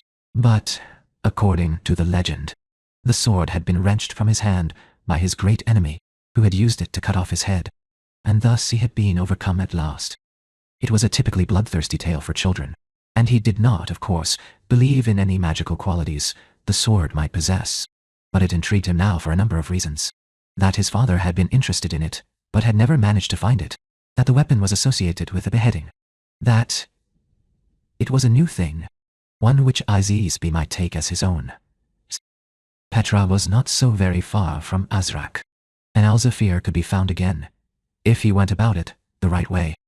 It would only cost him a little time to go and see, and if by chance the sword were there, why then, he would have a thing which had never been presented to the approving eyes of the man who had called himself his father, and lied. It would be his alone, and in owning it, he would have some strange, confused victory over the man he thought he knew but had never known at all. Life returned, as it always did, with a rush, flooding back into him with an abruptness and force that shocked his eyes open, forced breath into his lungs. The world snapped back into focus, and every nerve was alert. He was aware at once that he was not alone. His jerk into alertness caused the man leaning over him to jump back, to the merriment of the others crowded around. Duncan's gaze flickered across their faces. They were Arab, Bidu, of the deep desert. Some were mounted on their camels, with horses tethered at their sides. All carried rifles, with bandoliers of ammunition crisscrossed over their chests, pistols and knives stuck into their belts. Some had swords as well. He drew in another shuddering breath, and relaxed. There were no other immortals present. His head was, for the moment, safe. Probably. Pistols. His hand moved to his own belt, slapped flat against his hip. The weapon was gone. He got to his feet, slowly, cautiously, allowing himself to stagger. He was supposed to be dying after all. Water? The word came out as a croak. mutilating the language. His audience laughed. "Who are you? And what are you doing here?" said one of the men surrounding him. "Water?" he repeated. It wasn't all that difficult to pretend. He rubbed his lips with the back of his hand, turned in an unsteady circle. There were at least 100 of them. Many had roughly bandaged wounds, brown with dried blood. They had the look of recent, and not particularly victorious, battle. Several were severely hurt, being supported by their comrades. They were staring at him with astonishment. "I thought he was dead," the first man said, backing toward his mount. He was holding Duncan's pistol in his hand, and looked as if he might be thinking about using it. Duncan turned to him, as if by chance. "You are as blind as a Turk," one of the others said in disgust. He unhooked a water bottle from his saddle and tossed it to MacLeod, who caught the heavy weight against his chest and nearly lost his footing in the deep sand. He pried out the wooden plug with a trembling hand and raised the leather bottle to his lips. It was hot and tasted of suspicious things. It was liquid. It was wonderful. It splashed down his chest, soaking his shirt. "He's wasting it," one man said critically. "Doubly give him water, Abbas. He's only going to die anyway." "He's a dog of a Turk," another man chimed in. "I'm no bloody Turk," Duncan mumbled from around the lip of the bottle. There was a murmur of surprise when they realized he was actually speaking good Arabic, albeit with European curses. "Who are you then?" snapped another man, on a particularly elegant white camel. He was wearing an eagle trimmed in gold, and the room the others made for him proclaimed him as a man of considerable importance among them. "You are not one of us." Reluctantly, Duncan stopped swallowing. "I'm looking for the Sheikh Yusuf ibn Ashraf al-Sakr of the Rushala. I have a message for the Sheikh from the Emir Faisal ibn Hussein." He wiped a trickle of liquid from his lips. The waterskin was considerably lighter now, but he still craved the feel of the liquid in his mouth. A murmur of recognition rose from the assembly. "You are British?" the man on the white camel demanded. "And from Cairo." It wasn't the time to dispute the distinction between Scots and British, MacLeod thought, and besides, it had ceased mattering in any real sense about 2 centuries ago. "I am. My name is Duncan MacLeod." The rest of it, of the clan MacLeod, beat against the inside of his lips. That had ceased mattering too, long ago, but it was still part of him, ingrained in the bone. "I'm Yusuf ibn Ashraf Abdullah al-Zakra of the Rushala." The syllables rolled off the lips of the man on the white camel. "God will multiply, son of the Honorable One, grandson of the servant of God, the Falcon." Duncan thought for an instant of identifying himself in return. The dark fighter, son of the ugly man. It probably wouldn't be the prudent thing to sound as if he were mocking them. Too much water was making him lightheaded. He suppressed a smile. "Peace be with you, Yusuf ibn Ashraf al-Sakr," he said, belatedly realizing the assembly was waiting for a formal acknowledgement. "I am in your debt." It was risky to say such a thing. It was likely to be taken literally, but it happened to be true. "Allah has been most gracious to me to lead you to me." He had, too. "Peace be with you, stranger. Are you an infidel or a believer?" MacLeod shrugged apologetically and drank again. No whiskey had ever tasted sweeter than that too warm. Stale water sliding down his throat and soaking into all the corners of his flesh. He drank steadily, his throat swallowing convulsively. His face turned up to the sunlight, accepting it, glad once again to be alive. Finishing at last, he lowered the waterskin and took a deep breath, looking up into the faces of his benefactors. "I'm one of the people of the book, but not of your faith. Kill him, and let us go on," someone said impatiently. "He is an infidel. He has no place here." "No," Ibn Ashraf answered. "He speaks well, for an infidel, and a European." He gave Duncan a considering look. "What message do you have from Faisal?" "That is a complex matter, my lord." He stared up at the other man, knowing he could still be abandoned. He would rather not have to go through that particular death again. "Are you, God willing, going to meet him?" The qualifier came to him naturally. Ibn Ashraf's eyes narrowed. After a moment he decided that the infidel wasn't making fun of his religion. Perhaps God willing. He waved his hand at the assembled men, an expansive gesture that brought his mount around in a complaining circle. "These are the men of the Rushala, the sons of my father's father's father's fathers.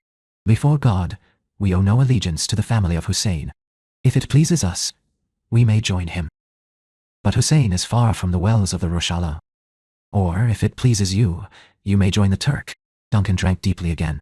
The waterskin was nearly empty now. Now, have they offered you gifts? All who know the Rashala offered gifts. Ibn Ashraf snorted, "Come with us, infidel, and we will show you the wealth of the Rashala." Thank God, Duncan muttered under his breath, entirely reverent. Acceptance as a guest gave him at least 3 days and 3 nights in which to try to convince them to do what needed to be done without the encouragement of gold.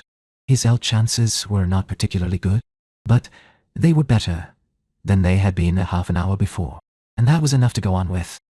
On Chapter 15. The immortal Duncan MacLeod has been discovered abandoned in the desert, and is now a guest of my Lord Yusuf. It is most fortunate that my lord was not talking this day, or I would not have received the message concerning him, nor known to watch for his arrival. We have prepared a great feast in his honor. He remains, of course, among the men, but I am old, and much is overlooked for me. Rebecca hint Miriam Ahmed, the extended family of Yusuf ibn Ashraf, occupied a temporary camp around a small oasis, a pocket of green around a spring. Their herds of goats, sheep, camels and horses were scattered among the hills, cropping busily at the grey-green foliage. There was a small grove of date palms and skimpy patches of greyish grass, row upon row of brown and black tents. The colour of the raw wool from which their material was spun splotched the sands, with children chasing lambs and camel foals between them. Duncan gathered that he had been discovered as the Rashala raiding party had returned from a less than successful sortie against a rival tribe.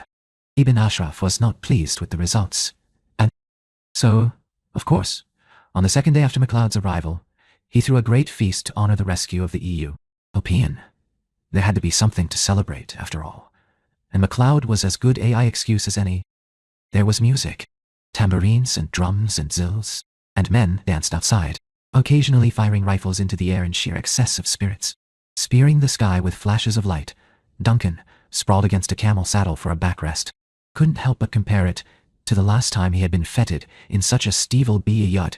Ibn Ashraf was no sultan, and the dancers were more graceful than Amanda had been, even if they were the wrong sex.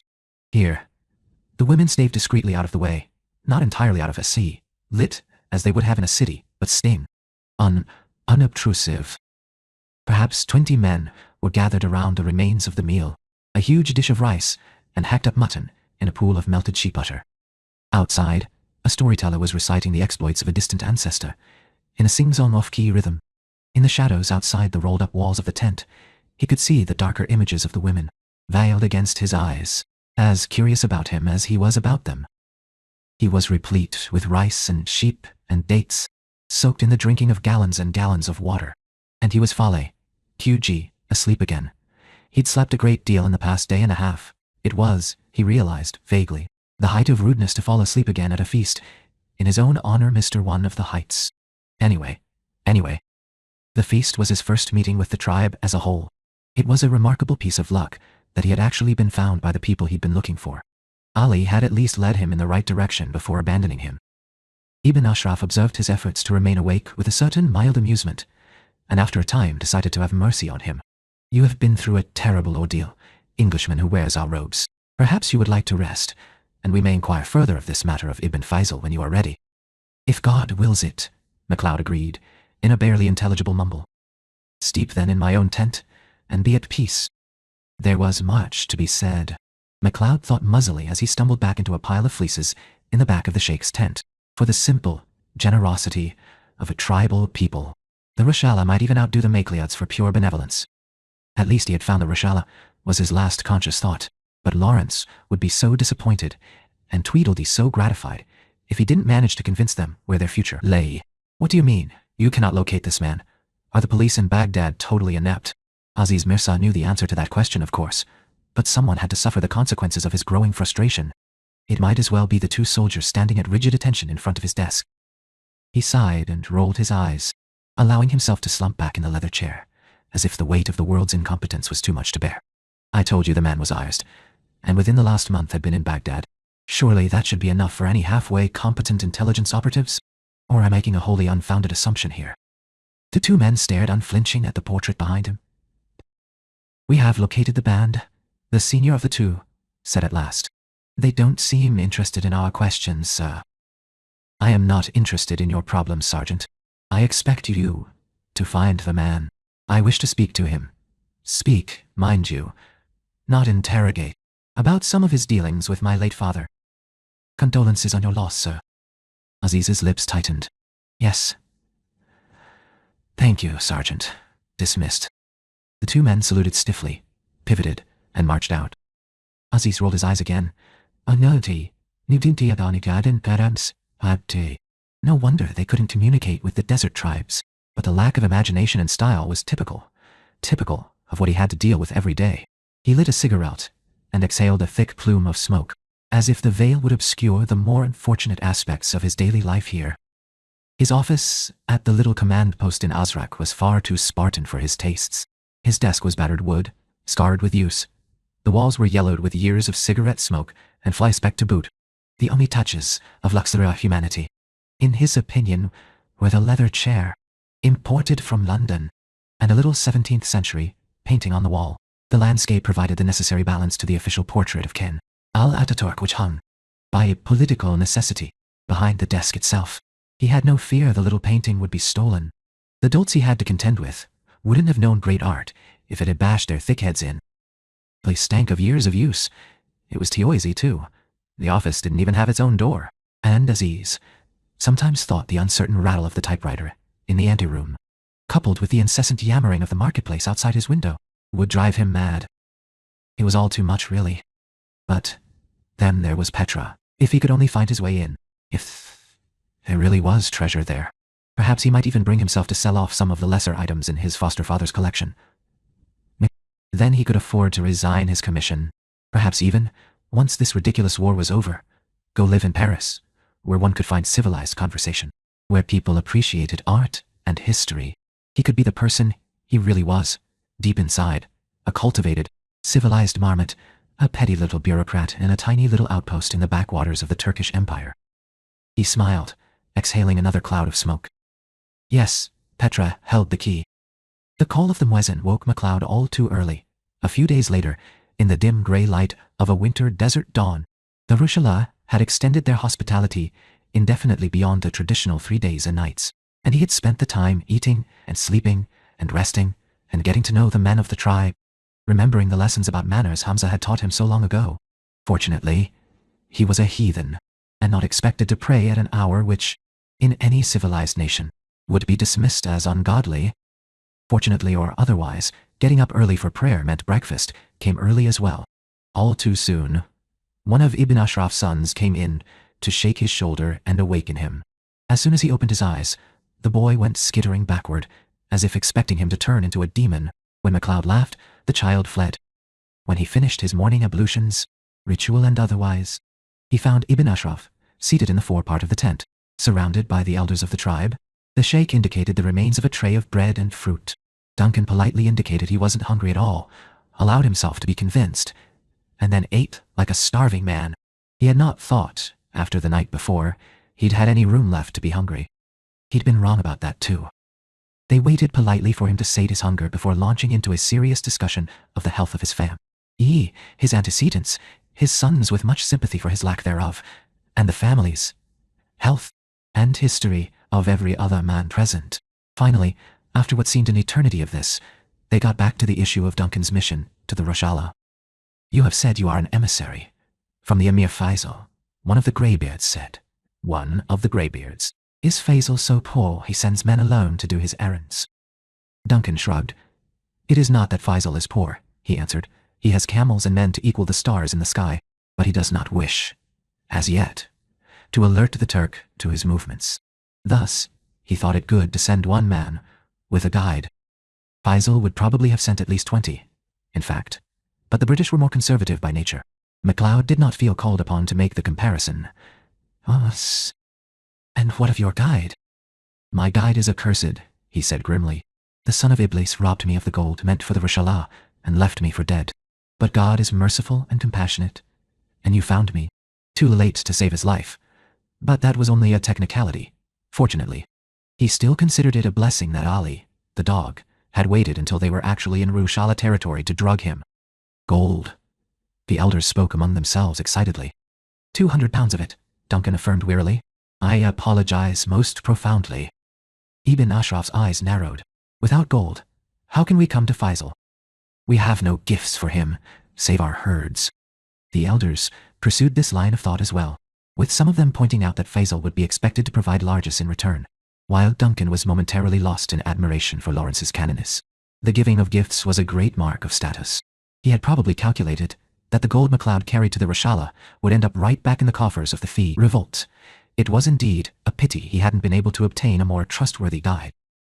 The greatest gift you can bring to the Lord Faisal is your support, and the fighting men of the Rashala, he insisted.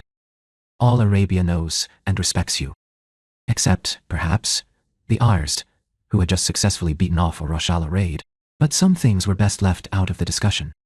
The reputation of the Rashala was the Isl, viewed, and duly praised, without a trace of modesty, in the telling. The tray of dates was taken away, and coffee was served. Why should we support the Sheriff of Mecca? One man asked. So that your children may live in peace, Duncan replied promptly. So that you need not guard yourselves and your herds from those who would steal your horses and your women from you. So that all of Arabia may be one single nation, honored in the family of nations as an equal member. It sounded brave and proper. He rather hoped it was true. More discussion ensued. Duncan listened, answered respectfully when the elders asked him questions, and tried to guess which way the decision would go. One faction seemed interested in aligning with the revolt. Another wanted to hold out and see if the Turks would make them a better offer. No one was interested in coming empty-handed to the Arab army. The potential for looting Turkish towns was discussed in detail. Duncan sipped at his coffee, a thick, heavily sugared mixture that would have appalled an American or a European, and mentioned an example or two of supply trains derailed. The weight of the discussion appeared to be swinging toward joining Faisal, but the problem of saving face remained unsolved. The debate had begun, at least its third iteration, when a shrill, too familiar sound brought MacLeod to nerve-tingling alertness. He half rose, and the discussion died away as the participants stared at him, taken aback at his expression. Ibn Ashraf blinked inquisitively. What is it you seek, Duncan MacLeod? I heard, what? Swords? Linapter, 16. We watch. Rebecca and he could still hear the sound of metal shrieking against metal, but there was none of the sensation that would tell him another immortal was nearby, only the sound of clashing swords. Is someone fighting? He asked, getting to his feet and looking past the crowd of men sitting around the great dish. I hear fighting. Ah, the young men. Ibn Ashraf himself spoke with great weariness. He could not, Duncan thought, be more than 30 himself. Several of his uncles exchanged wry glances over the endless tapping of camel quirts against the mats that formed the floor of the tent. The tapping kept the air moving. They duel for honor, for love. What can one do? Stop them, perhaps. Duncan stepped over the quirts and past the tent poles, out to the open area. Ibn Ashraf and several of his relatives shrugged and got up to follow him. The sound led him beyond the first circle of tents. There were 2 of them, young boys, children teally, barely old enough to start beards. They were squared off by the picket lines near the skeek's tent, glaring at each other and spitting insults, while their respective mothers stood in the shadows of the tents and wailed in frustration and fear. One of them, Duncan, paused at the sight of him. He was undersized, reed-thin, holding an old sword up in guard position against his face, his brown eyes intent upon his opponent. The other boy was measurably bigger and talked more, making rude comments about the first's ancestry. Ahmed, Tarif, Ibn Ashraf roared. What are you doing? The 2 boys circled each other, ignoring him. They were racing. One of the women called out from the shadows. Tarif's mare stumbled. He did it himself. He stabbed the frog of Herkuf, the bigger boy said, never taking his eyes from the other. This, Duncan concluded, must be Ahmed. The son of a diseased camel hurt his own horse, and he dares accuse me. I'll have his head for it. Duncan, looking at the 2 of them, shuddered, as if a goose had walked over his grave, a saying from the Highland completely out of place here. Perhaps, but comforting nonetheless. He could not have told how he knew what he knew about one of the 2 combatants. It was enough that the fight had to be stopped, immediately, before the situation became any worse. Tarif didn't bother to respond to the accusation. Instead, he lunged. Ahmed ducked and responded smoothly, and Duncan cursed as Tarif yelped. A line of bright red appeared across the boy's chest, and his guard dropped a crucial few inches. Ahmed leaped forward to take advantage of the opening, murder in his eyes, only to be brought up short by one hand on the wrist of his sword arm, and another at the scruff of his neck, knotted in the nape of his long gown. The boy spat a stream of curses and twisted wildly. transferring the sword to his free hand and swinging wildly at the man behind him. "Devil! Pig! Spawn of a whore!" "Insolent pup," Duncan said calmly, letting go of Ahmed's neck long enough to grab the boy's flailing arm. The sword went flying into the sand. "A little young for matters such as this, aren't you?" "He's a cheat and a liar," Tariff said, trying very hard not to cry. "And he hurt my horse." He was standing well out of reach, his sword half raised. "Fatherless one, it isn't even your horse, it belongs to Mehdi." "Is what he says true?" the sheikh said to Ahmed. Stepping between the two, his face suffused with rage, Duncan could feel the boy stop struggling and loosened his grip. The boy stepped away from him, giving Duncan an evil glare before turning to the sheikh. Ahmed looked Ibn Ashraf in the eye. "Father, he lies." Duncan took a deep breath. It would have to be one of Ibn Ashraf's own sons. Around them, the men jostled for position to see, while the women formed another circle. Farther back, voices murmured back and forth, raised sometimes, and then hushed again as the speaker realized he or she might be overheard. Now, Ahmed was jerking his robe back into place, glaring up at Duncan as he did so. "How shall this unbeliever lay hands on me?" he challenged, looking to his father for support. "I will kill him for it." Ibn Ashraf slapped him almost as the words came out of his mouth, knocking him across the small clearing. His turban went flying, partially unwrapping, revealing long braided hair. The gathered observers gasped. "This man is my guest. You dishonor me and all our family. As for you," Tarifi turned to the other boy, who was still standing forlornly, a few feet away, the tip of his blade resting now in the dust before him. "Do you have witnesses to what you say?" "I have no witnesses but God, who knows all things," Tarif responded. "And my mare." In the sunlight, his eyes glistened. The line of red across his ragged shirt was broadening. "How shall we know, then?" Ibn Ashraf asked reasonably. "I'm your son," Ahmed yelled, picking himself up from the D4, and ID, lamming his turban back on his head. "Will you believe that spawn of a dust devil over me? It isn't even his horse." "Ahmed speaks truly. The mare is mine," piped up another man, leaning on a rifle. "Though I gave her to Tarif to ride. If there is an injury to her, it is I who have the claim." Tarif made a wordless sound of protest, looking at the speaker. "Mehdi?" Duncan gathered. He looked even smaller as his claim to the horse, too, was denied. It was as if everything he had was being taken from him, everything but the sword he clutched so defiantly. In a society based on family and relationships and extended family, he seemed to have no one to call upon. He didn't bother to glance behind himself at the woman wailing for him. He hurt her himself, and he blamed me because he thought he could claim recompense for the value of the horse, Ahmed snapped, brushing himself off again, but staying well out of his father's reach. "You did it because you were jealous," Tarif returned. "She's faster than anything you have." "Well, she was," he amended, dashing a tear track from his cheek. "If there's only one witness for us to question, perhaps we ought to do so," MacLeod interposed, speaking to the sheikh before the fight could break out anew. "If you are agreeable, let them bring the mare, and let us see what they're fighting about." Ibn Ashraf looked at him sharply, waved his son's protest to silence. "What do you have in mind, English?" "You can't," Tarif said at the same time. "She's hurt too badly." "Then we will go to the horse," MacLeod said firmly. Followed them, in a large unruly intrigue. The crowd massed toward the horse lines, pursuing the sheikh, MacLeod, and the children. The scraps of conversation MacLeod could catch had to do with the reputation of the two boys, the bloodlines of the horses involved, and much speculation about the madness of the Englishman and what he could possibly be trying to accomplish. The herds of the Rashala stretched across one end of the camp. The riding camels were kept mostly separate from the horses. Some of the valuable war mares were tethered near their owners' tents, but many other horses were tied to the long picket lines. MacLeod wasn't particularly surprised when Tarif pushed ahead, leading them past the pastures and across a small walk to a bare area ideal for racing. There was no racing going on now, in the heat of the noonday sun. There was only a thin mare, dark gray with youth. Her head was up sharply, watching them, her ears nearly touching at the tips in their effort to hear everything. She snorted and turned clumsily on three legs. Her forelegs were loosely hobbled together. Her right hind was cocked up beneath her, not touching the ground. Blood dripped freely from it, in steady pulses. Recognizing the animal's distress, the crowd stopped, all except Tarif, who came up to her slowly and steadily, talking to her all the while soothingly. She was a small example of a small breed. If she had been in flesh, she might have been almost stocky. Her legs were more substantial than they looked. Her head was refined and delicate, her neck long and clean. The boy looked taller standing next to her, until the two adults came up to them. Ahmed hung back, until a gesture from his father commanded him. "Tell us again what happened," Duncan said, keeping his voice even for the sake of the horse. He looked her over, laid a hand on her neck. It was wet with sweat, and she tossed her head, eyes rolling, but did not offer to snap. "Tarif, you go first." It was possible. He realized that Ibn Ashraf would object to an outsider taking over in such a delicate matter, but he didn't care.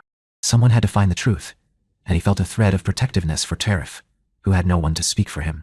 Maycloud had known the instant he saw the boy. Tarif would one day be an immortal too. Ahmed sneered. "We have raced before," Tarif said, without preamble. "I always won. This time, Ahmed met me as I went out to her, and he was laughing, and he challenged me to race in the noontime. But as I let her out, I saw she was hurt. Ahmed never came to race. When I came back to the tents, looking for Mehdi for help, Ahmed was already boasting he had won." "Ahmed?" Ibn Ashraf turned to his son. "By God, he lies," the bigger boy said. "We rode here, and the mare tripped over her own feet and went lame. He accused me of hurting her and said he would claim my own horse as justice. He has always tried to take what others have." "So you did not see him hurt the mare himself, as you said before?" his father inquired, with deceptive mildness. Ahmed fumbled for a moment, then recovered. He did so. In that he rode poorly. "You say the mare tripped. You saw this?" Duncan was moving along the animal's offside, sliding his hands along withers, back, and hindquarters. The animal flinched as he passed his hand down her off hind, noting the heat in the leg. Tarif, and now his friend Mehdi, stood at the mare's head, holding her and talking to her. She wasn't happy about the odd-smelling stranger near the source of her pain, and momentarily snorted and pinned her ears as Duncan patted her lightly. The muscles under his hands tensed, and the injured foot came up higher. Hurt or not, he would have to give the lad her due respect, or she would kick his lights out, he thought wryly. But she was essentially a sweet-natured beast, and after the one warning, stood still for him, trembling like a wire drawn too tightly. There was no heat in the upper leg, he noted, only copious amounts of sweat darkening the horse's flank. The heat began around the cannon bone, and the fetlock increased blood flow to an injury. "I saw," Ahmed affirmed to his attentive relatives. "She is lame because she has been hurt," Tarif snapped. "But you were not here to see." Panicking at the anger in her master's voice, the mare reacted by lashing out. Kicking, rearing, she nearly went down when the injured foot refused to take her weight. It took several minutes to calm her. Finally, Duncan was able to slide one hand back down the trembling animal's leg once more. Ibn Ashraf moved up beside him, the better to see. Duncan cupped the hoof in his hand. Someone else poured water over the injury, washing the blood away so they could see its extent more clearly. The liquid soaked redly into the sand, disappearing almost immediately. The horse shuddered at its touch, but remained still, as if finally realizing they were its only source of help. In a moment or two, the extent of the injury was clear. The frog of the horse's right hind, the V-shaped tissue in the middle of the foot, surrounded by a hard, dark hoof, gaped open and bleeding. It was a sharp, deep cut, small. It could not have been made by a rock. An outraged murmur went up, and the horse tried to jerk away again, stopping only when it came up against one of the men on her other side. Mehdi reached for the injury, long fingers pausing just above it. "By God," he swore, "this is an abomination. She is crippled, and will have to be destroyed. My lord, I demand justice." "Did I not say it?" Ahmed shouted from behind his father. "He has due. Cue it, and he should die for it." F. Hiji, Apter CVCN 10. There is a dispute between the son of my lord Yusuf and Tarif, the foster son of Safiya. It is of interest that MacLeod defends Tarif. Perhaps he recognizes the child as one of his own kind. I have long hoped as much. We do not have foundlings among our tribes, deep in the desert. It has been long since I had one of our own to watch. If feared never to add to our chronicles again. Safiya weeps, in fear for her fosterling. If she knew what God has willed for him, her tears would be endless indeed, Rebecca beside them. Tarif shrieked in disbelief, and Duff passed them to the mare, grabbing her halter. "No!" he screamed. "No, you cannot hurt her." Duncan caught at the boy as the mare rose again, lifting the child into the air, screaming as she put weight on the injured foot. The horse staggered and collapsed, legs thrashing frantically. A hoof grazed Duncan's shin, and he grunted in pain as he snatched at Tarif, swinging him out of harm's way and into Mehdi's arms. The force of the animal's struggle snapped the hobble on her forelegs, and they clawed frantically at the sand as she tried desperately to get her legs under her again. But the injured leg couldn't help her lever her way up. After a few frantic minutes, she seemed to realize it and lay still. Her long neck was stretched on the ground as if in offering. Her jaws gaped and her ribs heaved as she panted. Gaza! Tarif tore himself free and flung himself on the ground beside the horse, hugging her neck, weeping. You can't. Arthur, you can't. This does not look to me like a boy who would hurt his horse, MacLeod observed levelly. The sheikh nodded, his eyes troubled. He did it, Ahmed insisted. He did it. Then how did you know what happened? Meliod said. Ahmed was silenced for a moment, looking confusedly from the animal on the ground to his father, and the rest of the men. All of you saw, he replied. He lamed his horse. Mehdi's horse. We all saw, MacLeod agreed, but none of us knew the nature of the injury until now. Except you. What do you mean? Father, do you permit this infidel to question me? He was a small, defiant figure. This child prince of the desert. His sword and his pistol stuck bravely in his belt, with gold thread glinting in the aggle, the cord hold, his headcloth in place. In his posture and in his eyes was in invincible arrogance. He is a Frankish dog. Is this not a matter for the Roshala? It is a matter for the truth, his father replied. T would hear more. He nodded to MacLeod. Speak. Your son, said the horse, had been stabbed in the frog of the hoof. Duncan pointed out. But we had to clean the wound to see that it was so. Only the one who inflicted the damage could have known its nature before then. That is indeed so, he agreed, his face dark with anger. My son. How did you know? I saw him do it. The arrogance was dissolving as he spoke. I saw it happen. This stranger lies. That was not what you told us before, Mehdi snapped. My lord, don't shh. You are a liar. Ibn Ashraf spoke with finality, addressing the small figure standing before him. You have damaged another man's property, and attempted to blame another, and claimed his life as the ransom of your lies. You have percent E3. Teened and insulted a guest in our tents. You are a shame to the tribe of the Roshala. We turn our faces from you. Father. Ahmed's eyes were wide with shock. The audience murmured in dismay. My son would not shame me so. Father? You're no son of mine, and you never were, the burly Scot said, thrusting the man he had called his son away from him. Father, he screamed hoarsely, but it did no good. The man he had called father, from the day he could form the word, fled from him, as if he were the devil incarnate.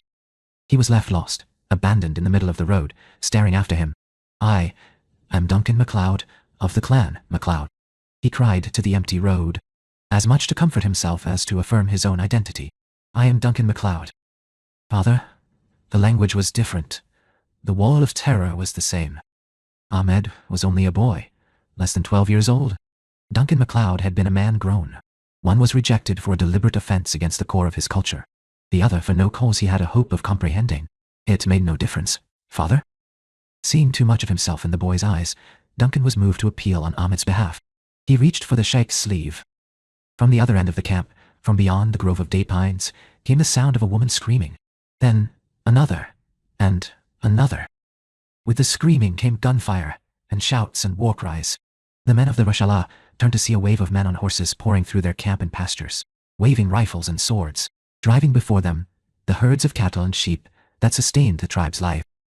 Sons of the devil, Ibn Ashraf spat. The eyes. For a moment, Duncan was completely confused, until he remembered the raid. When Ibn Ashraf and his men had discovered him, days ago, they were returning from a raid on the nearby tribe. Apparently, the rivals of the Rasbala were prompt in their vengeance. He barely had time to unlimber his pistol before the first line of tribesmen were upon them. Bawling sheep drove through the assembled men around the fallen horse, knocking Rashala men sprawling. The camels came behind them, galloping, overtaking. And behind them came Arzd, dozens of them. Guns blazing and swords flashing, on the quick grey and bay war mares of the desert. Only centuries of practice, honing reflexes to nearly inhuman quickness, saved Duncan's neck from a blade slashing out of nowhere. Snatching out his revolver, he dropped and rolled, stopped only by the mare's back, and fired at point-blank range. The gun roared loud in his ears, and its target threw up his arms and collapsed backward. There was an immortal among the invaders. He realized with a sudden chill. but the swirl of battle, the smell of blood and frightened animals, the gunfire and yells and sounds of collision, made it impossible to identify one man out of so many. He fired rapidly, quickly exhausting the chamber. There was no time to reload. He pulled out the katana to defend himself. Next to him, still clinging to the neck of the mare, was Tarif, talking steadily to his horse. "You are a drinker of the wind, a gift of God be still. My most precious one, my jewel, my most brave, heart of my life, lie still. I am with you." Ghazal remained quiet and obedient, her breath coming loud through flared nostrils. Duncan touched Tarif's shoulder. "You stay down too, boy." Tarif ignored him, continuing to murmur to the mare. A camel thundered by, barely missing the recumbent animal. Ghazal's head jerked up, and Tarif's sing-song reassurances doubled in intensity. In the confusion, Duncan could see one man in particular stopping, hauling his mount around. A knot of Rushala men attacked him from the ground, and the mounted man swept them out of the way, as if he barely noticed the inconvenience. It was the other immortal. He, like Duncan, had felt the unmistakable sensation that told him another of his own kind was too near, too close. The threat was not one-sided. The boy remained with his horse as MacLeod rose, the dragon-headed katana in his hand. The other immortal's horse danced in a circle, veils of white froth hanging from its lips, until it was facing MacLeod. Its rider caught sight of him and recognized his foe at the same instant, and his heels touched his horse's sides. Tassels flying, the war mare launched herself and her rider at MacLeod like a bullet from the barrel of a gun. Her rider raised his sword high, and the blade caught the sunlight and turned it to glowing silver. But they were not alone on the battlefield. Warring men milled between them, swept them apart. MacLeod found himself sparring fiercely with someone else entirely, dispatching his opponent with frantic efficiency. "Hey!" The other Ma had the grace to look surprised as the katana swept across his belly, his intestines erupting out of the opening in a fountain of white and pink flesh. He screamed as the blood followed, until his head rolled across the sand. It was a raid, that was all. The Arab tribes had been riding each other since time immemorial, for camels and horses and sheep, for the wells that gave life, excitement, and glory. From time immemorial, men had died for excitement and glory. The man MacLeod killed, who would have killed him, might have been 17. There was no time to brood about the waste of human life. There was only time to fight. He was good at fighting. He'd been doing it far longer than any of these young men in search of glory. He wasn't interested in glory anymore. He was intent upon keeping the swords and rifles away from the boy behind him, and upon locating the other immortal who was a greater threat to him than any number of mortals. Even mortals with swords. Tarif was still lying on the mare Ghazal's neck, preventing her from even attempting to rise and bolt. He would not leave the animal. There wasn't room or time to force him away, though MacLeod could have pulled him up bodily and carried him. He couldn't afford the encumbrance. Glancing around, he tried to spot the horsemen again, but there were too many, struggling knots of combatants. Raids were supposed to be quick and clean, sweeping down, driving away the herds. Sometimes no one died at all. This raid was different. There was revenge in the air. "Tarif, you've got to get out of here." A momentary lull allowed Duncan the luxury of glancing behind himself. He could still sense the other immortal. Somewhere close. He was crouching, poised to strike, and his legs were cramping. There had been no time to straighten and stretch. "I can't," the boy replied. "She can't run." MacLeod sighed. He wouldn't have left a loved horse of man either, when he was that age. He could only continue fighting, holding his ground against the waves of battle until they passed over him, beyond him. With the flow of the battle across the camp went the sounds. Man, boy, and horse were left behind as the raiders wheeled to drive through the camp again, taking Titi Wellel of the Rashala with them. All around them, bodies of men and animals lay in still dark lumps. Some of them groaned or cried or whimpered. Most were silent. One horse nearby remained on her feet, her head hanging, her breath coming hard, her legs splayed out to support herself and her rider. Duncan shook himself and rose unsteadily to his full height, rubbing the palms of his hands against his robe, transferring the katana from hand to do so. He never took his eyes off the horseman. The sensation of another was very strong. The horse wavered to a stop 10 feet away, lifting its head in defiance of its own exhaustion. Its rider leaned forward on the pommel and grinned at MacLeod with much the same air. The Scotsman wet his lips and swallowed. "I am Duncan MacLeod of the clan MacLeod." It seemed right, somehow, in the midst of tribal warfare, to reassert his own tribal affiliation. He assumed a guard position, raising the katana beside his face, keeping himself between the rider and the child. You cannot die for someone else. A small voice in the back of his mind scolded him. You can defend the weak, he snapped back at it, and took a deep, calming breath. You are Frankish. The other immortal was momentarily taken aback. What does a Frank do here? The tribes of Syria and the north had a tendency to identify all Europeans as Frankish, or French. A few of the southerners distinguished the English. None of them had ever heard of Scotland, much to MacLeod's annoyance. Fight, MacLeod said, his temper considerably shorter than it had been earlier in the day, when all he had to worry about was the identity of the meat in the morning meal. Rory, the expression on his face. It was a defensive position the other man had never seen before, and he leaned one arm against the high pommel of his saddle and looked Duncan over curiously.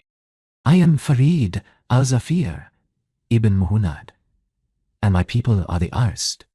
He informed the heir, as if in afterthought. I have lived and died. He paused to count, to remember, 6 times, including tonight. His robes were slashed and covered with blood, great black splotches, some still tacky where it had not quite dried. Duncan could not control a sympathetic wince, but he kept the sword at guard. My kinsman did not see me fall. This time, Al-Zafir went on, in response to Duncan's movement. He still had not produced a sword. His horse's head was beginning to droop again, and his hand was loose and relaxed. I did not know there were ancients like myself among the Franks. He continued, Ah, are there many? Duncan finally lowered his own sword, but remained ready. The other man could be planning to talk him to death after all. Though he had never heard a word so sharp, it would take a head. He had to admit, there are some. He shrugged. Enough. I'm not here to take anyone's head, unless I have to. Al-Zafir grinned, his teeth very white against his short beard. I, too, have had my fill of war today, he admitted cheerfully. Though some other day, some other time, it might be a different tale. He looked past Duncan to Tariff, who was finally beginning to get to his feet. As soon as his weight was off Ghazal's neck, the mare fought to get up. Ah, a young one, Al-Zafir said, whistling through his teeth. Does he know what God has willed for him? He does not. Duncan had finally lowered the sword. Do any of us? The other immortal finned A.M. It is all IP, the hands of God. Sliding off his horse's back, he stepped forward. You and I are closer kin, perhaps, than either of us to the tribes we claim. I give thee peace this day, Frank. And to you. Duncan was still wary, but inclined to trust the other man. Transferring the katana to his other hand, he took the proffered arm, wondering whether it would be accompanied by a knife in the belly. Apparently, Al-Zafir was wondering too, because he stepped back quickly, to a distance more common to Europeans or Americans than to Middle Eastern cultures. His eyes lit on the katana, though, and he held out an impulsive hand. What a sword! It is a weapon an angel would carry. Or a demon. Is it permitted? He broke off with a laugh. Of course not. Forgive me. I have a passion for such things. I cannot see a sword without yearning to own it. Duncan smiled wryly. It comes with the territory. It wasn't a sentiment that translated well. He had to say it in English. Al-Zafir looked confused, then brightened. Do many of my cousins among the Franks carry such weapons then? He asked, still cat-curious. Duncan moved with him, still keeping himself between the newcomer and Tariff. I have many, but have never seen one like that before. It comes from Japan, a place far to the east, where they make great swords. You have been to this Japan. You have seen them? Have. You. They cannot be so fine as our weapons were once. I have some so fine they would cut a scarf of silk. So strong, they would cut a bar of iron. Yes, I know. The katana would do as much, but he saw no need to tell the Bedouin that. I would trade weapons with you, Duncan MacLeod.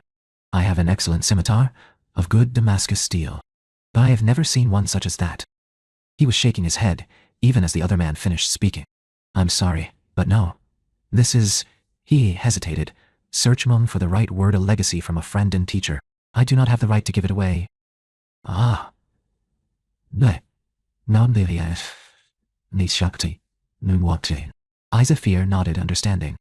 There are such weapons. The sounds of struggle from the other side of camp had ceased entirely. The immortal grinned again, and MacLeod found himself grinning back. It was a great battle, was it not? The Arab said cheerfully. MacLeod's grin faded fractionally as he remembered too many great battles. The only characteristic they had in common were the numbers of their dead. I suppose it was. You must be very old, Alzafir said critically. If the music of the swords no longer makes your heart sing, it would be a great thing to take your head. Duncan MacLeod, perhaps I will be the one to do it. And perhaps I'll take yours. Duncan lifted the katana a meaningful fraction of an inch. The other laughed. I give you my word, Frank, when I come for your head, I will do so with a sword worthy of it, worthy to do battle with your own. I know where to find such a thing, in the rose-red city. He swung up to the back of his war mare, in a single smooth movement, and pivoted with her. I only came for the battle, he added over his shoulder, but I will come again for you. It is written, my Frankish friend. I'll be waiting for you, MacLeod yelled after him, as the little mare found strength to leap up the bank of the wadi and away, following after the rest of the vanished Arsd raiders. He could hear the ghostly sound of her hooves against the sand long after he lost sight of her. Duncan let go a deep breath. He hadn't known he was Holdemond, as the awareness of another faded. The tip of the katana drooped until it nudged a tiny valley in the dust at his feet. Who was he? What did he want? Did you know him? Behind him, Tarif babbled, as if released from a spell. You spoke as if you knew each other. I never met him before this day, I swear, Duncan said wearily, turning to the boy and the horse. But I knew what he wanted, yes. What was it? What were you talking about? Why was he talking about the Red City? He is Arsd. He has no rights in Petra. He spoke to you as if you were friends. Duncan sighed. No, not friends, not enemies exactly either, though you'll understand one day, but not too soon. Not too soon. I hope, he added under his breath, staring across the devastation. Tarif was not yet immortal, but he would be, Duncan knew, without knowing how he knew. One day, Tarif would die, and sometime after that, his eyes would snap open and he would gasp. His lungs shocked that they were taking air once more. Past that point he would never age. He was too young for that first death. Duncan had seen what happened to children who became immortal. He had lost one only half a century before. Too recently to bear contemplating the loss of another. He looked up and met Tarif's anxious eyes, held out one hand. Come with me, he said. Where are we going? Tarif asked reasonably. There's nothing left. We're going to go back to camp and see what's left, Duncan said. And tomorrow, when things are better, we'll decide what to do next. I won't leave Ghazal, the boy warned. Duncan sighed. I didn't think so. Oceanoff DF. Calm. Chapter 7. The women are wailing in the black tents for their husbands, for their sons, for their fathers. There is great sorrow in the tents of the Rushala. God has willed that many have died, but the immortal lives on. It is the will of the compassionate. And we submit. Rebecca MacLeod had no doubt Alzafir intended to keep his promise about coming back. He wanted the katana, and would consider Duncan's head a more than acceptable bonus. Whether he would take the boy was an open question. Duncan found himself liking the other man, but he had no idea if Alzafir was capable of killing the boy in order to take his head, and his quickening, while he was too new to know how to fight back. There were immortals who would do such a thing, reprehensible as it was, justifying it as eliminating rivals early. It was nothing but murder in MacLeod's eyes. He sighed. After the devastation of this raid, the alliance of the Rushala might not be of such value to Faisal anymore. On the other hand, this was only one Rushala band, albeit the primary one, and they had the advantage of numerous other ties to northern tribes. His task wasn't finished yet. Ghazal, limping badly, followed Tarif like a giant grey dog back to the main encampment. Early in the morning, it had been a relatively neat, pleasant place, each tent with its favorite animals picketed outside, a fire pit ready for baking bread, children laughing and running. Now, it was silent and shocked, and the trails of smoke that distorted the air stank of burning wool from the tents themselves. Here and there, men and women wandered, picking things up and putting them down again, looking around as if they had been suddenly plucked up by a whirlwind. ID put down again in a place totally unfamiliar. In places, women wailed and tore their clothing and threw dust on their heads, mourning over the still bodies smaller somehow in death than in life MF their husbands, fathers, children, sisters. Above the camp, birds circled lazily, as if taking their time at a buffet. Some of the tents out of the direct path of the livestock stampede were still standing, though poles were knocked askew. Duncan led boy and horse back to the tent of Ibn Ashraf, to find only the females of the family, directed by a wiry woman of indeterminate years, in the process of cleaning up.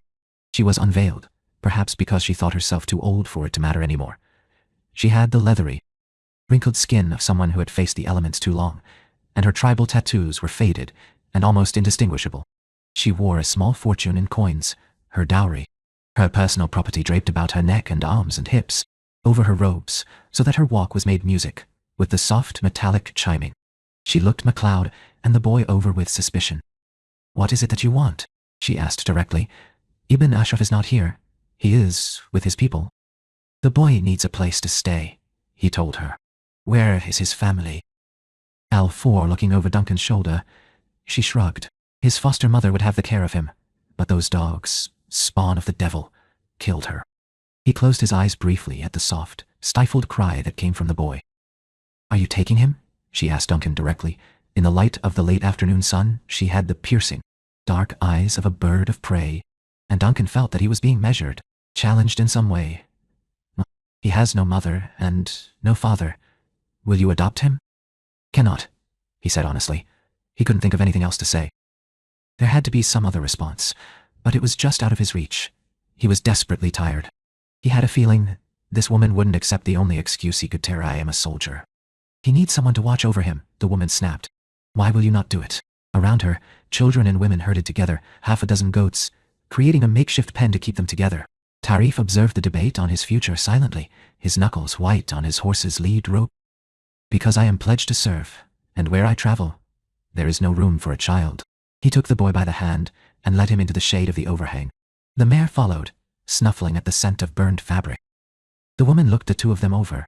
"You," she said, pointing at Tarif, "leave the horse here, and go with Sarsar to find what has been left to us." Serving the anxiety with which he looked at the horse, she added, "I will care for her myself. Go." Reassured, Tarif went racing off after the other children, who were making a game out of ending the greatest number of strayed and panicked animals left to the tribe. The woman watched him go, her lips tight with what might have been anger. Duncan sat, heavily, more tired than he thought. Once the boy was gone, the woman squatted down beside MacLeod, resting comfortably on her heels. "His foster mother was killed in the fighting. May Allah give her peace. He too will die very young, if you do nothing." He would, in fact. She spoke more truth than she could possibly know. "Why don't you take him?" he said more sharply than he intended. For a moment, she was speechless, and then she laughed, revealing gaps where teeth had been. "I am only a woman," she informed him, as if he had missed the fact. "Tarif is a boy, old enough for the men's side of the tent. My Lord Yusuf will not take him, not after the fight with that fool of a son God has cursed me with. Tarif needs a man to teach him the ways of men. It would be well for him if you were the one to do so." Duncan let go an exasperated sigh. Perhaps, he conceded, perhaps he ought to, at least until he could find someone else willing to take on the responsibility. Surely, somewhere in this desert, there was someone who would care for a child. But I am still a soldier, and I have a duty to perform. There must be some other way. The woman, evidently by her authority, and poised the first wife in the tent of Yusuf ibn Ashraf, nodded thoughtfully. She must be, MacLeod thought, much younger than she looked, especially if she was Ahmed's mother. The desert aged people quickly. "We cannot have him here," she said, sounding regretful. "He has no kin. You could take him to the holy city, Ao al-Madinah." "It is forbidden," Duncan interrupted instantly. "I am not of your faith." She nodded again, and brushed idly at the sand before her. "I thought perhaps you were a believer. I have heard of some English who are. You know so many of our customs." Her fingers were long, the joints reddened and swelling. They had to hurt, but she gave no sign. "There are those who might care for him, in Al-Jaf. His foster mother had kin there." "I tell you," Duncan repeated impatiently, "I cannot take him. I came to persuade Yusuf ibn Ashraf to join Faisal's army. And then I must go back to Cairo." "Yusuf ibn Ashraf cannot join anyone's army now," said a weary voice from behind them. The woman looked up, rose quickly, and stepped back at the sight of her husband. Ibn Ashraf looked at her and said, "Go, An Ahmed. They need you elsewhere. We will speak later." She jerked her head in acknowledgement, and without so much as another glance at MacLeod, was gone. Ibn Ashraf settled beside MacLeod and pinched the bridge of his nose. "By the time the sun sets," he said wearily, "she will have counted every living thing left to us, and its condition. And she will know to the last grain of rice how our supplies stand. She is a fearsome woman, that one." I'm grateful to you for rescuing me from her, Duncan agreed. She was about to give me the fostering of the boy tariff. Be grateful.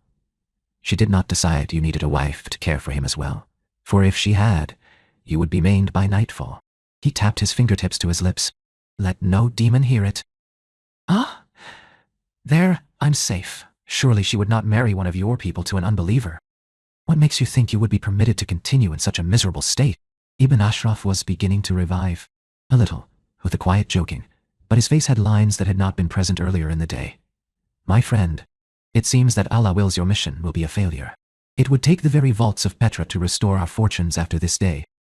And besides, before any Rishala takes horse to ride to pledge allegiance to the Sheriff of Mecca and his son Faisal, we have a matter to settle with the Ayers. They cannot be permitted to do this without fear of retaliation.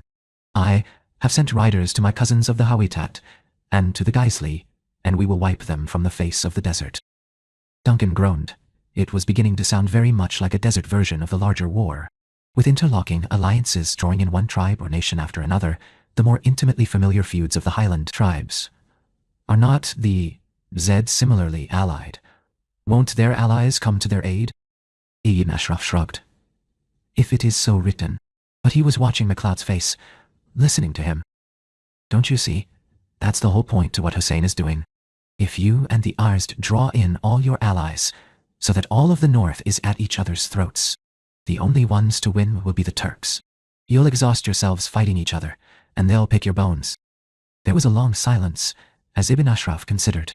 What would you have me do? I cannot let my honor be stained. Join Hussein, MacLeod said intensely. Help him throw the Turks out of your lands. Serve him well, and then let him seek justice for you.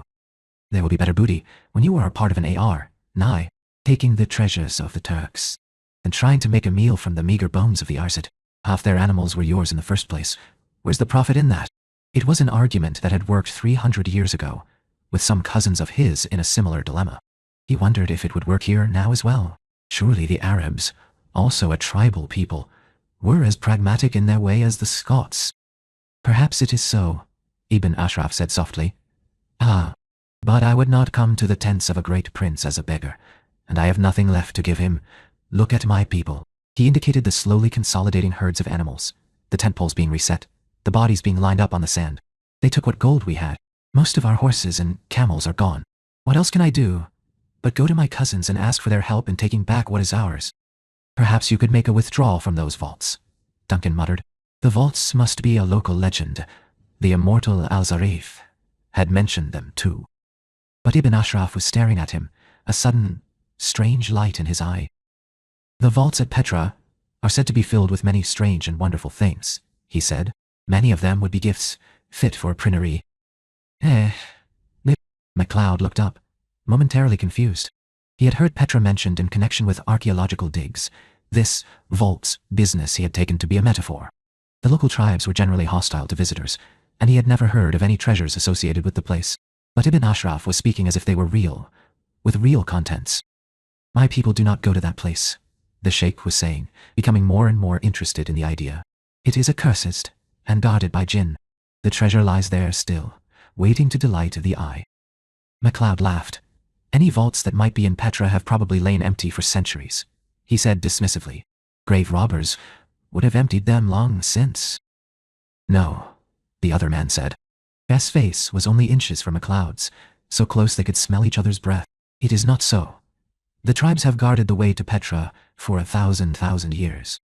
The local tribes, it suddenly occurred to MacLeod, were the Rashala and the Arsd. Duncan arched his eyebrows. That long? On the one hand, Arabic was a language designed for hyperbole. On the other, Ibn Ashraf seemed positive that the vaults, whatever they were intact. So did Al-Zafir, a thought which gave MacLeod pause. On the third hand, the location of the ancient city was well known to students of Middle Eastern history, so the claim that the way was guarded was doubtful. MacLeod was beginning to feel rather like an octopus. What sorts of things are in these vaults you speak of? He asked, expecting the usual catalogue of gold, jewels, magic lanterns, the golden idols of the pagan kings of Persia. Ibn Ashraf replied promptly. Also the 7 crowns of the Lord of Petra, before the jinn destroyed the city. The musical instruments played by the Crusader lords. The Moon of Delight, a great stone set in silver, is also said to be there. The Scot's eyebrows hiked even higher. Ibn Ashraf was being awfully specific about what had to be a legendary treasure trove. The legends must be very popular around the tribal fires. No wonder Al-Zafir had invoked it too. Could it be, perhaps, that when Ibn Ashraf was a young man, he decided to brave the wrath of the jinn and see for himself? He inquired, hiding a smile. Ibn Ashraf had no such constraints. His lips softened reminiscently. Not I, he admitted. I have been no farther than the entrance to the city.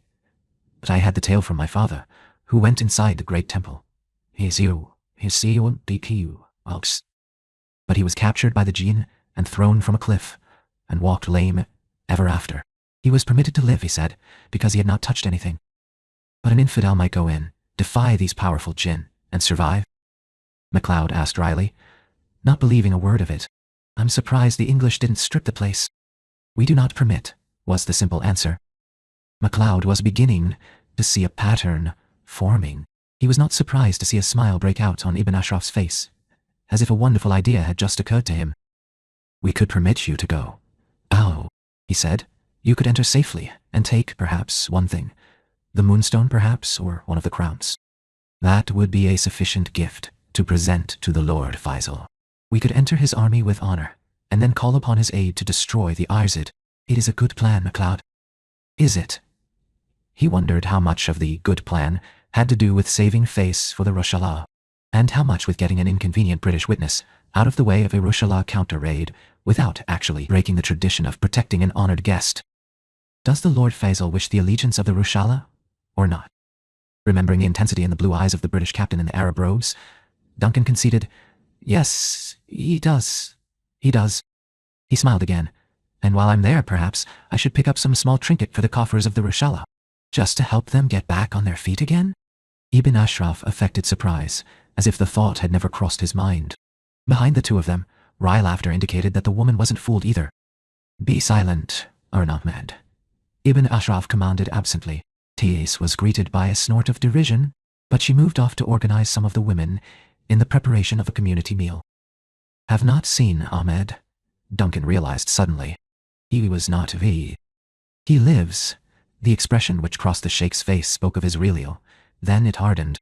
But he has still offered you a great insult, and I have said what I have said. It is done? Duncan raised one hand, unwilling to listen to the words of condemnation, either in fact or in memory, again. Let me make a bargain with you, Ibn Ashraf.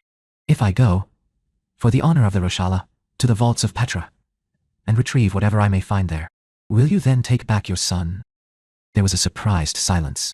Ibn Ashraf looked at him, his eyes brightening, perhaps with tears, and a smile spread across his face as he took the offered solution to his dilemma. Is this, then, the boon you seek in return for doing this thing for my people? If you will do this thing, MacLeod, then I will do as you say. I swear it by the beard of Mohammed. Blessed be he. And if I find nothing at all, you will still take him back? Duncan added, seeking to cover all contingencies. If you return with no more than a handful of dust and the tale to tell, I swear it, the other affirmed. May it be written so by the angels. Duncan let go a breath. He didn't know he'd been holding. Very well then. Now there is the small matter of a guide. Why? That is no matter at all, Ibn Ashraf said triumphantly, dusting his hands. Petra is not far from here. The boy Tarif will be your guide. It is a most excellent plan. Give me 5 days, no more, to persuade the elders, and you shall go to Petra. Oceanof DF. Com. Chapter 8. MacLeod has been persuaded to take the child Tarif with him to Petra to seek the treasures of the city. In doing so, he has given my lord sufficient reason to forgive Ahmed ibn Yusufar his stupidity. May Allah bless him forever and ever, and may he live long. Rebecca on the appointed day, at the hour when a white hair could be distinguished from a black one. The call to prayer echoed across the desert, and the soft murmur of submission to the WT of God echoed from outside every remaining tent. The bodies of the fallen, having been ritually washed the night before, were buried without weeping. The time of mourning was over. What was written, and it was the will of God. Duncan watched as the corpses, wrapped in clean robes, were lowered into hastily prepared graves and covered with rocks and sand. There would be no markers. No one of their tribe or family would ever seek this place out. They were gone, and that was that. They would be remembered in songs and stories told within the black tents, and that was all. It was a better memorial than some Duncan had seen. The few remaining animals were fed and watered in preparation for travel later in the day. The mother of Ahmed consulted with the other women, and eventually came back to the tent leading a camel, the best of those remaining to them, and Tarif. The animal was burdened with sacks of food and water. She turned it over to her husband, and then stood back, watching, as he in turn presented it to MacLeod. "You will take this camel," he said abruptly. "The boy mows the way. The next wells are not so far." He thrust the leading rein into the immortal's hand and wrapped his fingers around it with the in-grasp. "The boy will be a blessing to you." "I thank you," Duncan answered, overwhelmed at the extent of the supplies provided from the ruined tents. "You are very generous." "We are Rashala, the people of the desert," she spoke up, correcting him, but he could tell that she was pleased. "May God bless you, and your children, and your children's children." A shadow crossed her face, and MacLeod wondered how many of those children she had buried that day. She pushed the child Tarif forward, unable to say more. "And you also," MacLeod responded. He wanted to offer words of comfort, but that was the place of her husband. Ibn Ashraf was a fortunate man. The sheikh spoke to the boy. "The horse, Ghazal, will be well. We will take good care of her for you to honor Mehdi, who fought bravely for us. You know the way. Do us honor." The child nodded. "And you, MacLeod, for him." Ah. He could do nothing, say nothing, but touch his heart and his lips and his forehead in salute. "God be with you, Duncan MacLeod, and if it be his will, may you have long life. God be with you both, son of Ashraf, mother of Ahmed. And may you also have long life, and more joy than this day past has brought you." Ahmed looked sharply at him again, and this time she lifted the corner of her headscarf to cover the lower part of her face, as if he had somehow become a stranger, one before whom even an old woman should not show her face. "Go, and may there always be those to watch over you." So he found himself, as the sun rose in the winter sky, riding a camel again northward, with a small boy clinging behind him. The Rashala were gone, vanished as if they had never been, and he was caught again in the middle of a vast sea of nothingness. This time, at least, there was plenty of water. "Where did you find your sword?" he asked idly. Tarif had said nothing so far, accepting the decision that he should abandon the only people he had ever known to go with a stranger with remarkable equanimity. He had been concerned only for his horse and his scimitar. Once assured that he could keep them both, Mehdi was dead, and his heirs weren't interested in a horse that would probably have to be destroyed anyway. He was content. "It is mine," the boy muttered. "It's a good sword," Duncan went on. "You handle it well. Has someone been teaching you?" "It's mine," Tarif repeated. "All right then, it's yours." The camel would be a more responsive conversationalist. They kept on in silence as the camel rolled through the miles, watching as the landscape changed from sand to solid, yellow earth dotted with rocks and brush. The camel moved steadily, like an automaton, not appearing to notice the burden it carried. "MacLeod," Tarif asked at last. "Yes?" "Where you come from? Do they ride camels?" He laughed. "No, we ride horses or drive in cars." There was a pause while the boy digested this information. "Horses like ours?" "No, not like yours. Ours are bigger, slower." "More thoughtfulness." "MacLeod?" "Yes." "Do they have sheep, where you come from?" Azizbi consulted his map again and swore. By the map, Petra had not been very far at all. The map gave no hint of the bewildering jumble of mountains, the barrenness, the desolation. He peered up at the horizon and promised himself that his next purchase, the law notwithstanding, would be a chaos, great black splotches, some still tacky where it had not quite dried. Duncan could not control a sympathetic wince, but he kept the sword at guard. My kinsman did not see me fall. This time, Al-Zafir went on, in response to Duncan's movement. He still had not produced a sword. His horse's head was beginning to droop again, and his hand was loose and relaxed. "I did not know there were Ansis like myself among the Franks," he continued. "Are there many?" Duncan finally lowered his own sword, but remained ready. The other man could be planning to talk him to death, after all. Though he had never heard a word so sharp it would take a head, he had to admit, there are some. He shrugged. Enough. I'm not here to take anyone's head unless I have to. Izafir grinned, his teeth very white against his short beard. I too have had my fill of war today, he admitted cheerfully. Though some other day, some other time, it might be a different tale. He looked past Duncan to Tariff, who was finally beginning to get to his feet. As soon as his weight was off Ghazal's neck, the mare fought to get up. Ah, a young one, Alzafir said, whistling through his teeth. Does he know what God has willed for him? He does not. Duncan had finally lowered the sword. Do any of us? The other immortal finned It is all at P, the hands of God. Sliding off his horse's back, he stepped forward.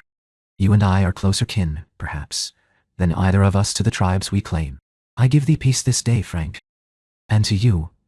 Duncan was still wary, but inclined to trust the other man, transferring the katana to his other hand. He took the proffered arm, wondering whether it would be accompanied by a knife in the belly. Apparently, Alzafir was wondering too, because he stepped back quickly, to a distance more common to Europeans or Americans than to Middle Eastern cultures. His eyes lit on the katana, though, and he held out an impulsive hand. What a sword! It is a weapon an angel would carry. Or a demon. Is it permitted? He broke off with a laugh. Of course not. Forgive me, I have a passion for such things. I cannot see a sword without yearning to own it. Duncan smiled wryly. It comes with the territory. It wasn't a sentiment that translated well. He had to say it in English. Izafir looked confused, then brightened. Do many of my cousins among the Franks carry such weapons, then? He asked, still kept curious. Duncan moved with him, still keeping himself between the newcomer and Tariff. I have many, but have never seen one like that before. It comes from Japan, a place far to the east where they make great swords. You have been to this Japan. You have seen them? Oh. Have you? They cannot be so fine as our weapons were once. I have some so fine, they would cut a scarf of silk. So strong they would cut a bar of iron. Yes, I know. The katana would do as much, but he saw no need to tell the Bedouin that. I would trade weapons with you, Duncan MacLeod. I have an excellent scimitar, of good Damascus steel, but I have never seen one such as that. He was shaking his head even as the other man finished speaking. I'm sorry, but no. This is, he hesitated, searching for the right word, a legacy from a friend and teacher. I do not have the right to give it away. Ah, Nutiabai. Izafir nodded understanding. There are such weapons. The sounds of struggle from the other side of camp had ceased entirely. The immortal grinned again, and MacLeod found himself grinning back. It was a great battle, was it not? The Arab said cheerfully. Once cheerfully. MacLeod's grin faded fractionally as he remembered too many great battles. The only characteristic they had in common were the numbers of their dead. I suppose it was. You must be very old, Alzafir said critically. If the music of the swords no longer makes your heart sing, it would be a great thing to take your head, Duncan MacLeod. Perhaps I will be the one to do it. And perhaps I'll take yours. Duncan lifted the katana a meaningful fraction of an inch. The other laughed. I give you my word, Frank, when I come for your head. I will do so with a sword worthy of it, worthy to do battle with your own. I know where to find such a thing. In the rose-red city. He swung up to the back of his war mare in a single smooth movement, and pivoted with her. I only came for the battle, he added over his shoulder, but I will come again for you. It is written, my Frankish friend. I'll be waiting for you. MacLeod yelled after him, as the little mare found strength to leap up the bank of the wadi and away, following after the rest of the vanished Arzd raiders. He could hear the ghostly sound of her hooves against the sand long after he lost sight of her. Duncan let go a deep breath. He hadn't known he was hold'em as the awareness of another faded. The tip of the katana drooped until it nudged a tiny valley in the dust at his feet. Who was he? What did he want? Did you know him? Behind him, Tariff babbled, as if released from a spell. You spoke as if you knew each other. I never met him before this day, I swear, Duncan said wearily, turning to the boy and the horse. But I knew what he wanted, yes. What was it? What were you talking about? Why was he talking about the Red City? He is Arzd.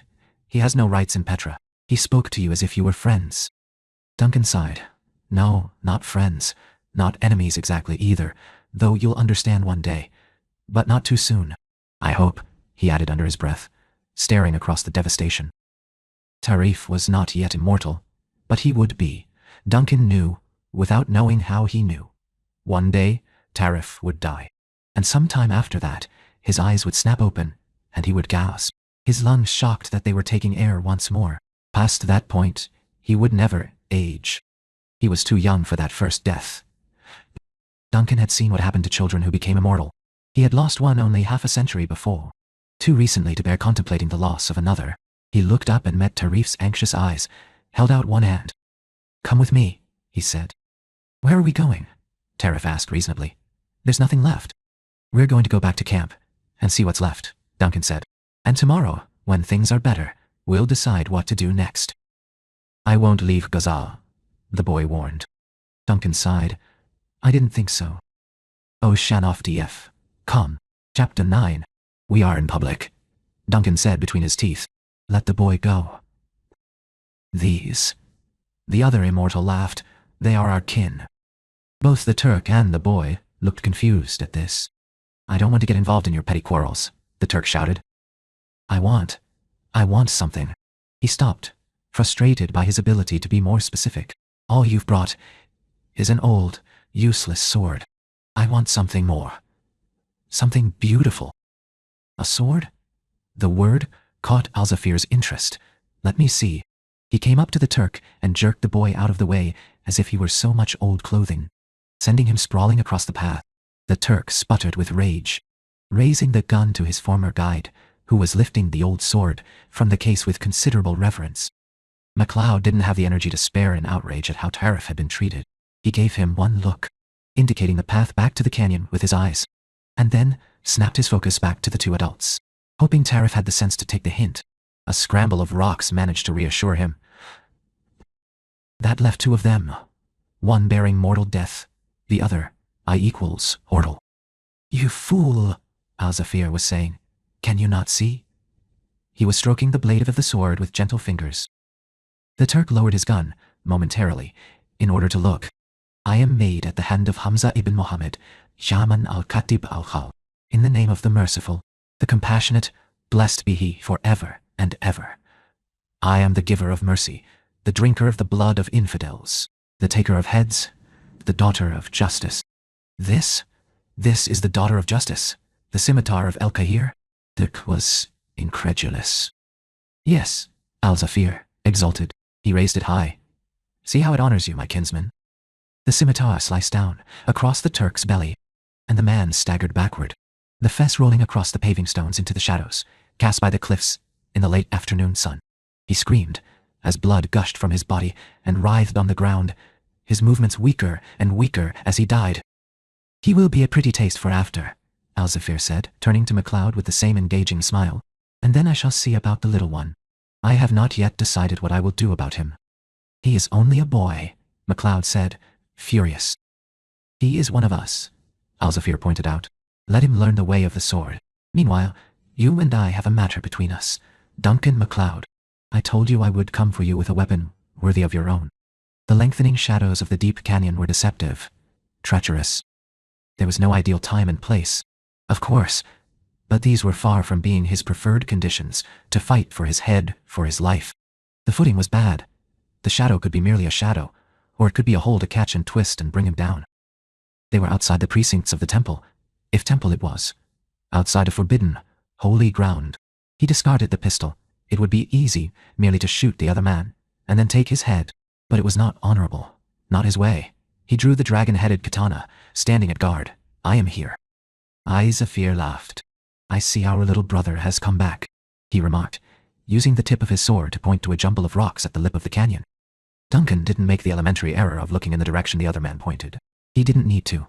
A shadow deeper than other shadows stirred, watching. Duncan held back a curse. The boy was a distraction he didn't need just now. Tarif! His voice was rough with anxiety. Tarif, listen to me. Go back to the Roshala. Go to Ibn Ashral. If Alzafir won this fight, he would go after the child next. With luck, the Sheikh could protect him. But MacLeod no longer believed in that kind of luck.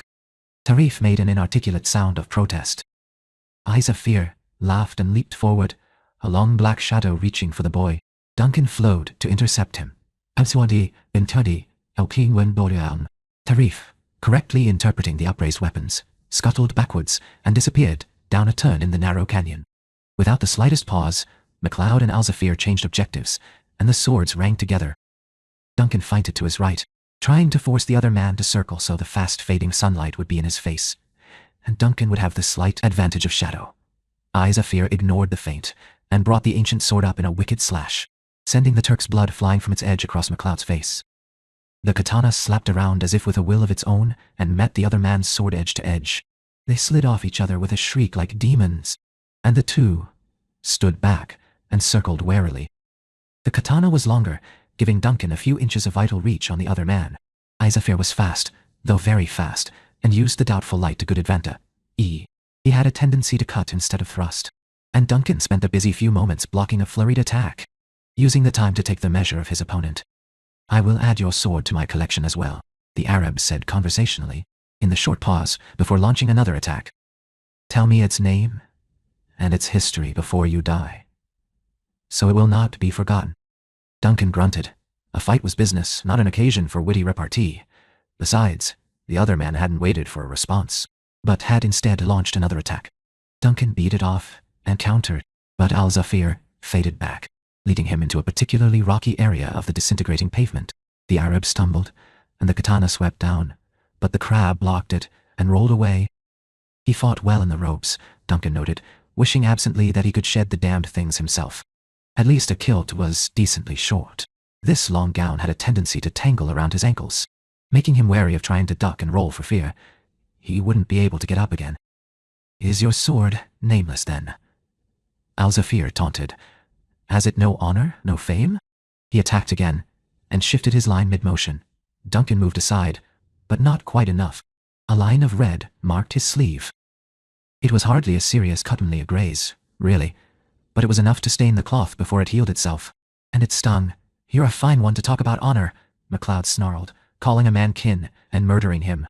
"You take a man's head before the man ever has a chance to learn the rules, much less how to defend himself. I call that a coward's way."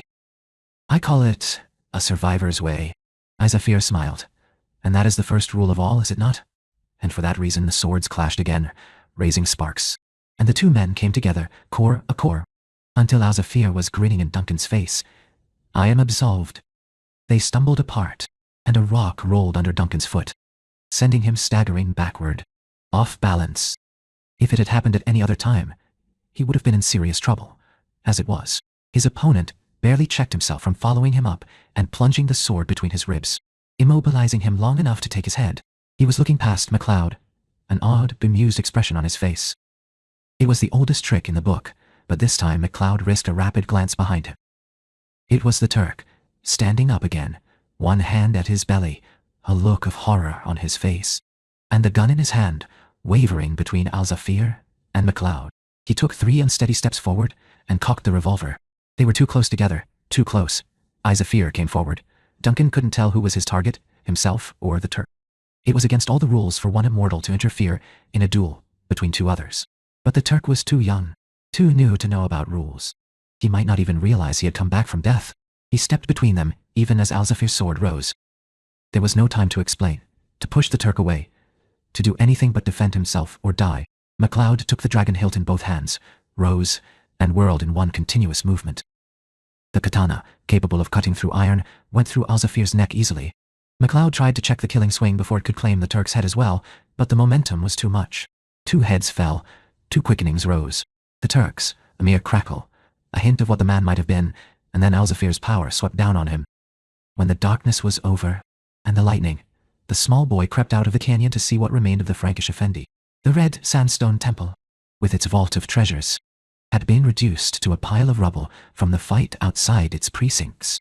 What was left were only the swords, 3 of them, and of the combatants, only 1. LGNTL, TCI, Tui Sinithras. No watcher had written of what went on in the city of Petra, much to Joe Dawson's disgust.